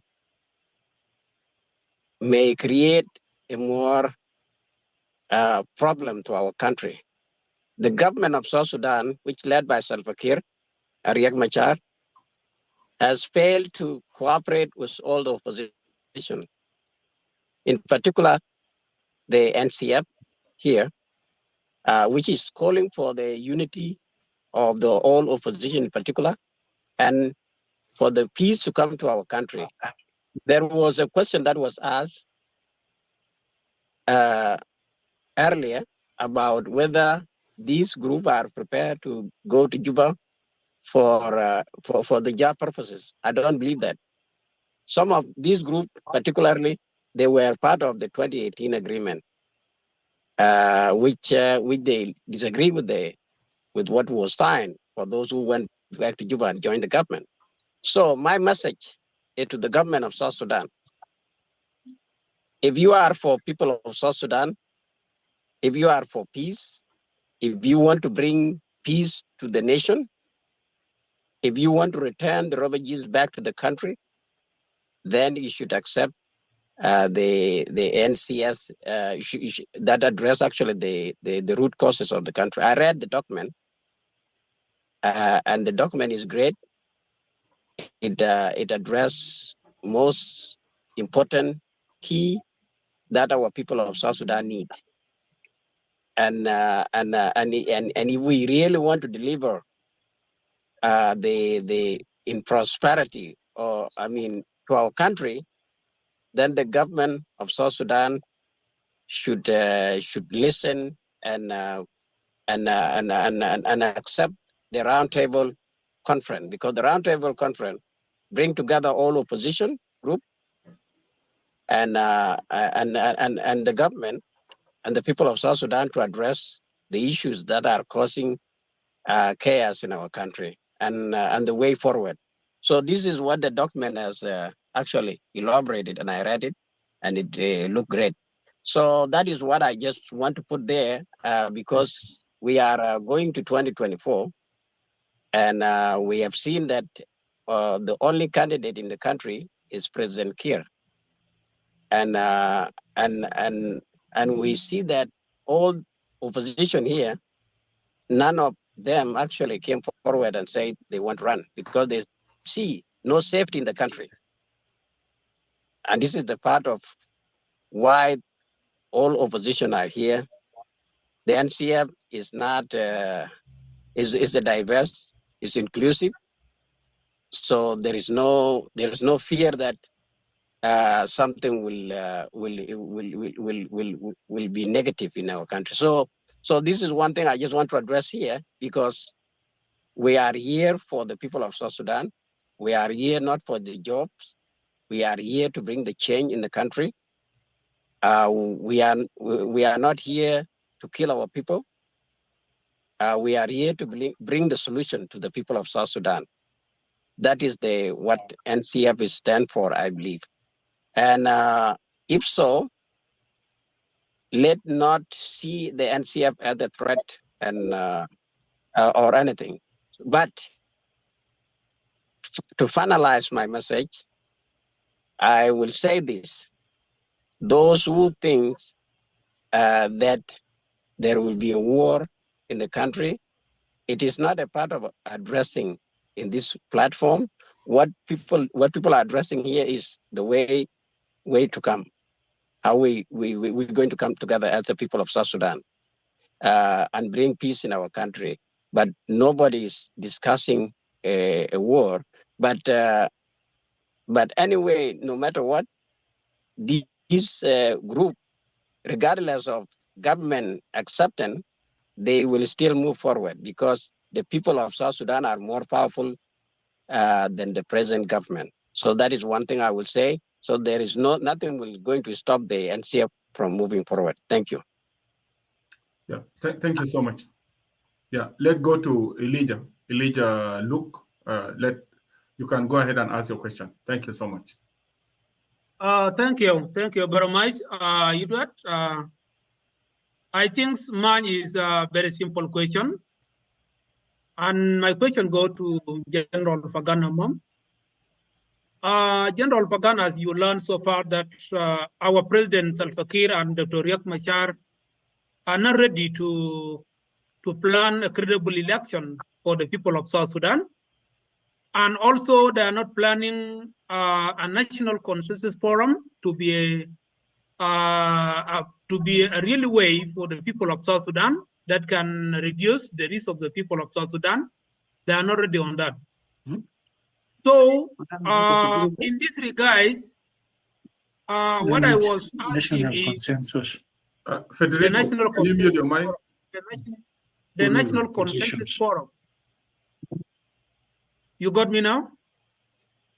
Yeah, sorry, there is someone who is actually speaking. Please mute your mic. There is someone that is telling him Okay. it's not. Yeah. So they are not ready to accept the National Consensus Forum that we are talking about now, which we think that it is a solution for the people of South Sudan. My question to you is it wrong for the people of South Sudan who are calling for a sovereignty to be independent state? People who are speaking or who participate and they think that they need to be independent or calling for sovereignty of the people of South Sudan. So is it wrong to them in that regard? Because they think they participate and they think that there is no solution for the people of South Sudan. There's no reason why we are killing ourselves. So there is no solution that can sustain their country's unity and prosperity of the people of South Sudan. Is it wrong to them? Thank you so much. General Pagan, you can answer the question.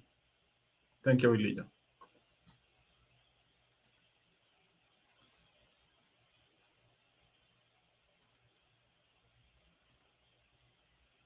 Actually, Brother Edward, the question was answered earlier by General Thomas Rilo and Pagan. If General Pagan is not ready, you can drop the two speakers down and you can move ahead to Federico. You can pick the questions. Okay. If General Pagan Amum is ready to make the comment, yes, but he did before. Thank you, Edward. Go ahead. Yeah, thank you so much. I think I have one question. I don't know if Simon and Clara, they have question. But Lam, انت جيت فوق تقريبا عندك سؤال ممكن تطرح سؤال بتاعك. Just يا جماعة ده launching conference. So we are allowing only question, not comments. لو في زول عنده comments, we are going actually to end the live video. The clubhouse will remain open. لو في ناس عنده comment, Simon, Clara, we are here. We will continue. Lofi leaders, Chelsea will join us. Lofi leaders, they want to join us in Clubhouse, they will join. But this one, we call it launching conference. مؤتمر صحفي. Just مؤتمر صحفي للأسئلة فقط. لأنه الجنوبيين they are mixing up things. So, Lam, لو عندك سؤال, go ahead please. لأنه we are running out of time. يا شكرا لك. بس أنا مشكلتي ذات أنا بقيت في اللوكيشن ما تمام كده سايق. خلاص شكرا لك. انا في هاي واي. خلاص شكرا. فرصه لزول ثاني. شكرا. Thank you so much. Thank you. Thank you. Simon عندك سؤال ولا كلارا؟ في زول فيكم عنده question? Only question. Yes, I have a question. Okay, Clara, go ahead, ask your question. Okay, thank you so much. أشكركم كلكم. I want to thank my beautiful sister Chelsea for الديار اللي بتدي تبوي المنصة. Thank you so much. And I want to thank all of our leaders بتاع NCF. طلعتوا لنا الليلة to launch the statement. My question is going to go to all of the leaders هنا في NCF. As you guys know, there is a fighting في منطقة الأبيع. A lot of people been the fighting between Twitch and Gong. But me myself, I call it SSPDF against the innocent people of Abyei. My question there are statements from Hukuma Bita Salfakir Mayarit, which is from the Minister of Information about the referendum of Abyei. And as we know, all of us, referendum بتاع أبيي المفروض كان يكون قبل referendum بتاع جنوب السودان. And ما شرنا كاميرا باغانا موم يوم الناس المشوا ويتكلموا مع الناس أبيي إنه الناس أبيي يتنازلوا ويخلوا الجنوبيين أول حاجة يعملوا الريفرندم and then after that نيجي نعمل الريفرندم بتاع أبيي. And then فعلا عملوا الريفرندم بتاع جنوب السودان ونحن عملنا الريفرندم بتاعنا والنتيجة بتاعنا طلع لكن ما مقتنعين به. And now there are a lot of comments from حكومة بتاع جنوب السودان against people of Abyei إنه هم ما جنوبيين وهم ما مقتنعين بالريفرندم بتاعهم. As all of you هنا ناس بتاع NCF. إنتوا هتقولوا شنو للناس أبيي؟ إنتوا الكلمة اللي إنتوا ممكن تقولوا تخلوا الناس أبيي feel that they are South Sudanese. مع إنه نحن اخترنا فعلا نكون South Sudanese but they are rejecting us. قاعدين يعملوا لنا reject now. حتى people of أبيي حاسة بيجوا شنو ما دايرين أي حاجة يلموا مع جنوب السودان right now. It's not just people of Equatoria. They are thinking to break away from South Sudan. Even people of Abyei are taking this one seriously now. So as you leaders, you had good and to feel back they are failing. Yeah. Question is clear. Thank you so much. Clara, thank you. Chelsea, can we give chance to leaders just Yes. 1 to 2 minutes for them to answer this question? 1 to 2 minutes. Yes, yes, definitely. Definitely, if there is any leader there that is ready, I can see you, Chairman William Pay. Do you want to answer that? You came close to the camera. Do you? I think the issue of Abyei is a failure of leadership, which is what is killing people in South Sudan. President Kiir and his government should have solved that problem. Being a neighbor to both Abyei and also the Warab,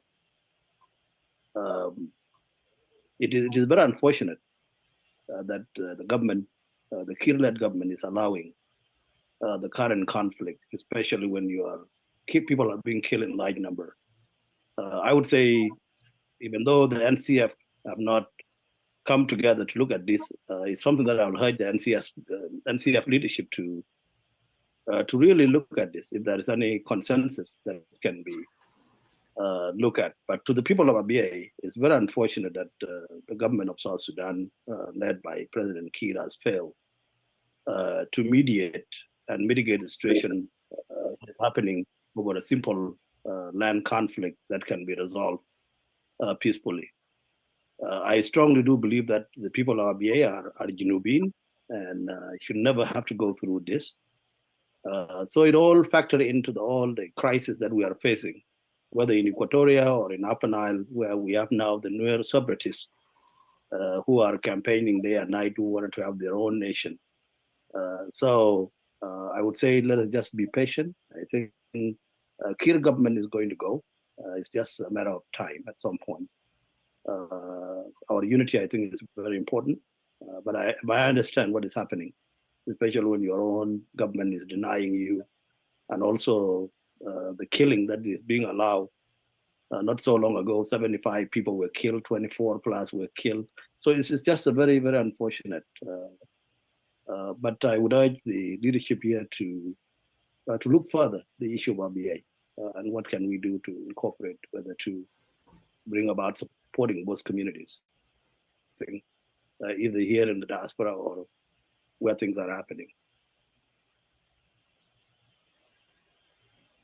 Thank you so much, Chairman William Pay.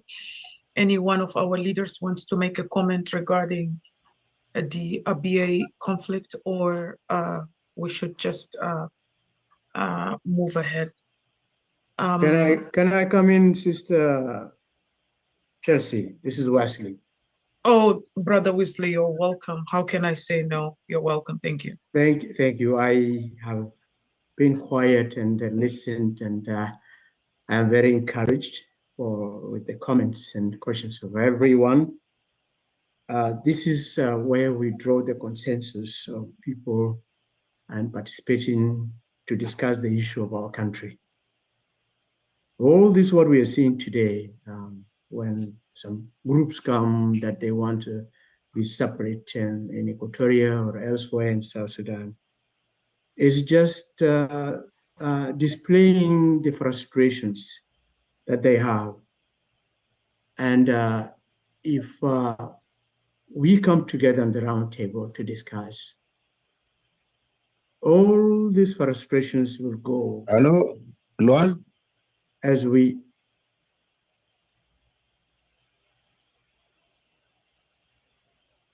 Yes, Uncle. Sorry, Brother Weasley, go ahead. Yeah. Uncle David was going to talk to Brother Lowell, but yes, go ahead for your remark, please. Yes.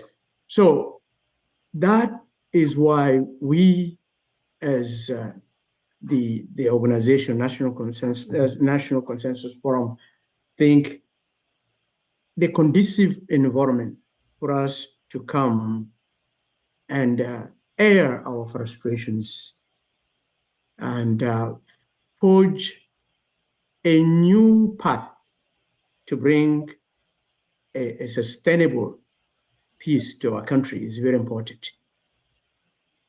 The frustrations that we are seeing today, it is absolutely triggered by what is happening in South Sudan, in Juba, where the government failed to hold the country together, where the government failed for citizens of the country to see themselves part and parcel of the country, where the government had also manipulated other ethnic groups to go against each other, neighbors to go against each other. No proper system in place, corruption is high. And all this is culminating to the frustration of our people. The solution is a comprehensive and inclusive, comprehensive discussions to pave the way forward. And I think our responsibility today with everyone who is here listening to me, hearing my voices, is that let us be ambassador of a change. The road is not going to be easy, but the will behind us, the spirit of the people who are perishing every day, the tears of our mothers who are crying every day because the children are crying around beside them with no food, the widows who their husband have been killed with no closure, the general publics who cannot freely talk to their neighbors because simply somebody can say you are manipulating people against the government.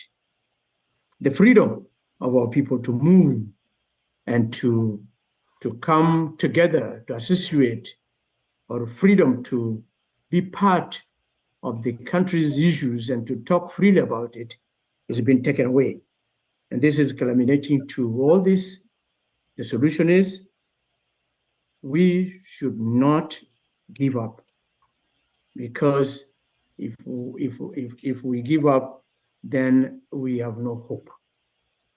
National Consensus Forum is the hope. National Consensus Forum will continue to be the hope until it is achieved. As I said, in history, countries have gone through turns, and always there's a moment of turning point that will come together, and the country will be prosperous, democratic country where human rights and our citizen rights are recognized.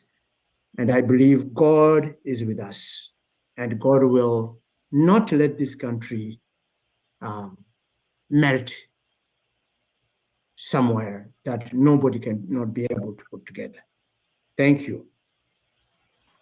Yeah, can I just come in on the question of RBA? 1 minute. Please. And this is to Clara, who posed the question, what will we say to the people of RBA? Very, very simple, Clara. All we are saying to them, all we are saying to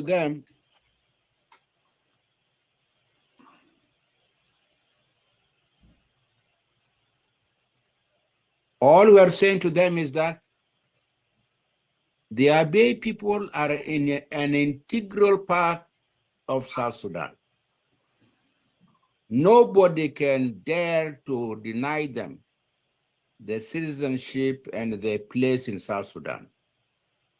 But there are a small, tiny group of people in Abyei, as well as in South Sudan, who are opposed to that, who want Abyei to go to the north. So it is our duty to improve things and bring about a responsible change in South Sudan, so that that assurance can be given to the people of Abyei. Do not rush. Do not turn your back to what is your country. That country belongs to you. And as I was telling one of these people the other day, I said the first independence of Abyei was felt by the citizens of Abyei who are in the South today. And what the South has done, which is admirable and should be applauded, is that they did not deny the Abyei people their rightful place in the leadership of South Sudan.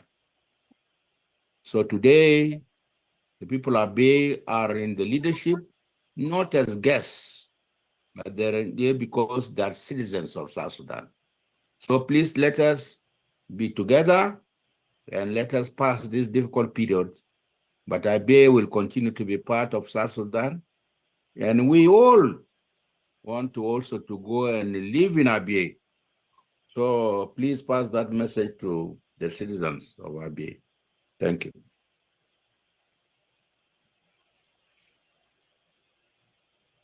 Thank you so much, Uncle David, to answer this questions of Abyei. With that, I can, it's Brother Edward, if you can bring Brother Federico Venu, or if people in the clubhouse, Sister Clara, Brother Simon, if you... Simon, I think he has a question. Simon.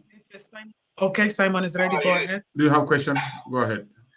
Yeah, and Swal Goser, my question is very simple. Based on what Dr. Mariel Benjamin said last time, NASTA concession as a concession forum there, Amulu roundtable, the roundtable should be convened in Juba. But now, let's say if the Juba regime agreed that the conference should be convened in East Africa, and we know that Salva Kiir already have a hand in East Africa, will you, the people, agree for the roundtable to be done in East Africa? And if not, what will be the solution? If roundtable fail, and will you all unite yourself under one command for us to go on the ground and fight Kiir militarily and overthrow him? Because some of us, we are ready. We just want order Gulufilan, Ems on the ground, we're ready to go on the ground. Will that happen? Thank you. I wanted to take the bullets and answer these questions for my brother Simon. When you talk about the bullet, when you talk about boots in the ground, I already start running around in the neighborhood so that I can be fit, because it's going to be the second, as brother Chairman William Pay earlier in his remark, he was so correct that he said this is the best way to come to the round table. We don't want to choose no any other means. Brother William and General Thomas Schrillo, you were politically correct. Brother Simon, if you were here closely, you can grab these two words.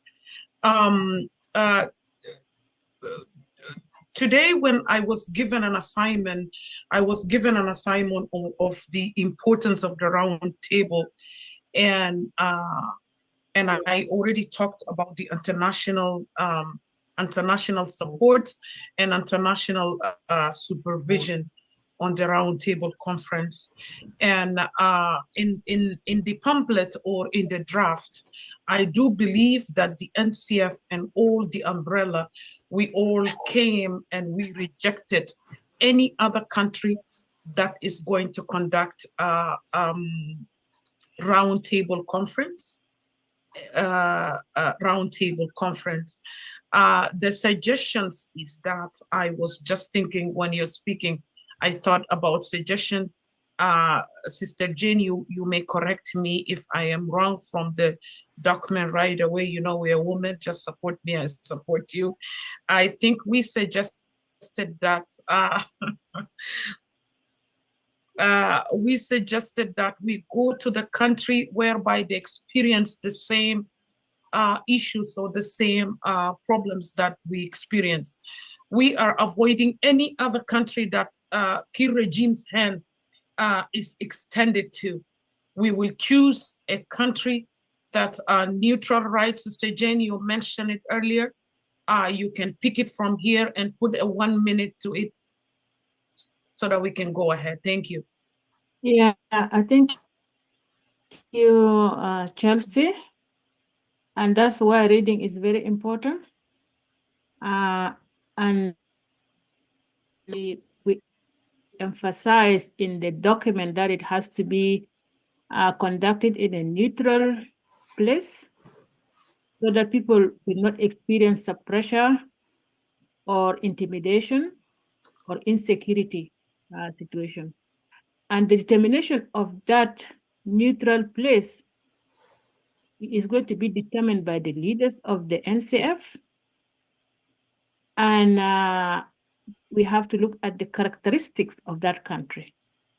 And it depends whether that country is going to be in East Africa or West Africa or North Africa or wherever in Africa. And I think the best place should be Africa because it will allow our people to, this is my own suggestion, but I think the decision of that neutral place will be determined by all of us who are part of the NCF and all those who will be joining the NCF in future. We have to determine that. It's not yet determined, but the conditions for choosing a country is about its neutrality and about its experience, past experience in relation to issues that we are going to be addressing in the roundtable conference. I think that's what I can add to what Chelsea just asked me to. Thank you so much, Sister Kenya Edward, for answering this. And yes, it's exactly what you said. Let's go back to our draft is going to be around, and we have the media adversary too. Brothers Simon Andre, you can go through that. Edward, I checked if you're here. Or back to you, Brother Simon, for those who are in Clubhouse. Do you have any important question? No, there is no any question. We already over. We are here for 5 hours now. I think that's right. You take the mic back to yourself and Uncle Basuni then for the conclusion. Thank you. Okay.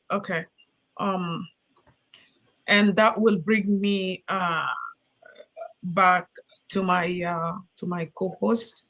I do appreciate each and every one that raised the questions. All these questions is important. And for those who did not get a chance to answer questions, we provide the email address that you can forward your questions. You can forward your comment to any leader you want to participate in a roundtable conference with idea, with any support. You are welcome. We're taking questions. We're taking all the ideas from our people, either you're from South Sudan or those who love our country like international community, or those who wants to see South Sudan prosper. Brother Dr. Gambo is here. Let me pass you the mic. Thank you. All right. Thank you, Chelsea and Edward. Fantastic job. You have coordinated this session very, very well. Now the paper is out. I would encourage everyone to read, even those who are in the clubhouse or in the Facebook. Familiarize yourself so that when you formulate your question, it will be informed by what you already know from this document, and then you can provide, you can send that to the email that is provided for NCF leadership, or when you'll be interacting with the leaders of NCF in any media outlet, you'll be well versed to present your questions in the right way. Otherwise, I want to thank everybody for your patience, and this signifies the importance of the role that we play ourselves to take this initiative forward for the sake of peace in our country. We've all been very, very patient, and we want to just bring this to conclusion. I'm going to call Chairman Pagan Amum, Honorable Chairman and the leader of Real SPLM, to give his closing or concluding remarks, and that will bring us to the end of this launching ceremony.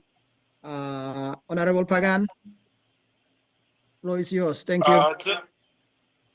Thank you very much. I am joining actually.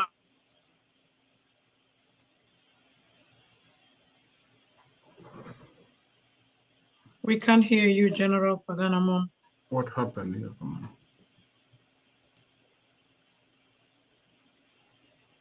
Can you hear him, Edward? No.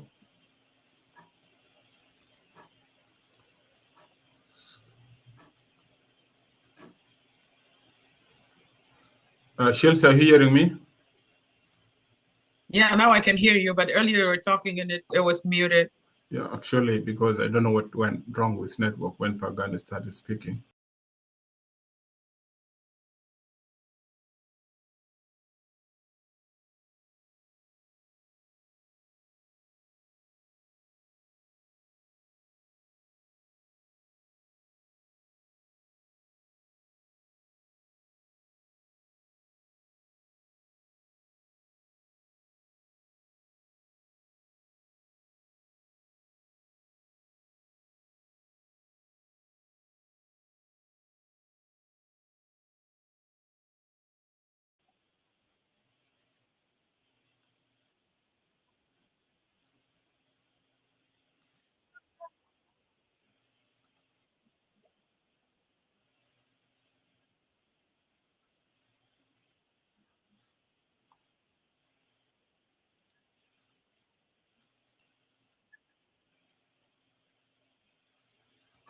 You can give Uncle David to conclude, please, so we can end this. Yep. Yes, this is what I exactly wanted to say. I think he's left. He's not here. Yes, he left because of the troubleshooting or something. So, Uncle David, if you can conclude our conference today, that would be great.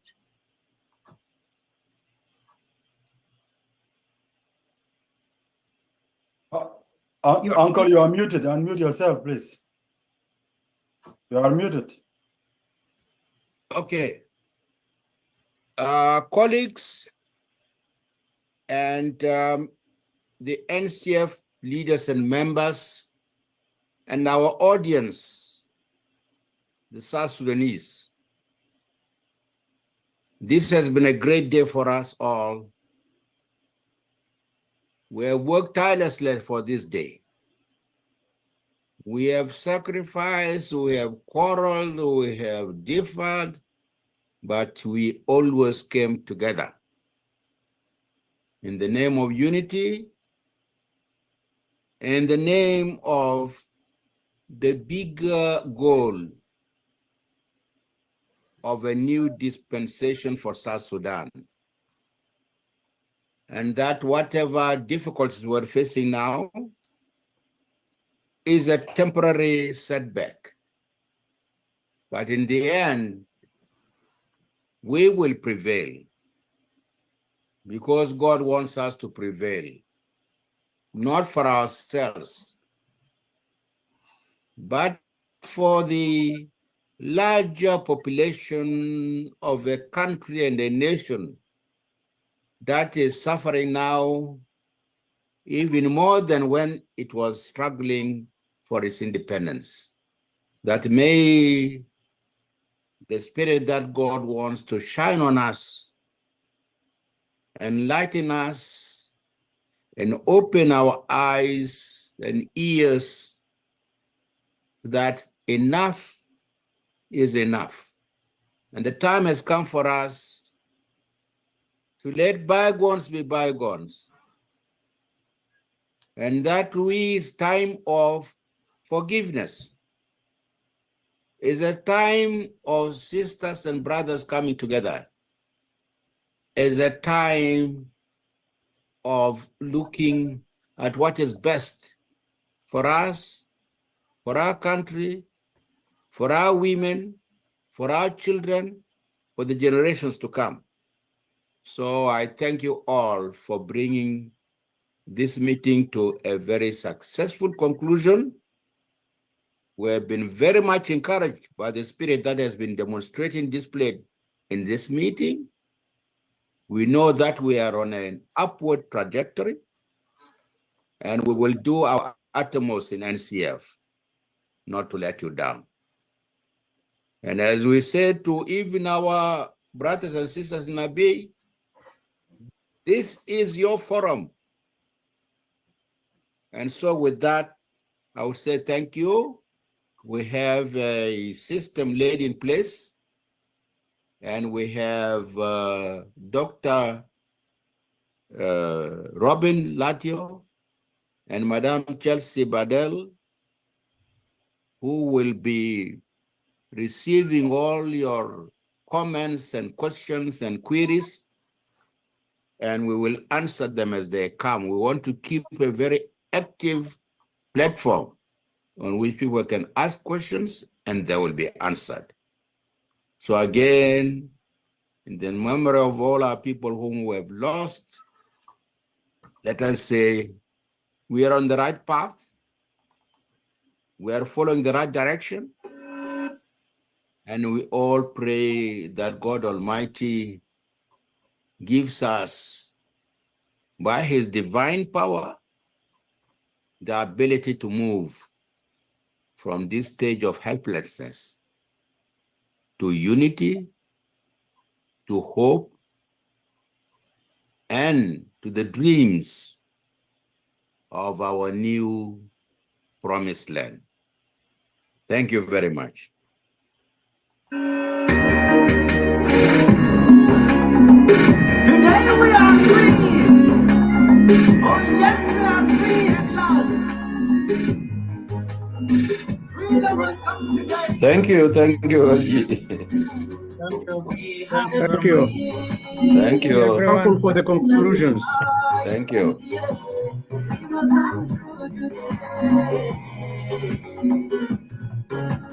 We are believing in the struggle. We must come through today.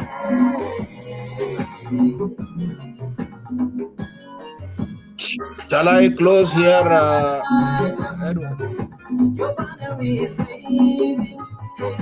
Edward. Shall I close here?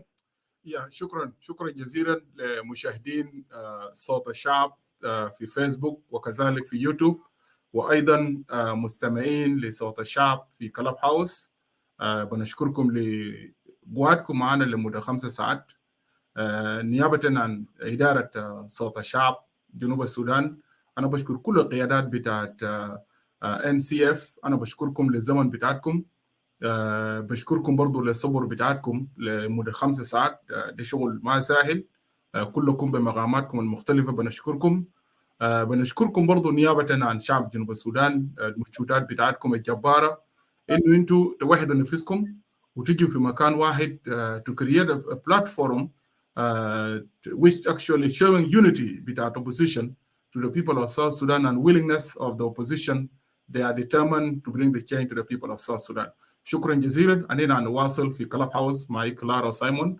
Any leaders you are willing to join us. داير أكد لكل الناس المشاهدين والمستمعين في يوتيوب فيسبوك كلاب هاوس الفورم بتاعت الأوبوزيشن بتاعت NCF أنا عملت له بينج في كلاب هاوس الويب سايت بتاعهم. الويب سايت بتاعنا بتاعت معارضة للناس في كلاب هاوس يعني ويب سايت قاعد فوق.